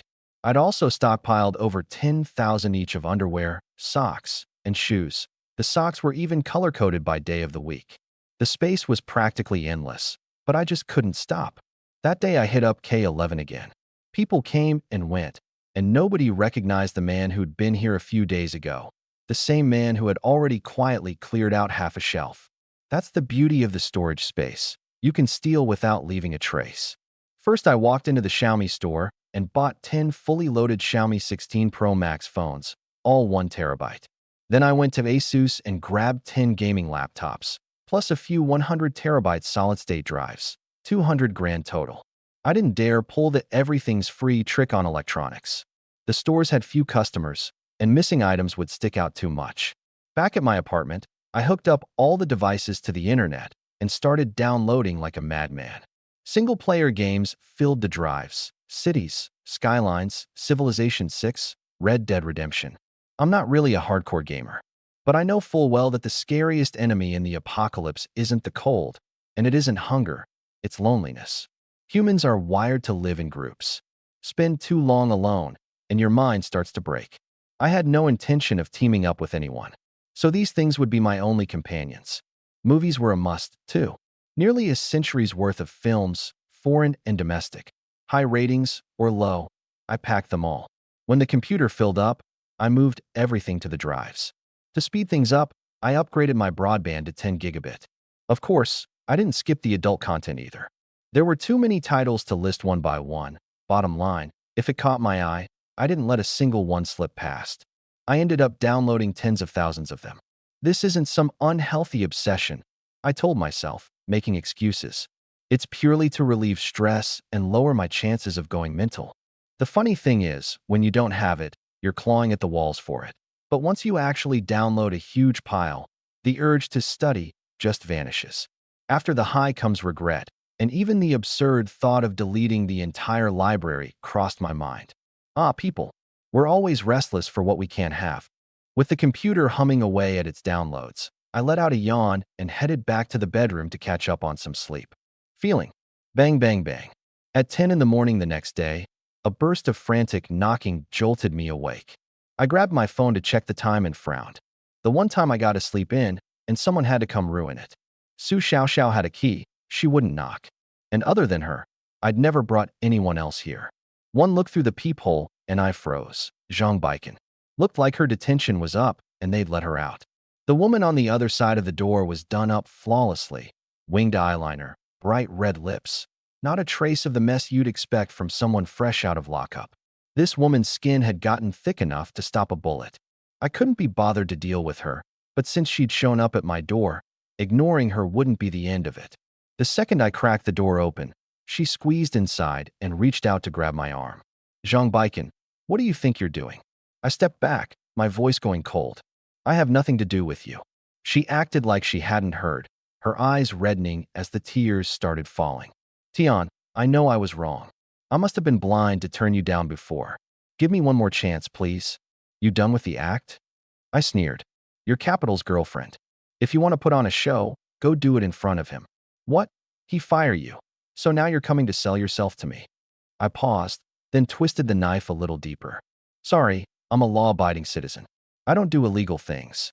Her crying cut off instantly. Clearly, she hadn't expected me to know about her little arrangement with Capital. Those two had hidden it so well at the company that even their co-workers had been kept in the dark. Tian, let me explain. She scrambled to wipe her tears and started spinning a story. Capital tricked me. He got me drunk, and I was forced into it. Oh, I raised an eyebrow. Then why didn't you go to the police and put him away? I planted myself in the doorway, giving her no opening to slip inside. The sweet talking wasn't working, so she just plopped down on the floor, striking a full-on tantrum pose. I'm not leaving.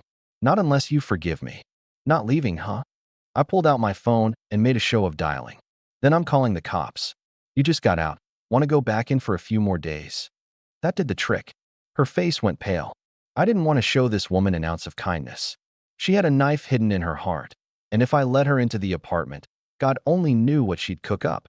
If she turned around and framed me, I wouldn't be able to explain myself, not even to dear Abby.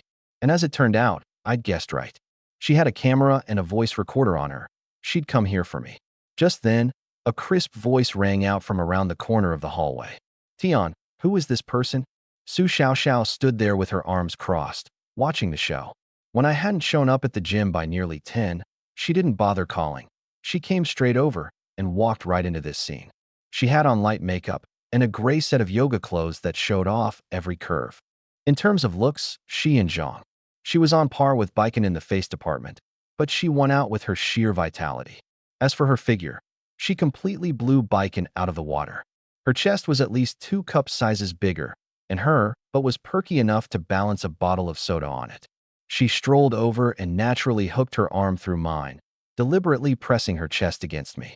I fondly flicked the tip of her nose. She turned to look at Zhang Baiken, her eyes full of contempt. So you're the shameless one? You've got a boyfriend, but you're still stringing along my Tian? You? You think you're even worthy? Zhang Baiken recognized her as one of the women in my inner circle, and her temper flared instantly, but she didn't dare blow up. She just stared at me. Li Tian, what's your relationship with her? I curled my lips into a smirk. You and I have no relationship, so you've got no right to ask. But I'll tell you this much, she's my woman.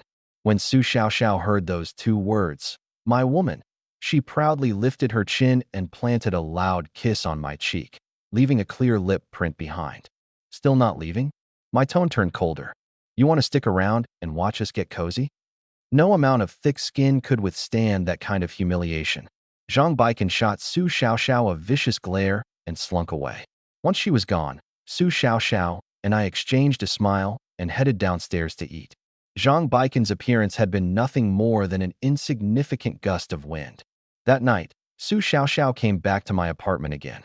Her vacation wasn't completely over yet, but the worst days had passed, and the liveliness had returned to her expression.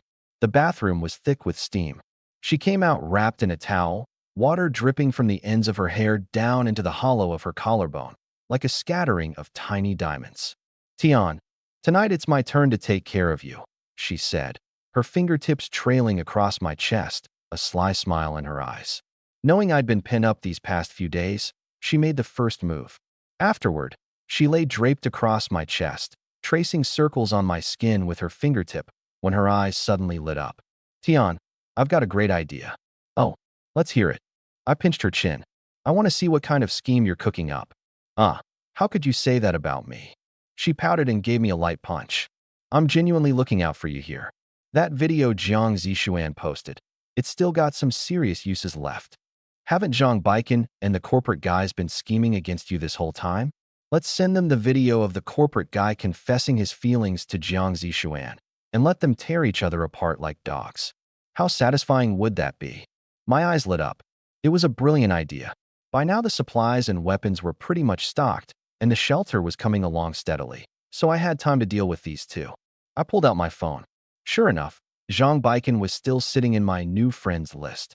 She'd sent the friend request days ago, clinging on like a tail I couldn't shake. I tapped accept. The reply came almost instantly. Is that you, Tian? It was carved into the dead of night, and Zhang Baiken lay wide awake, driven crazy by the thunderous snoring of Zibin beside her. Then her phone chimed ding-dong. When she saw the name Li Tian flash across the screen, her heart nearly leaped out of her chest. She clamped a hand over her mouth, knuckles white, a flicker of smugness in her eyes. I knew I still had a chance.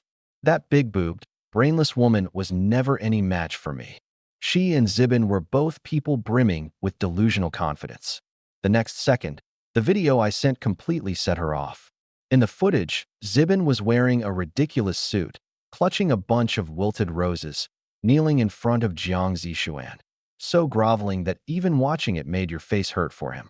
She had gotten detained for 5 days and lost her job all for this man. And in return, the moment she was locked up, he ran off to chase the very woman who'd put her behind bars. She grabbed her pillow, ready to hurl it at Zibin, then forced herself to stop. Her fingers flew across the screen. Tian, I finally see Zibin for what he is. He's total scum. You're the only one who ever truly cared about me, Dot. Do you think I still have a chance? I looked at the screen, my shoulders shaking with laughter.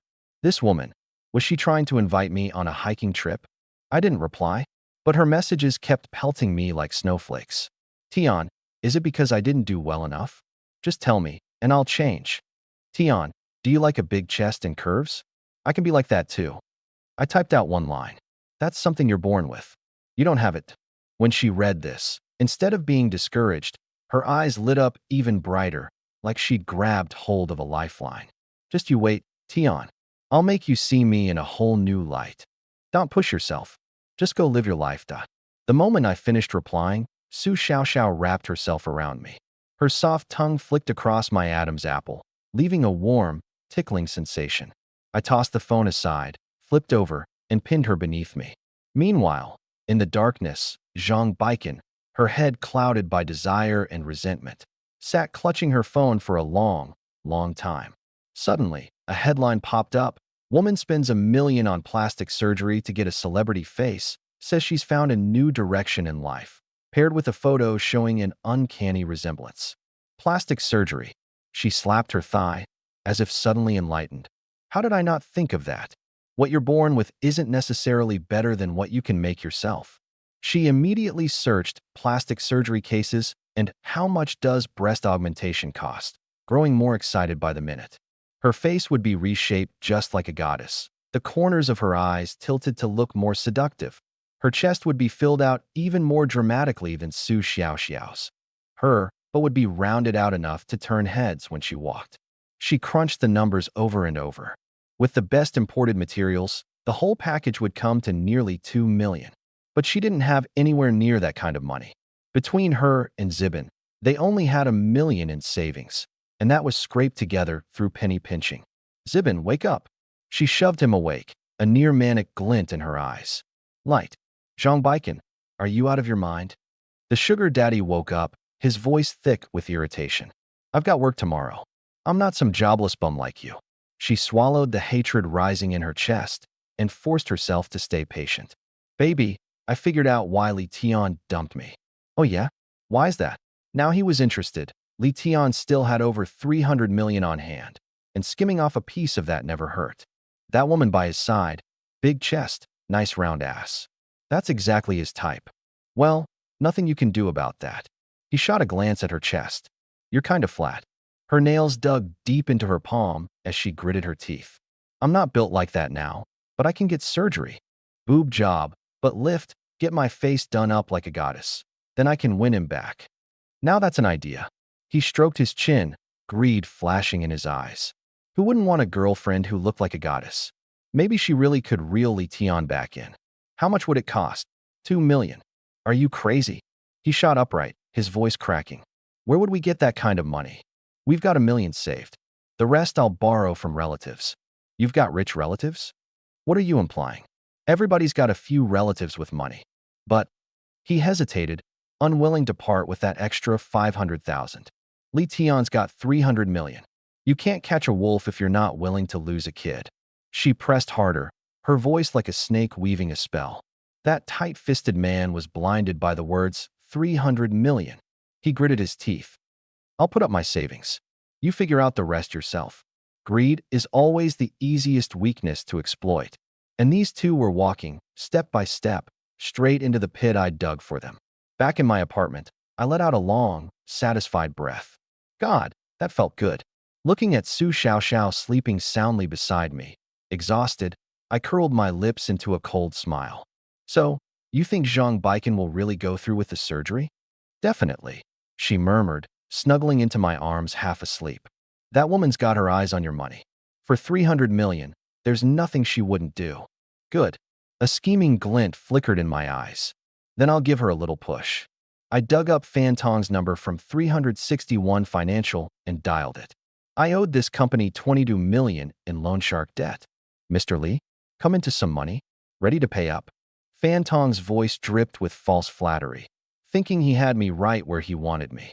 Brother Fan, I can pay by the end of the month, I said breezily. Made a little cash. I won't stiff you. Then why the late night call? Something else on your mind? Your company, do you handle nude photo loans? I got straight to the point. Mr. Li, you're joking. That's illegal, you know. He said it with mock innocence, but there was something suggestive in his tone. I nearly burst out laughing. Sound, a lone shark, and he's talking to me about breaking the law? I've got a friend who might be short on cash. If you've got the connections, feel free to reach out to her. I rattled off Zhang Baiken's number. I hung up, tossed the phone aside, and pulled Su Xiaoxiao close, drifting off into a deep sleep. In the darkness, a scheming smile still lingered at the corner of my mouth. Early the next morning, Su Xiaoxiao's vacation was officially over. Like a cat let off its leash, she clung to me for a long morning workout. By the time sunlight was creeping in through the gap in the curtains, we finally stopped, both of us breathless. Ding ding ding. The doorbell suddenly went off, urgent and loud. Don't tell me it's Zhang Baiken again. Su Xiaoxiao whined, playing coy and refusing to budge. Tian, go get the door. I whispered in her ear. Want to go another round? No, I need a shower. She hopped out of bed, cheeks flushed, and dashed into the bathroom wrapped in a towel. So I had to get the door myself, wearing nothing but a loose pair of black boxer briefs, my muscles clearly defined in the morning light. Two people in uniform stood outside, a man and a woman. The woman had a ramrod-straight posture, and she spoke first. Mr. Li, please put on some clothes. We need to go over a few things with you. I couldn't stop my eyes from lingering on her for a few extra seconds. She had to be at least 5'10", half a head taller than the male colleague behind her. Her navy blue uniform was pressed crisp, shoulder insignia and badge gleaming, accentuating her broad shoulders and narrow waist. She cut a striking, commanding figure. Her jet black hair was tied back, revealing a smooth forehead, and her delicate features were pulled into hard, cold lines. Her brows knit slightly, and her almond eyes were sharp as knives, as if trying to see right through me. My leering gaze clearly didn't sit well with her. Li Tian, we're from the Security Bureau. There are some things we need to ask you about. Her voice was cold and clear as ice, especially jarring in the quiet hallway. My heart skipped a beat. Had the gun theft been discovered? But I quickly composed myself. If they really had evidence, this wouldn't be asking a few questions. They'd just show up and cuff me on the spot. My mind raced, prepping for the interrogation to come. Since you're officers, I'll definitely cooperate. Give me a moment. I'll go throw on some clothes. I went back to the room, pulled on a t-shirt and sweatpants, and invited the two of them into the living room. The living room was still littered with the evidence from earlier.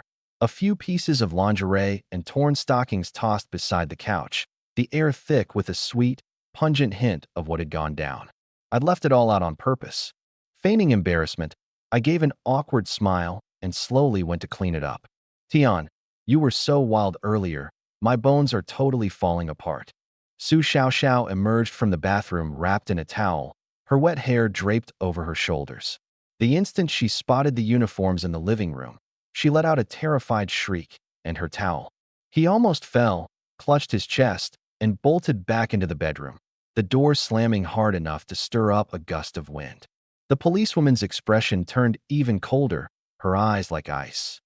Mr. Li leads quite a colorful life. Men and women, it's only natural. I laughed it off, deliberately edging half a step closer to her. You're a woman too, officer. You should understand. Watch your mouth. She frowned, her tone carrying a clear warning as she stepped back to put distance between us. I shrugged and dropped onto the couch, striking a say-what-you-came-to-say pose. Seeing this, the male officer pulled out his badge. Mr. Li, my name is Jiang Jiqiang, and this is Zhao Zijuan.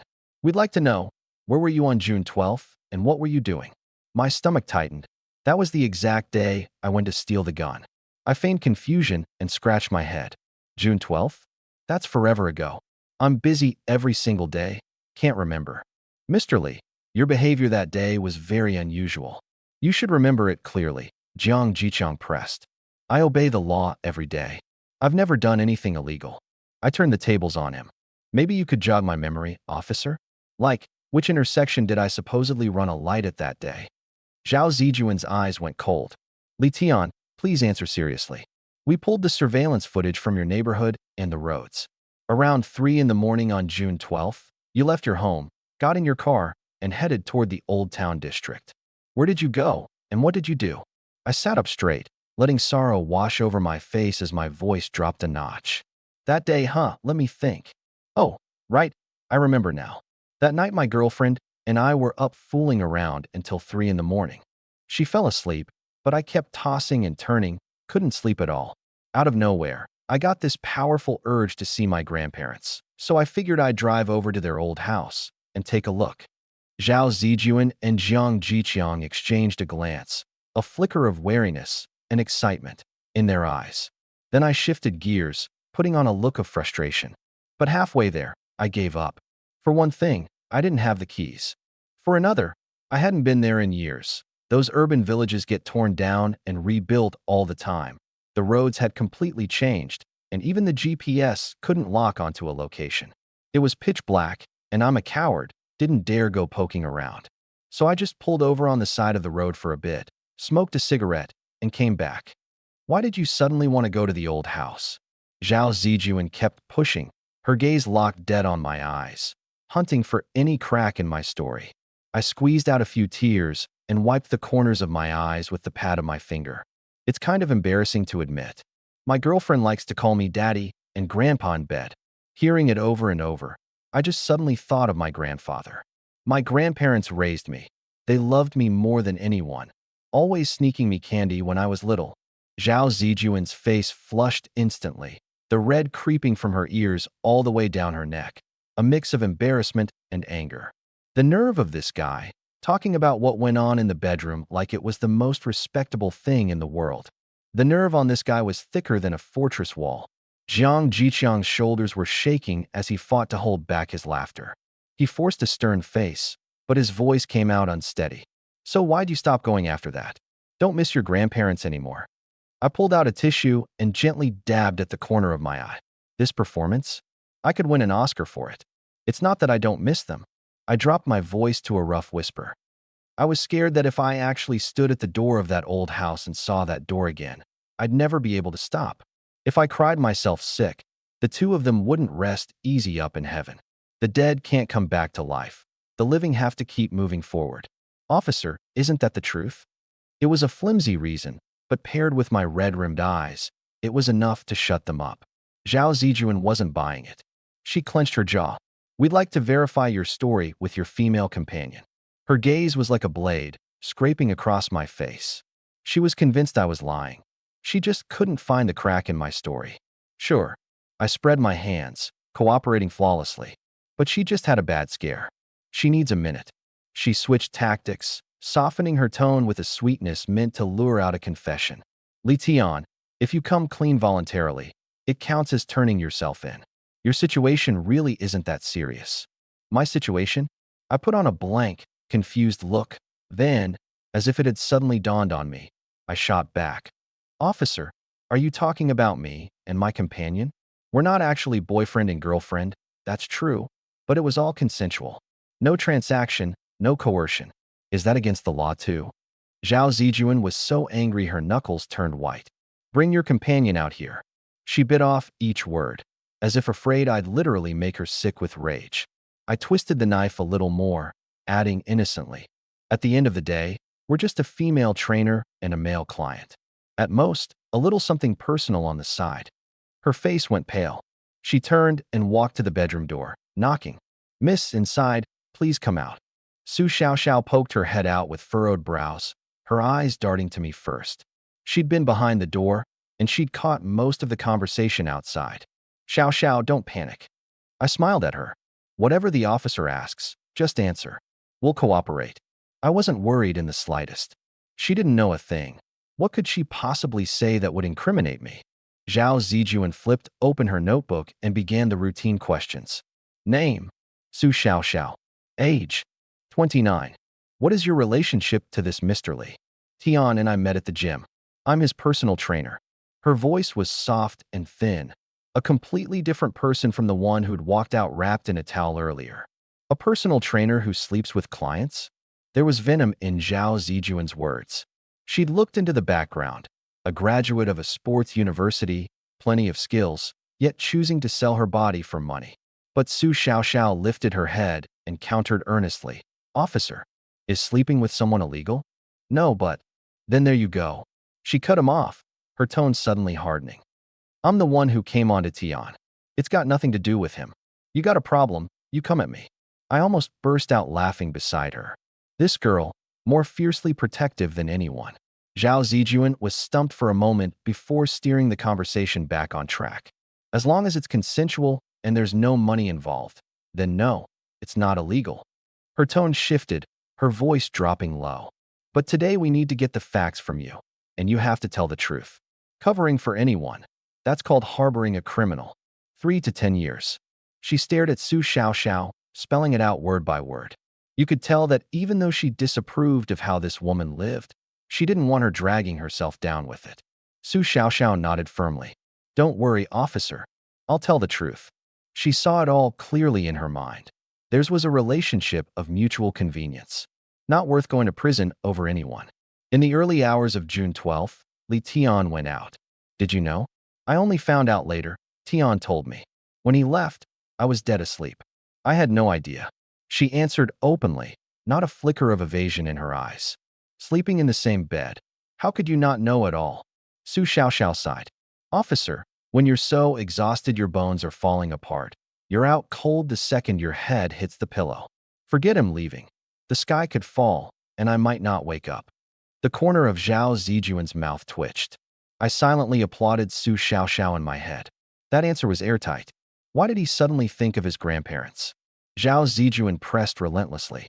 Su Xiaoxiao frowned, looking genuinely puzzled. Officer, how is that sudden? Missing someone is something that's always buried deep down. Tian was always talking to me about his childhood, how his grandpa used to sneak him candy, how his grandma sewed him little cotton jackets. She blinked and shot back. Don't you have grandparents? At that, I really couldn't hold it in and laughed out loud. Mr. Li, control yourself. Zhao Zijuan warned sharply, fury practically burning out of her eyes. She could hear that Su Xiaoxiao was being deliberately contrary, but she couldn't catch her in a lie, so she took it out on me instead. I crossed my legs and tapped my fingertips lightly against my knee. I knew exactly how it was. You're riding high now. But once the deep freeze hits in 17 days, as long as you haven't got hard evidence, what are you really going to do to me? Something like a storage space. Cops couldn't dream it up in a million years. They'd zeroed in on me for nothing more than the old house being in my name, plus the fact that my whereabouts that night were genuinely suspicious. But my car was spotless. Who could ever imagine that all those guns and all that ammunition had been spirited away into an invisible pocket out of thin air? In their eyes, one person couldn't possibly haul away that much stuff. This questioning was probably just a formality. Li Tian says it's because you called him by a term of respect, like an elder, that it stirred something in him. Is that true? Zhao Zijuan switched tactics, going straight for the weak spot. Su Xiaoxiao's face flushed crimson in an instant, even the tips of her ears turning pink.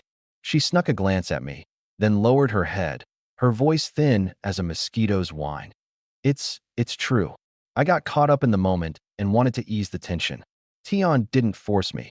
He doesn't actually have that kind of kink. Zhao Zijuan was completely at a loss for words. Unable to get anything out of her, she had no choice but to turn her attention back to me. Li Tian, is there anything else you'd like to add? I frowned and made a big show of thinking it over for a long while, then shook my head. Nope. Actually, I've got a question. Why did you two suddenly come looking for me, officers? I've got a right to know, don't I? She fell silent for a moment, weighing her options, before finally speaking. Someone stashed contraband in your grandparents' old house. Now it's gone. You're the property owner, so this is a routine inquiry. So it was those guns after all. Looks like they'd ruled out everyone else before it was my turn. Which bastard has the nerve to do that? I slapped my thigh immediately, putting on a face full of righteous indignation. Using my house to hide contraband, and not even paying rent? Whoever it is better pay me double once they're caught. Watching my money-grubbing act, the contempt in Zhao Zijuan's eyes deepened. Li Tian, from what we understand, you're not short on cash. She said coldly. That was contraband. Knowing about it and not reporting it is a crime too. Officer, don't go accusing me of things. I shrank my neck back instantly. I'm a law-abiding citizen. I don't even dare run a red light. She exchanged a look with Jiang Jiqiang, and both read the helplessness in each other's eyes. Today, they weren't going to get anything out of me. The two of them stood up, but I called out to stop them. Can you let me go check out the old house? Even if I can't get the rent back, I should at least see if it's been trashed. I can file a claim for damages, right? No. Zhao Zijuan didn't even turn around. It's sealed off. We'll notify you when you can go in. With that, she led Jiang Jiqiang out at a brisk pace, as if staying one more second would dirty her. The moment the door closed, Su Xiaoxiao immediately leaned in close. Tian, I didn't say anything wrong, did I? I didn't cause you any trouble? Everything you said was the truth. What could be the problem? I pinched her cheek. Relax. So, what exactly is that contraband they were talking about? Her eyes sparkled. Her curiosity piqued. I smiled and didn't answer. Some things, the less you know, the longer you live. That's a lesson I had no intention of sharing with her. As for Zhang Baiken's side of things, I only pieced it together later. She was sitting in her rented apartment. She flipped through her contacts for ages before finally biting the bullet and firing off the messages one by one. The rich relatives she'd bragged about to the investors last night? Total BS. Back home in the mountains, her relatives scratched a living out of the dirt and barely saved a dime all year. Years ago, when she'd stayed behind in Guangzhou, they'd come knocking to borrow money every other day. She never gave them a cent, and the ties had long since been cut. Even if she swallowed her pride and crawled back now, they couldn't cough up a thing. Word had also gotten around that she'd been fired by Chrysanthemum Corporation. Her old friends either cried poverty or would only lend her a few hundred. Everyone was afraid she'd never pay it back. The one wealthy suitor she had opened with such an insulting condition that she turned him down without a second thought. And 20 grand? That wasn't even enough to cover the loose change on a nose job. Her target was the 300 million in Li Tian's hands. How could she let a little pocket change trip her up? Just as she was at her wit's end, her phone rang. Unknown number. She hesitated, then picked up. Hello, are you interested in a loan? A greasy male voice on the other end. Zhang Baiken's heart leapt. Yes. Simple paperwork, fast payout. As long as you've got collateral, we've got a credit line for you. She frowned. What collateral did she have? Her apartment was rented, and her savings were earmarked for surgery. I don't have any collateral. But the guy seemed ready for that, his tone growing even more upbeat. No problem, miss. Just bring your ID down to the office, and we'll talk it over. There's always a way. An hour later, she stood outside the doors of 361 Financial Services. Walking through a room packed with a dozen or so burly men, she quickened her pace without realizing it. The men lounged with their legs crossed, cigarettes dangling, eyes hooked on her like they were reeling her in. In the innermost room, a man with a plastered-on smile stood up. So this is Miss Zhang? I'm the boss, Qian Duo. The one beside him, called Fan Tong, let his eyes crawl over her. You said on the phone I could borrow even without collateral? Zhang Baiken smoothed down her skirt. Of course. Qian Duo poured her a glass of water. How much are you looking to borrow, Miss Zhang? 1 million. Qian Duo nearly choked on his water, then shook his head. Without collateral, 10,000 is the max. 10,000 isn't even close to enough, she snapped, panicking. Then it comes down to your ability to repay, Miss Zhang. Qian Duo narrowed his eyes. What makes you think you can pay back 1 million? I'm about to marry a billionaire, she blurted out. The guy who won that 400 million jackpot a few days ago. By then, 1 million's nothing. I could pay back 2 million easy. Qian Duo and Fan Tong exchanged a glance. Only later did I understand. It was that one sentence that sold her out completely. Well, since you're so confident, Miss Zhang. Qian Duo smiled and slid over a stack of contracts. Then this is easy. Just sign these and 1 million. It'll hit your account today. Zhang Baiken lunged forward, ready to sign. But Qian Duo pressed the pen down. What's the rush? Let me read you the terms. A loan of 1 million, monthly interest of. He rattled off a string of numbers. She froze. That interest rate. Too high. Qian Duo drawled. You're marrying into money. This is pocket change. Besides, he pulled out another sheet. This is the security deposit contract. Sign and stamp it. If you can't pay by the deadline, the penalty is triple the principal. Triple. The moment she defaulted, 1 million would balloon into 4. The tip of Zhang Baiken's pen hovered in midair, her fingers trembling. Reason was screaming. This is a bottomless pit. Once it starts snowballing, it'll swallow you whole. But the shadow of Li Tian's 300 million flickered before her, drowning out every warning. She thought of her face reshaped to look just like a movie star, of the dazzled eyes of the investors. It's only temporary, she told herself. Once I get the surgery, hook Li Tian, I'll pay it back tenfold, 100-fold. Once greed takes hold, no pit is too deep for a person to leap into. She gritted her teeth and signed. The instant her wallet swelled, her phone buzzed with a bank alert. Deposit received. 1 million. She stared at the string of numbers, her eyes glowing, never noticing the fine print on the contract's last page. 1 day overdue, interest compounds on interest. She walked out of the company into the blinding sunlight. Qian Duo saw her off from behind, his smile deep and knowing. Ms. Zhang, a pleasure doing business. May you marry into wealth soon. That smile, she didn't understand it then. Not until her debt snowballed into a hole she could never fill in her lifetime, which she finally read it clearly. At the gym, I was lying face down on a yoga mat while Su Xiaoxiao knelt behind me, working my shoulders. Harder. Did you even eat? Tianji, I'm giving it everything. Your muscles are just too tight. Her hands were already sore. Ding dong. My phone chimed. It was from Fan Tong, a photo of a contract with a note at the end. The client Li Ji referred, deal's done. Thank you. I'll pay you back next month with a little extra to show my gratitude. I opened it, glanced at that interest rate and the triple penalty clause, and the corner of my mouth curled up. For the sake of that 300 million, Zhang Baikan had signed herself into a well that would never see the bottom. She brought this on herself. But as I stared at the words 361 Financial Services, my smile slowly went cold. A company that could set up a trap like this, Zhang Baikan was surely not the only one they'd sunk. How many desperate people had been crushed to death by that line of fine print? Su Xiaoxiao. I sat up. Look something up for me. I read her the company's name, my expression sinking bit by bit. I want to know, exactly how many people have they devoured? Some debts. It's time I collected them. Zhao Zijuan and Jiang Jiqiang returned to the security bureau with the results of Li Tian's questioning. The results went straight to Zhang Jie, captain of the Criminal Investigation Unit. Zhang Jie then passed them up to Bureau Chief Wang Chuan. Once he was back, he called a case analysis meeting. In the conference room, the long table was buried under files on the arms smuggling case. On the projector screen, a photo of the crime scene was frozen in place, an old house deep in one of the city's urban villages. That was where more than 100 guns and tens of thousands of rounds of ammunition had vanished into thin air. Zhang Jie ran his fingertip across the file, his brow knotted tight. After a long silence, he finally spoke. Li Tian's off the suspect list.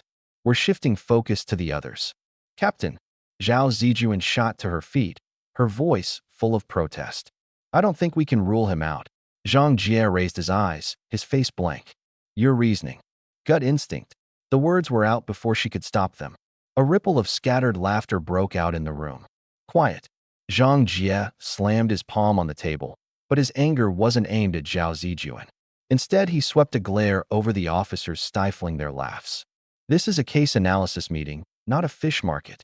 Only when things settled down did he explain, forcing himself to be patient. Zijuan, we work cases on evidence, not on gut feelings. That shipment of weapons has been gone for 3 days. The moment it hits the streets and something goes wrong, it's not just my head on the line. Even the chief's seat could get flipped. Over 100 guns, in a city of 20 million like Guangzhou, used for robberies, kidnappings. Who's going to answer for that? But I still think there's something off about him. Zhao Zijuan gripped her pen, her knuckles white. Zhang Jie let out a sigh. He could only compromise. Fine. If you're that set on it, keep tailing Li Tian. Jiang Jiqiang, you're partnered with her. Jiang Jiqiang's face fell instantly. His mind was already racing, calculating. A case this big, chase down other leads, and you might just land a first-class commendation. But sticking with Miss Zhao to hound some spoiled rich kid? Pure waste of time. Still, he didn't dare argue, so he just nodded. Once out of the conference room, he quickly came around. There was no winning against her anyway, so he might as well phone it in. Keep this young lady happy, and if she put in a good word for him with Director Zhao, he might even snag a promotion.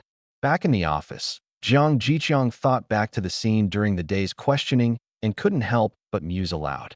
I really envy rich guys. There's never a shortage of women throwing themselves at them. Zhao Zijuan's eyebrows shot up. That's a dangerous way to think. Wallowing in women, throwing money around. That's corruption. That's degeneracy. What's there to envy? Just talking, just talking. Jiang Jiqiang waved his hands quickly. Then tell me, from a case standpoint, what do you make of Li Tian? Basically can rule him out, Jiang Jiqiang said without a second thought. A guy like that. One look and you can tell he's only interested in money and women. Does he seem like someone who dares stash away illegal weapons? Besides, he has no motive. Stockpiling that many guns, that's a capital offense in our country. And he's not hurting for money. So why would he take that kind of risk? Sure, going to that old house that night was a little strange, but his explanation holds up. The girl called him grandpa, and it just made him miss his grandparents. Holds up. Zhao Zijuan frowned. 4 in the morning, he climbs out of bed with a woman and says he suddenly misses his grandparents. You buy that? And another thing. He parked his car in a surveillance blind spot and left it there for over an hour. You don't find that odd. Jiang threw up his hands, exasperated. But how could one man haul off more than 100 guns by himself? That's a ton of weight. An hour's nowhere near enough time. We combed through the whole urban village, checked every possible hiding spot, and there wasn't a single trace. If you ask me, those smugglers are lying, trying to throw us off the scent. Zhao Zijuan fell silent. He had a point, but her gut was ringing like an alarm bell, over and over. Something's wrong with Li Tian. She stared at the man in the photo, plainly dressed, an easy smile, no different from any other young guy on the street. And yet she couldn't shake the feeling that behind that smile, something was hidden. Sometimes, the harder a person tries to seem harmless, the more he's worth a second look. I'm going to run through his movements again, she decided. There's no way he's as simple as he looks. At that moment, I was at the gym with Su Xiao, doing our morning workout, working my biceps, completely unaware of their argument. And even if I'd known, I wouldn't have cared. That shipment of weapons was the National Security Bureau's biggest headache. Until they found it, they wouldn't let a single suspect off the hook. Being suspected was exactly what I'd expected. After we finished up in the afternoon, I took Su Xiao shopping at the mall. The closer the apocalypse got, the bolder I became. My storage space had a 10-meter collection range. As long as something wasn't bolted down, I could pull anything within that radius into it without a sound. Passing a clothing store, I didn't even go inside. I just stood by the display window for a moment, and several thick down jackets slipped into the space. Passing an outdoor gear shop, the sleeping bags and tents set up out front vanished silently into my warehouse. Tian, we've been eating out at fancy places every single day lately. I feel like my belly's getting chubby, Su Xiao pouted, patting her stomach. Can we have something light today? Please. Something light like what? Fruit. Her eyes lit up. I haven't had strawberries and blueberries in forever. That's when it hit me. I'd stockpiled a mountain of staples, meat, and daily necessities, but somehow forgot all about fruit. In the apocalypse, eating nothing but meat would get old fast, and it's an easy way to run short on vitamins. Tomorrow I'd make a trip to the wholesale market and spend every last cent of the remaining 70 million on fruit. By the time things went down, money would be nothing but scrap paper. We walked into an upscale, the fruit stand. She picked out strawberries, blueberries, and cherries, a big box full, 2,000 yuan at checkout. Tian, you're so good to me. She hugged the box, grinning like a kid. When I buy fruit for myself, I could never bring myself to spend this much. I reached over and gave her a little pinch, teasing, this fruit isn't free, you know. You'd better put on a good show tonight. Her cheeks flushed instantly. She swatted at me, but didn't argue. At that same moment, over at the security bureau, Zhao Zijuan was still working late. She pulled up a week's worth of surveillance on Li Tian. Morning workout, home or the grocery store in the late morning, gym in the afternoon, dinner with Su Xiao, or heading home alone at night. As regular as a retiree's routine, not a single flaw to nitpick. Until she found it. Li Tian had won the lottery jackpot. 500 million. Her brow furrowed, even tighter. Now all that reckless spending made perfect sense. Dropping 100 million on a doomsday bunker? Just a nouveau riche burning money for kicks. How could a brainless rich kid possibly be a criminal? She even started to doubt herself. Could her instincts have been wrong this time? She got up and brewed a cup of black coffee. Because of the arms case, she hadn't gotten a decent night's sleep in 4 days, Her eyes were bloodshot. She'd screened every suspect in the urban village, and still, no progress. She took a sip and leaned back in her chair, eyes closed. But her mind kept replaying the files against her will, the bunker order date, the lottery date, the bank statements. Wait. Her eyes snapped open, her heart suddenly racing. The order, it was placed before he won. She lunged at the computer, pulling up the statements and the contract side by side. Aegis Securities deposit payment date, June 5th. Lee Tion's lottery win, June 6th. In other words, when Lee Tion only had 20 million to his name, he dared to place an order for 100 million. That didn't add up. I wasn't wrong. There's definitely something off about him. She clenched her fists. A man with only 20 million. What made him bold enough to sign a 100 million yuan contract? Unless he already knew he was going to win. Or he had other money hidden away. Some coincidences, once you line them up, stop being coincidences. To clear up this discrepancy, she'd have to trace all his financial activity before the win and put him under surveillance. Both of those required a warrant for technical investigation. But there was no solid evidence tying Lee Tion to the arms case. He didn't come close to meeting the criteria for technical surveillance. Zhao Zijuan didn't hesitate. She grabbed the application form and went straight to Wang Chuan. Wang Chuan was reviewing the progress report on the arms case. When she walked in, he frowned. You again? Wasn't Lee Tion ruled out as a suspect? Director, I've got something new, She slapped the application form down on the desk. Before Lee Tion won the lottery, he'd already put down an order for a $100 million bunker. At the time, he only had 20 million to his name. There's no way he could have paid for it. That means either he knew in advance he'd win, or he had some other source of money. And that money's very likely tied to the arms case. Wang Chuan picked up the form, gave it a glance, then set it back down. He lifted his teacup and took a sip, his tone flat. And what does that prove? That he had inside info on the lottery? What's that got to do with arms smuggling? It wasn't that he didn't want to investigate. He couldn't. The arms case had dragged on too long. The higher-ups had already issued a final ultimatum. No results this month, and the special task force would take over. When that happened, the words, not up to the job, would be branded on him for good, and his career would basically be finished.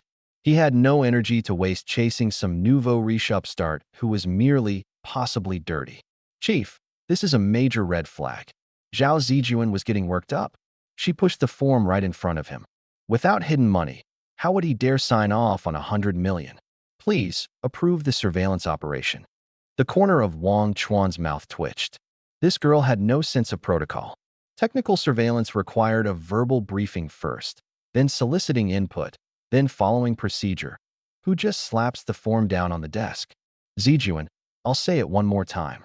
He kept his exasperation in check. There's no evidence whatsoever linking Lee Tion to the arms case. We can't just throw surveillance around. If there's a problem with his money, we can take our time investigating once the arms case is closed. No rush. But, Chief, here's what we'll do. Wang Chuan cut her off, playing his trump card. Write up your suspicions and evidence in a report. We'll discuss it at tomorrow's meeting and decide then whether to approve it. Zhao Zijuan understood. This was a brush-off. Once it went to a meeting, it would most likely fizzle out into nothing. But Wang Chuan was her direct superior. She couldn't openly defy him. Walking out of the office, she clutched the surveillance application form. Yet her eyes only grew brighter. If the bureau was a dead end, there was still her father, Zhao Donglai. As long as he gave the nod, the request would be approved in no time. Lee Tion, she murmured the name under her breath. I'm going to dig out your secret, no matter what. Meanwhile, in my bedroom, the crystal chandelier was dimmed to its lowest setting. The warm golden glow spilled across the big bed, and the sweet scent of body wash still lingered in the air. Su Xiaoxiao lay draped over me, the loose strands of hair at her forehead damp with sweat, clinging in wisps to her flushed cheeks. Her arms braced on either side of me, fingertips trembling, her voice carrying a hint of hoarse, breathless softness. Tianji, I can't do this anymore. I really can't. That last half hour of core training had nearly drained her of all her strength. Giving up already, after just that little bit? I raised a hand, running my fingertips down her sweat-slicked back, a mischievous grin tugging at my lips. Didn't you say you were a professional fitness trainer? She pouted, feeling wronged, and propped herself up to sit, but her calf suddenly cramped. She hissed in pain and collapsed back into my arms. Tian, my legs are killing me. Let's switch it up. How about you take over? As she spoke, her face flushed even redder, though her eyes were full of anticipation. Her fingertips gently hooked into my collar. I rolled over and pinned her beneath me, our noses touching, and murmured softly, "Since you're being so good, I'll reward you with a little break." She let out a soft and closed her eyes. Outside, a car passed by now and then, its honking blending with the sound of our breathing. And what I didn't know was that Zhao Zijuan's eyes were already fixed dead on me. It was 3 in the morning before I finally lay down. At 8, I opened my eyes right on schedule. The transformation from my rebirth was staggering. Even after an intense, marathon night, my energy could bounce back to full in an instant. In my old life, pulling something like that would have left me completely drained, unable to even crawl out of bed. Beside me, Su Xiaoxiao was still fast asleep, her breathing steady, her cheeks still tinged with a lingering flush. I slid my arm out from under her, got up, and went to wash up. The face in the mirror had bright, clear eyes. I glanced at the calendar. Only 14 days left until the extreme freeze apocalypse. No time to slack off. After a quick bite of breakfast, I headed straight for Guangzhou's largest fruit wholesale market. Boss, apples, bananas, oranges, pomelos, grapes, watermelons, mangosteens, pears, 100 tons of each. The wholesaler froze. Sure, he'd misheard. Kid, 100 tons of each? That's several thousand tons total. Enough to fill dozens of semi-trucks. That's right. The sooner the better. I'll send you the address. I pulled out my phone and wired him a 500,000 yuan deposit on the spot. The moment he saw the payment come through, he stopped hesitating and turned to shout at his workers to start prepping the order. Don't worry, we'll have it all delivered within 3 days. I nodded and turned to leave. Several thousand tons of fruit. Even eating it every day, that'd be enough to last me a lifetime in the apocalypse. That was the beauty of having money. If you liked something, you just bought it, and plenty of it. As for that 95 million balance still owed to Aegis Security, I had no intention of paying it. Once the apocalypse hit, every debt would be worthless paper. Leaving the market, I swung by the gym. Su Xiaoxiao was already waiting for me in the training room, dressed in workout gear. The second I walked in, she came over, her face full of confusion.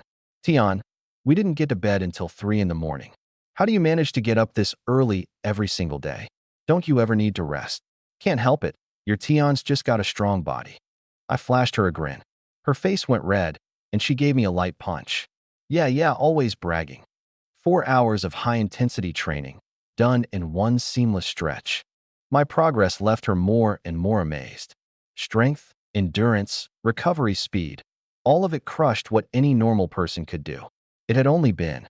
After just 2 weeks of training, I could pull off moves effortlessly that only professional bodybuilders could manage. Tian, you're a natural, she said with genuine admiration as she helped me stretch after our session. At this rate, give it another 2 weeks and you could compete in a bodybuilding contest. I just smiled and didn't explain. This was a perk of my second chance at life. She wouldn't understand even if I told her. After the workout, I didn't head home. Instead, I went to the shelter that was under renovation. The moment the elevator doors opened, the roar of machinery flooded my ears. Zhang Zishuan had her construction crew working around the clock in rotating shifts, barely getting any sleep herself. The place had already transformed dramatically. The walls and floors were now lined with thick alloy plating, and workers were installing ventilation and heating systems. Zhang Zishuan wore a gray work uniform, her hair pulled back in a ponytail. A smudge of dust marked her face, but it couldn't hide her stunning features. Ms. Jiang, thank you for all your hard work, I said as I walked up to her, genuinely meaning it. I really admire your dedication. When I start my own company someday, I'm definitely hiring you as my secretary, top salary. I wasn't just being polite. She was professional and responsible, handling everything herself from design to supervision, down to the smallest detail. People like her were hard to come by. She didn't play along with the joke. Instead, she pulled out the construction schedule. Mr. Li, the reinforcement and main equipment will be installed by tomorrow. After that comes the plumbing, electrical, and network upgrades, then the interior finishing. Everything will be completed by August 1st, with inspection on August 2nd. Any other requirements? I thought it over carefully. Use the best materials for the interior, absolutely no formaldehyde. I want to move in as soon as I've inspected it. Install an oversized bathtub in the second floor bathroom, the kind big enough for 5 or 6 people to soak in together. Then I gave her a meaningful look. She caught on instantly, her cheeks flushing slightly. She was probably cursing me as a pervert in her head. In her eyes, I just wanted a giant tub to throw parties in. Classic rich kid behavior. She didn't call me out on it, just nodded. No problem. I'll have the manufacturer custom make it. Oh, and don't worry about the final payment, I added, as if it had just occurred to me. I've scheduled the transfer for August 2nd. Once it passes inspection, the $95 million will hit your account immediately. She frowned. A big client like you has to schedule transfers in advance. Can't help it. You've probably heard. I'm the lucky guy who won that $500 million lottery, I said, having prepared this excuse well in advance. I've been spending so aggressively lately that the bank got worried I might be getting scammed, so they set a limit on my account. Large transfers have to be scheduled ahead of time. It was airtight. She didn't doubt it. As far as she was concerned, no one in all of Dongdao would dare stiff shield security on a bill. Ms. Jiang, thank you for all your hard work these past weeks. Let me treat you to dinner tonight. Would you do me the honor? I'd only meant to change the subject and hadn't expected her to say yes. In our previous encounters, she'd always been polite, but kept her distance, showing little interest in men. I didn't expect her to hesitate, then actually nod. Sure, send me the address, and I'll head over once I'm done. I paused, then smiled. Jiang Zixuan was a rare beauty. Even her work uniform couldn't hide that presence. If she put on a dress, she'd probably be even more dazzling. At that same moment, in the operating room of Hanhua Cosmetic Hospital, Zhang Baikan lay down on the surgical table. For procedures, facial reconstruction, breast augmentation, butt lift, and a repair job. Total cost, $2 million, 12 hours from start to finish. Doctor, are you sure nothing will go wrong? Her voice trembled. The lead surgeon patted her hand. Relax. Our hospital is one of the best in the East, and plenty of tycoons and celebrities are regulars here. Our techniques are absolutely reliable. Only then did she breathe easier and close her eyes, drifting into a fantasy. A face turned stunning, a body hot enough to steal souls. By then, Li Tian would be so smitten he'd hand over all 300 million of his savings for her to keep. She was going to be a billionaire, done with living hand-to-mouth alongside capital forever. As for capital, she'd already made up her mind. The moment the money was in hand, she'd dump him. The 500,000 he'd lent her? She'd pay it back if she felt like it. And if not, she'd chalk it up to a youth compensation fee. She'd been with him for almost a year. After all, she wasn't about to sleep with him for nothing. The anesthetic flowed in slowly, and her consciousness gradually sank away. The surgical lights flared on, and the 4 doctors took their positions. The blades came down. At 6 o'clock in the evening, at Yunjing, Guangzhou's top Michelin 3-star restaurant. Crystal chandeliers cast a brilliant glow, the tablecloths were as white as clouds, and the silver flatware gleamed with a cold sheen. Outside the window lay the nighttime view of the Pearl River, pleasure boats gliding across the water, trailing streaks of gold in their wake. I arrived at the window-side table 10 minutes early with Su Xiaoxiao. Brother Tian, who are we treating tonight? She clutched her napkin, her eyes full of curiosity. It was her first time in a place this upscale, and she instinctively softened even her breathing, afraid her country ways might ruin the atmosphere. I took a sip of lemon water and put on an air of mystery. A beautiful woman, the kind who's a lot prettier than you. Huh? She gasped out loud, jarringly so in the quiet restaurant, and diners at the neighboring tables all turned to look. She hurriedly covered her mouth, her face flushing bright red, and lowered her voice. Who is she? When did you get to know a woman that gorgeous? Someone very capable. I nearly said sucker, caught myself just in time, and added a reassurance. Don't worry, she's a lesbian. No interest in men. That did nothing to put her at ease. Lesbians could change too. Besides, any woman I'd invite to a place like this was surely no ordinary person. She'd been with me for almost a month, and I'd never brought her to a restaurant like this. At most, some private kitchen spot at a few thousand ahead. This time, her playing favorites left a little thorn stuck in Su Xiaoxiao's heart. I didn't pick up on what she was thinking. If I had, I'd have laughed it off. I only came here to keep up appearances. I tried a 3 Michelin star place once, and my review boiled down to a single word: pricey. Taste-wise, it didn't even hold a candle to that Sichuan joint down the alley. The minute hand on the wall clock made a full loop. Half an hour had passed, and Jiang Zishuan still hadn't shown up. Su Xiaoxiao kept glancing at her watch and finally couldn't help grumbling. We've been waiting half an hour. Talk about putting on airs. My brow furrowed too, my fingers tapping absently on the table. Jiang Zishuan was usually all business and no nonsense. Why was she running so late today? Could something have gone wrong at the construction site? Just then, the glass door swung open. A figure walked in, backlit, instantly pulling every eye in the room. It was Jiang Zishuan. A wine-red spaghetti-strap gown, the silky fabric hugging her curves and tracing the delicate line of her waist, black stockings sheathing her long legs, paired with red heels. Every step elegant and utterly captivating. Normally, she was all sharp edges in a gray work uniform and hard hat. Now her long hair fell in soft waves over her shoulders, a faint glow settling in the hollow of her collarbone. She looked like a red rose in full bloom, so striking you couldn't look away. The room was full of wealthy men who'd seen their share of beautiful women, yet even they couldn't help stealing glances, while their dates instantly bristled with suspicion. I stared, stunned, for a few seconds. I knew she was pretty, but I never expected a dress to make her this dazzling. Beside me, Su Xiaoxiao clenched her fists, her sense of threat maxed out. This woman wasn't just beautiful. She carried the powerful presence of a career woman, outshining any girl she'd ever seen. Miss Jiang, you look absolutely breathtaking today. As she reached the table, I finally snapped out of it and praised her sincerely. Even the big stars on TV don't have your kind of poise. A faint smile curved her lips. She was clearly pleased. She pulled out a chair, sat down, and let her gaze sweep over Su Xiaoxiao, teasing, "Mr. Li, you sure know how to sweet talk. Is that how you reeled in the young lady beside you?" Su Xiaoxiao's face went even redder.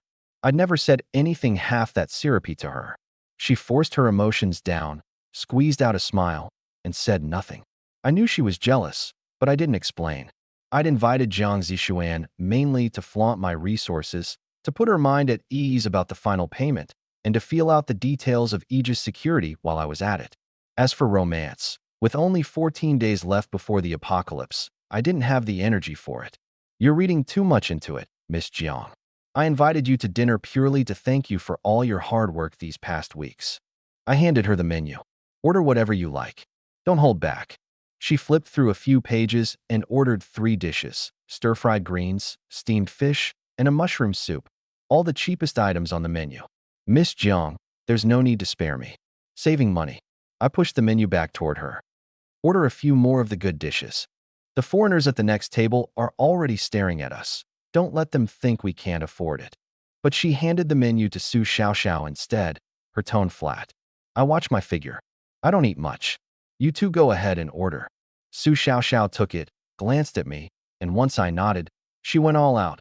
Boston lobster, Australian wagyu, caviar, truffles, 15 signature dishes in one breath.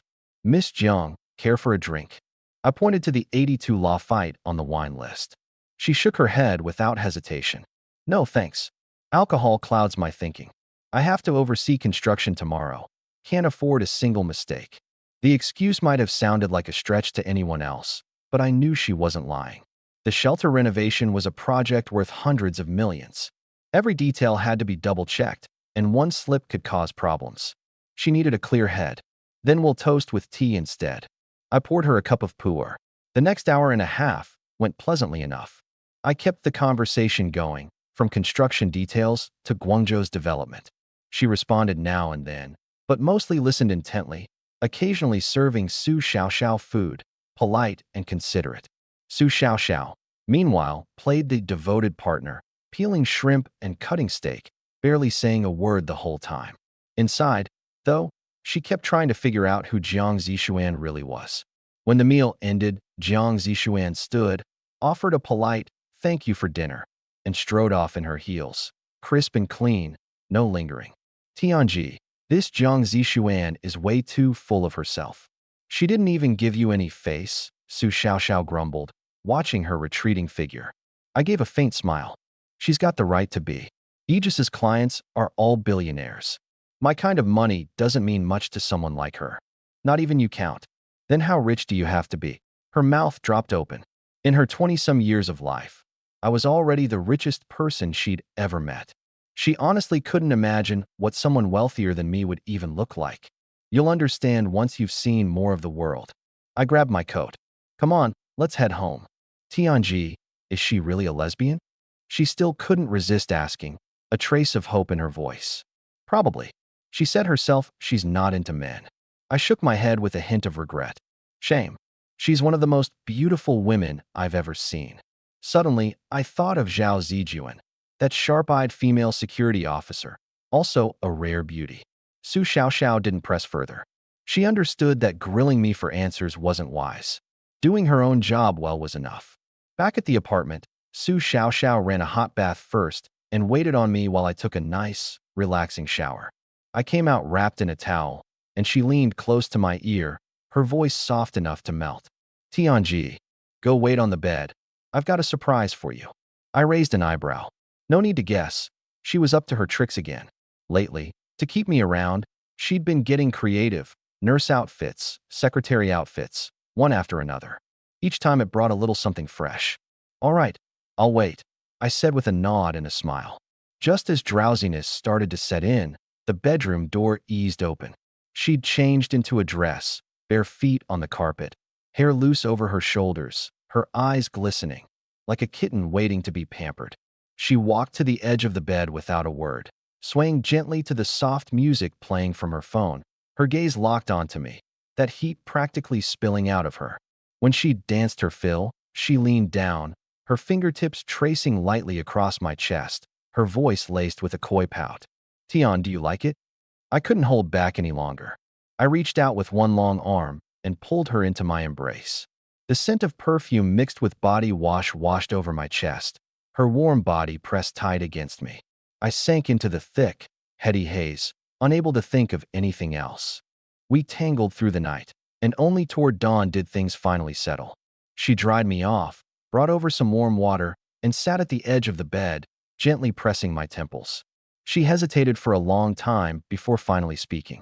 Tian, your personal training package expires in 2 days. Are you going to renew? She didn't really want to ask, but the gym owner had pushed her several times, calling me a top-tier client they had to keep. What she really hoped I'd say was, no need to renew, I'll take care of you. Over this stretch of time, I dropped a few million on her, and she'd long since come to see me as her sugar daddy. All she wanted was to stay by my side. No rush, I said, eyes closed. You still don't believe in what I can do? This 1 month has been enough. It's not that I don't believe you. It's just the owner keeps pushing, she explained softly, her fingers pinching my earlobe. Honestly, renewing or not, it's all the same. If you want to train, I'll do it with you privately, no need to pay the gym.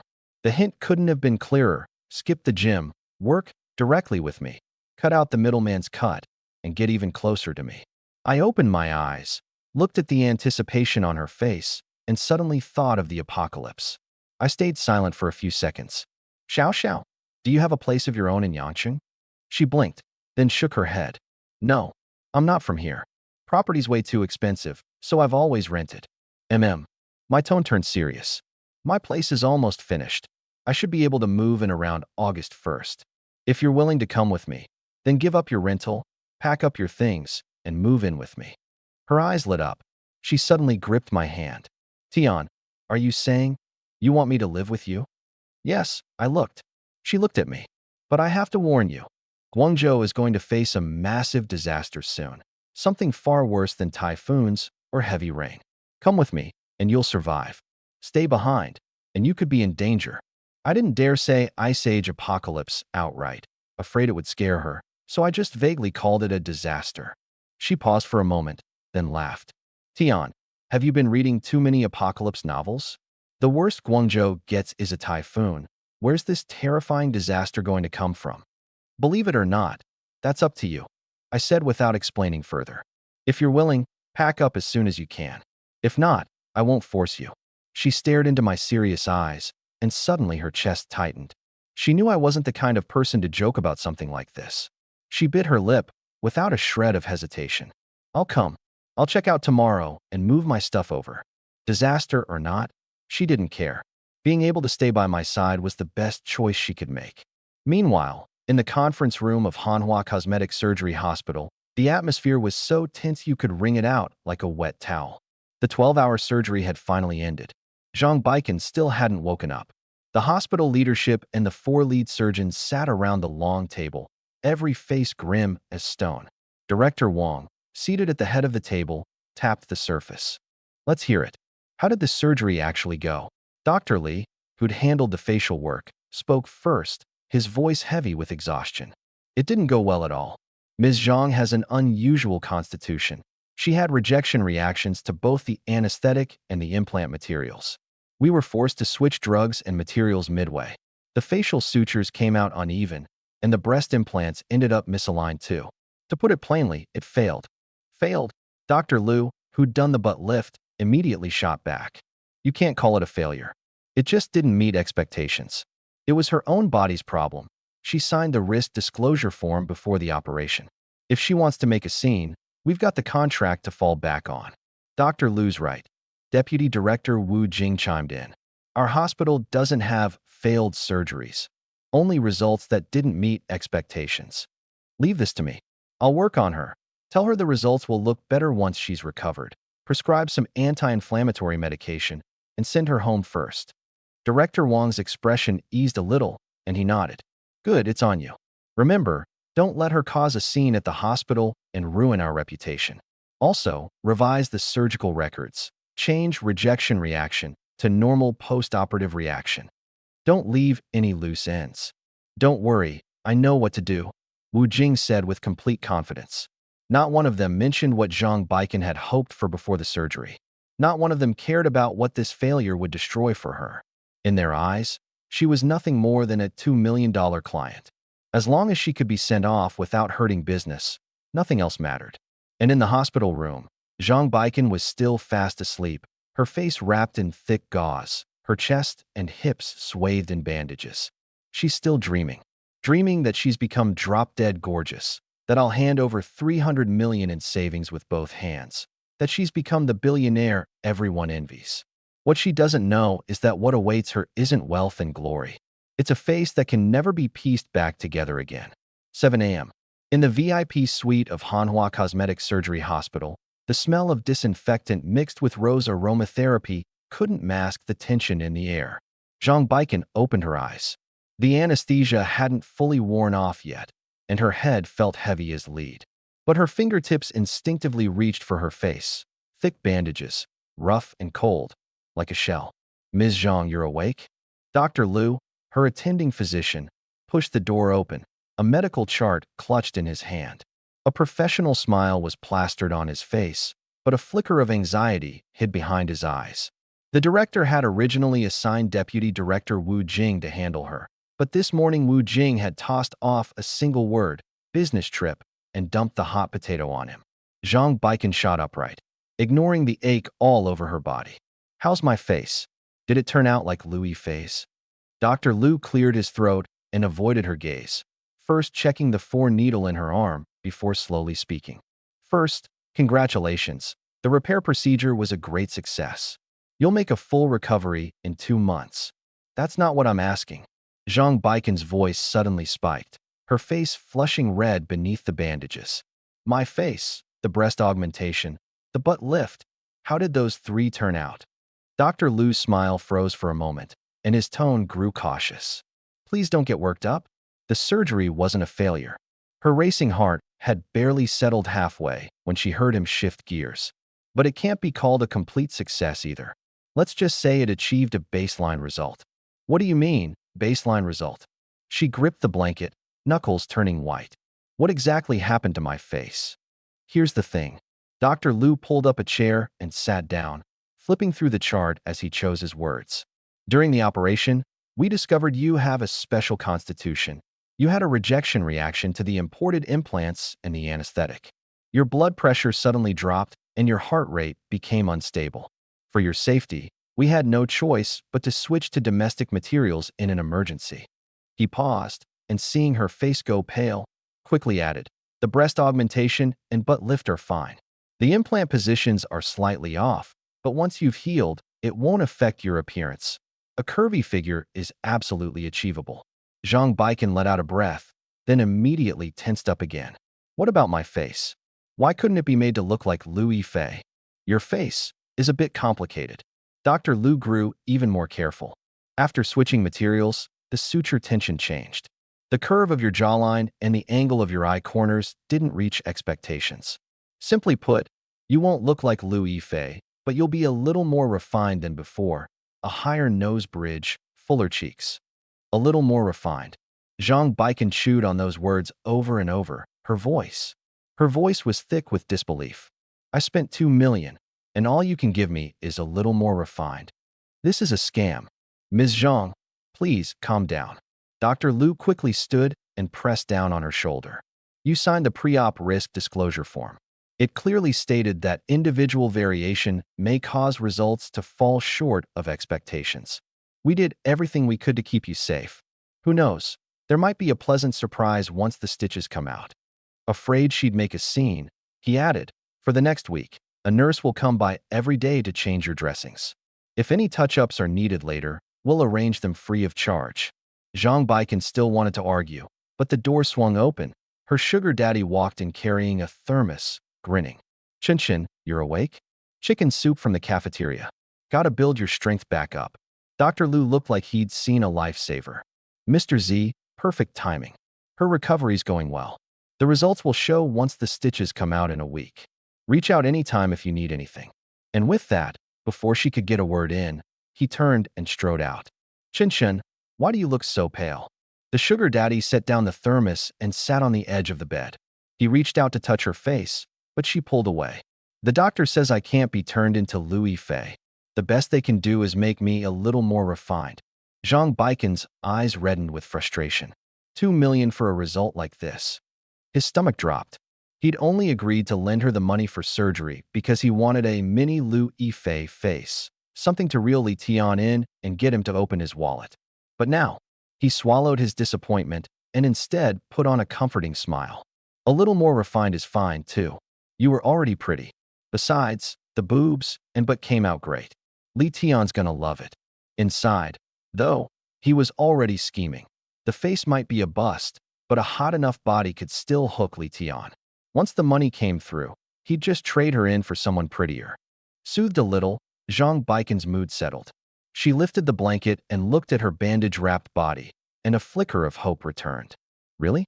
He'll like it. Definitely. He scooped up a spoonful of chicken soup and brought it to her lips. Drink up, get your strength back, and once the stitches are out, we'll go find Li Tian. Zhang Baikan forced herself to swallow it. She was long since sick of this cafeteria chicken soup, but she'd already lost her job. The 500,000 in surgery fees was borrowed from him. She still owed another million to 361 Finance, and someone else held her private videos and her family's contact information. He was her only lifeline. She had a faint feeling things wouldn't go so smoothly, but she was out of options. All she could do was gamble on the surgery succeeding.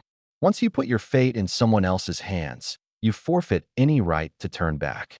I'd only thought of Zhao Zijuan now and then. That good-looking safety officer, nothing more.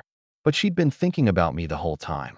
Director Wang Chuan hadn't given his approval, and Zhao Zijuan wasn't ready to give up. She turned and headed home to call in reinforcements. At the standalone villa in the residential compound of the Guangdong Provincial Public Security Department, beside the breakfast table, the air felt heavy. Zhao Donglai sat in his dark blue security uniform, head bent over the newspaper, the bowl of millet porridge in front of him untouched. His wife, Liu Yike, wore a silk nightgown and clutched her phone, glancing every now and then at their red-eyed daughter across the table. Zhao Zijuan poked at the egg in her bowl, still stinging from her father's refusal the day before. She'd cried to her mother the previous night, and Liu Yike had promised on the spot to help. But this morning her father was acting like nothing had happened, not saying a word about it. Dad, are you going to help me or not? She set down her chopsticks, voice thick with tears. Li Tian is definitely hiding something. If he gets away because you two wouldn't back me up and the arms case falls apart, can you take responsibility for that? Zhao Donglai lowered the newspaper and looked up, his tone serious. Zijuan, police work follows procedure and evidence. You don't have a shred of solid proof linking him to the arms case. Wang Chuan was right not to approve the surveillance. You can't just throw out the rules on a hunch. My hunches are never wrong. Zhao Zijuan shot to her feet.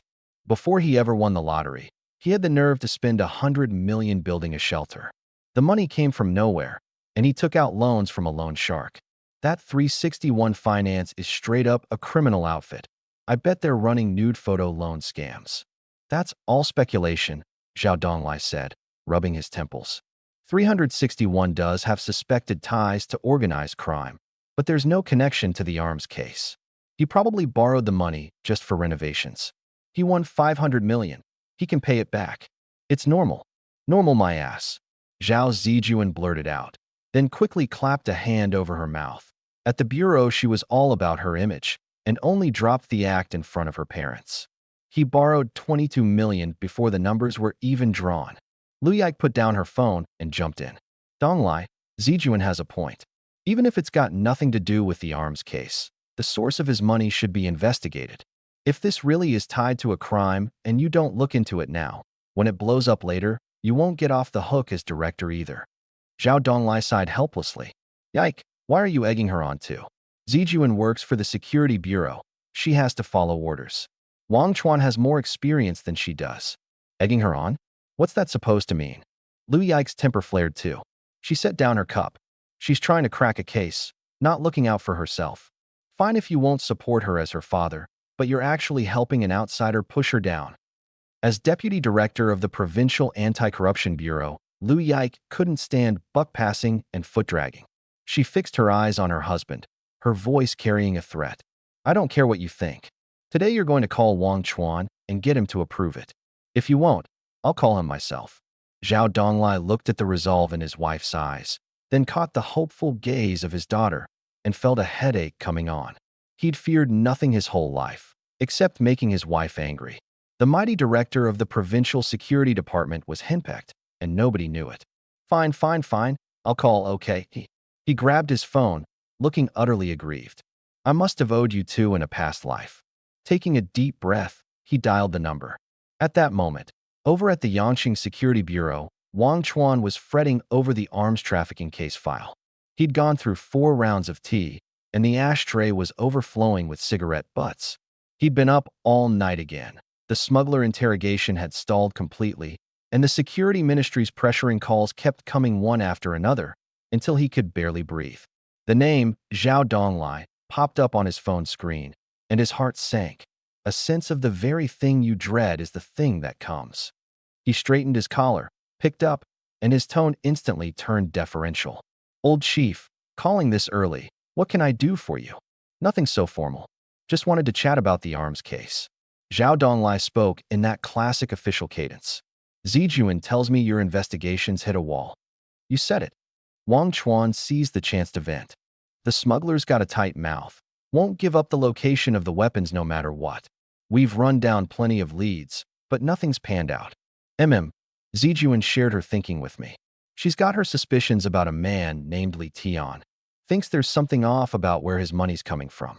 Sounds reasonable to me. Zhao Donglai's tone shifted. Might it be worth taking some necessary investigative measures against Li Tian? Of course, that's just a personal suggestion. The specifics are up to your bureau. Wang Chuan cursed inwardly. Personal suggestion, my foot. This is an order. Refuse, and a single word from this man could leave his director's chair hanging by a thread. Agree, and if Li Tian turned out to have nothing to do with the arms case, he'd not only waste manpower, but might get slapped with a counter-complaint for abuse of authority. But he didn't dare shoulder that responsibility. Old chief, your suggestion couldn't be more timely. He swallowed his resentment and warmed up. We were still in a meeting last night, feeling like our earlier direction was off and wanting to adjust. This pointer of yours is exactly the direction we needed. I'll set it up right away. Good, good. Zhao Donglai hung up, satisfied, and spread his hands. Done. Happy now. Zhao Zijuan immediately threw herself at her father, hugging his arm. Thanks, Dad. You really do love me best. Lu Yike laughed too. Now that's more like it. From now on, cut the political mumbo-jumbo with the kid. Cracking the case is what matters. Zhao Donglai shook his head, but silently prayed. Zijuan had better not be wrong this time, or his standing in front of his subordinates would come crashing down. The moment the call ended, Zhao Zijuan rushed off to the office.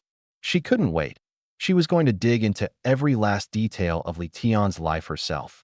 At 9 that morning, the atmosphere in the Yangqing Security Bureau's main conference room was tense enough to wring water from the air. Both sides of the long table were packed with the captains and core members of the Criminal Investigation Detachment, each with the arms case file spread out before them. The projector cycled through photos of the smuggler and scene shots of the old house in the urban village. Wang Chuan sat at the head of the table, fingers tapping lightly on the edge, his gaze sweeping over everyone before finally settling on Zhao Zijuan. He cleared his throat. Comrades, the arms smuggling case has dragged on for nearly a week now, and the higher-ups are extremely unhappy. If we don't make progress soon, a special task force is going to come in and take over. Last night, I went back through every lead, and I think we've overlooked something important. Li Tian. He paused, watching everyone's reaction. Before he won the lottery, he was already sinking a fortune into building a doomsday bunker, and he'd taken out a huge loan from a company with mob ties. Where his money comes from and the way he operates, both raise red flags. I think it's time we bring technical surveillance to bear on him.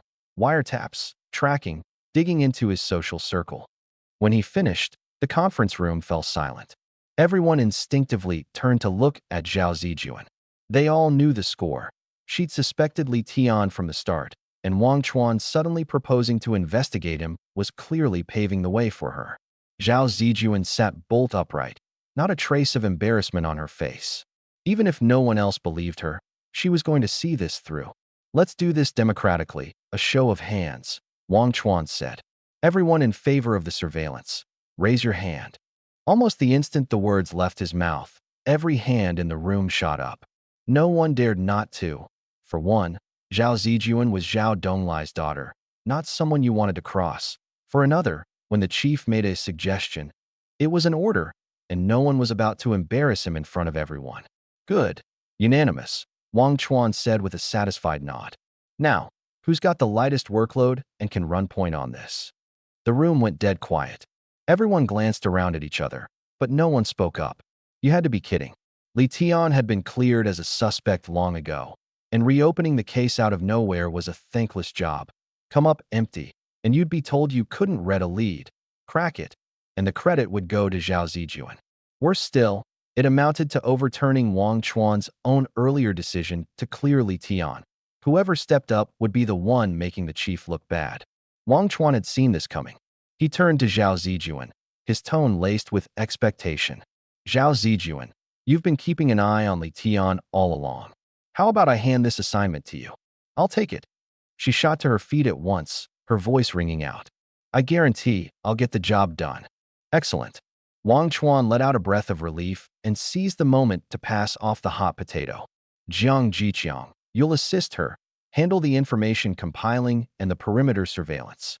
Jiang Jiqiang wanted no part of it, but he had no choice but to grit his teeth and agree. Yes, Chief. After the meeting broke up, Jiang Jiqiang trailed behind Zhao Zijuan, grumbling under his breath. Zijuan, what's the point of this? Li Tian's obviously just some nouveau riche. He's got nothing to do with an arms case. It's a total waste of time. Zhao Zijuan stopped and turned around, her gaze resolute. You don't get a say without doing the legwork. As long as there's the slightest doubt, we can't let it slide.